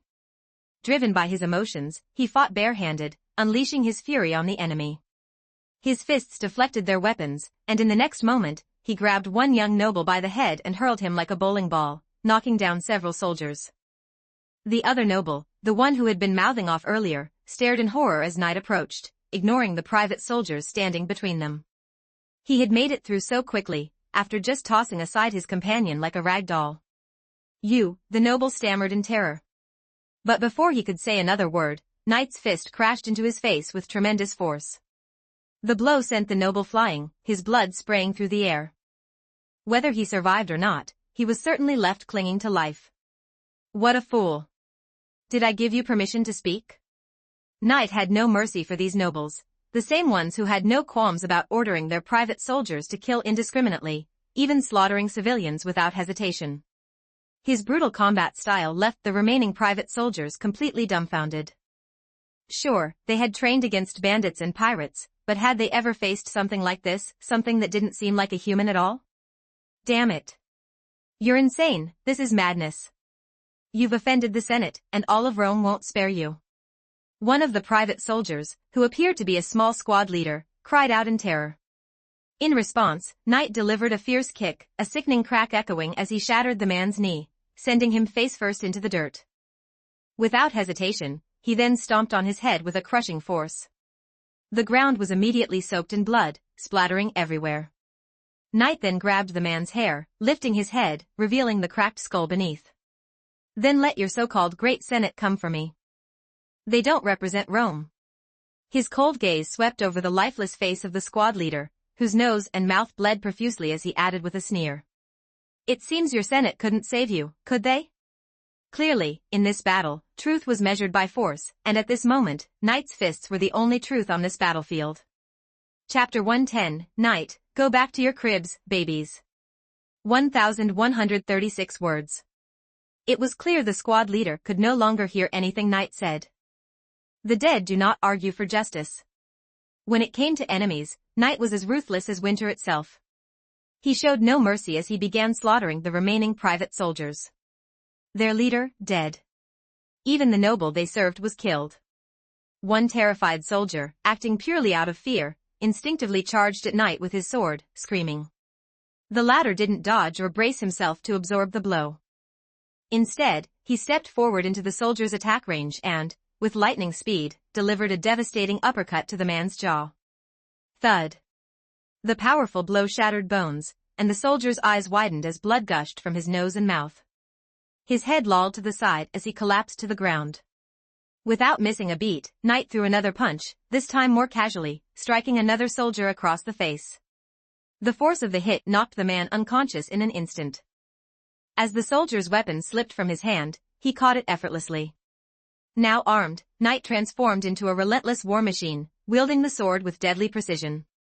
He slashed and hacked without pause. Tearing, crushing, smashing. He killed and kept killing. Blood drenched the earth as bodies piled up around him. Finally, after the noise of battle faded into silence, Knight stood alone, victorious at the highest point, surrounded by a sea of corpses.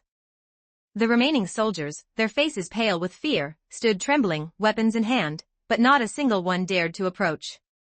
The weak defend themselves with weapons in fear of the strong. The strong use their weapons to kill. Seeing the terror in their eyes, he grinned.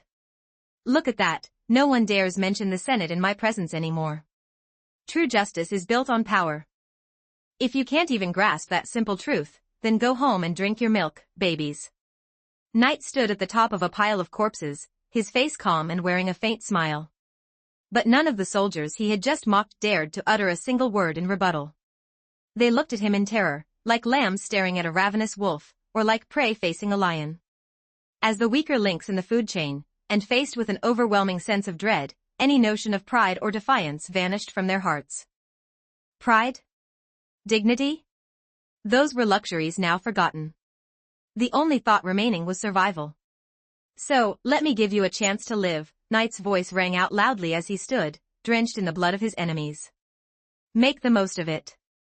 Now, tell me, who do you truly aim your weapons at? Is it those bloated, decaying nobles of the Senate, or me, the one standing here defending the interests of thousands of Roman citizens? Will you allow your sense of justice to be tarnished?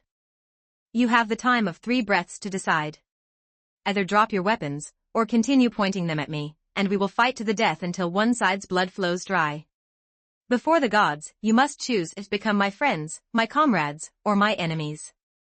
There are no other choices. With Knight's command, the countless retired soldiers closed in, completely cutting off any possible retreat for the remaining private soldiers. Now, there truly was no third option. Under the immense pressure of Knight's commanding presence, the private soldiers trembled. The next moment, clang, clang, clang. A cacophony of weapons fell to the ground as soldiers, eager to live, hurriedly discarded their swords and spears. The speed with which they did so suggested that even a second's hesitation might insult their own desire to stay alive. This sight unfolded before thousands of Roman citizens, who burst into wild cheers. From the initial shock and fear when the private soldiers had appeared and started slaughtering civilians, to the violent counterattack led by Knight, everything had unfolded like a scene from the most thrilling of Hollywood blockbusters, but far more visceral and real. The wild nature ingrained in the bones of the Romans had been awakened. They screamed in admiration for Knight's strength. Even more so, they were in awe of the scene where, with a single sentence, this man, like an uncrowned king, had made an entire army throw down their weapons in fear. The man had simply asked the private soldiers to fight him alone, not his entire force. But even with such an advantage in numbers, they had cowered. Remember this day, for it is a special one excited Roman citizen said. Not only did Lord Tiberius announce new laws that will fill all of Rome with joy, but today is also the day that the great last hero of Rome, Knight, forged his legend. Against overwhelming odds, with the power of his charisma, he made his enemies kneel and swear allegiance. Other bystanders nodded, even suggesting they would buy copies of the epic story once it was written, to preserve and honor it in their homes. Knight, as the man at the center of it all, smiled in satisfaction. With his gentle, just nature and overwhelming charisma, these private soldiers had cast aside their allegiances and joined his cause, becoming friends and comrades. What could be more moving than this moment?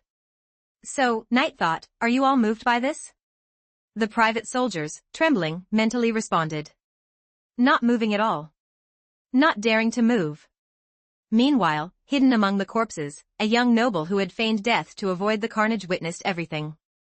His name was Hotrasai, and he cursed Lista Knight's shamelessness under his breath, nearly passing out from anger. Despicable. Utterly despicable. Forcing their soldiers to surrender through sheer terror, it was cowardly beyond belief. Hotrasai wanted to leap up and scream insults at Knight, but remembering the brutal battle and how Knight had shown no mercy, he wisely chose to continue playing dead. All the other nobles who had come with him were already dead. He knew that the best course of action was to stay down and pray that the man would leave soon. This man truly had no fear of offending the nobility. No, it wasn't about fear anymore. He had already crossed a line. Killing nobles openly, trampling Roman law underfoot, what wouldn't this man dare to do?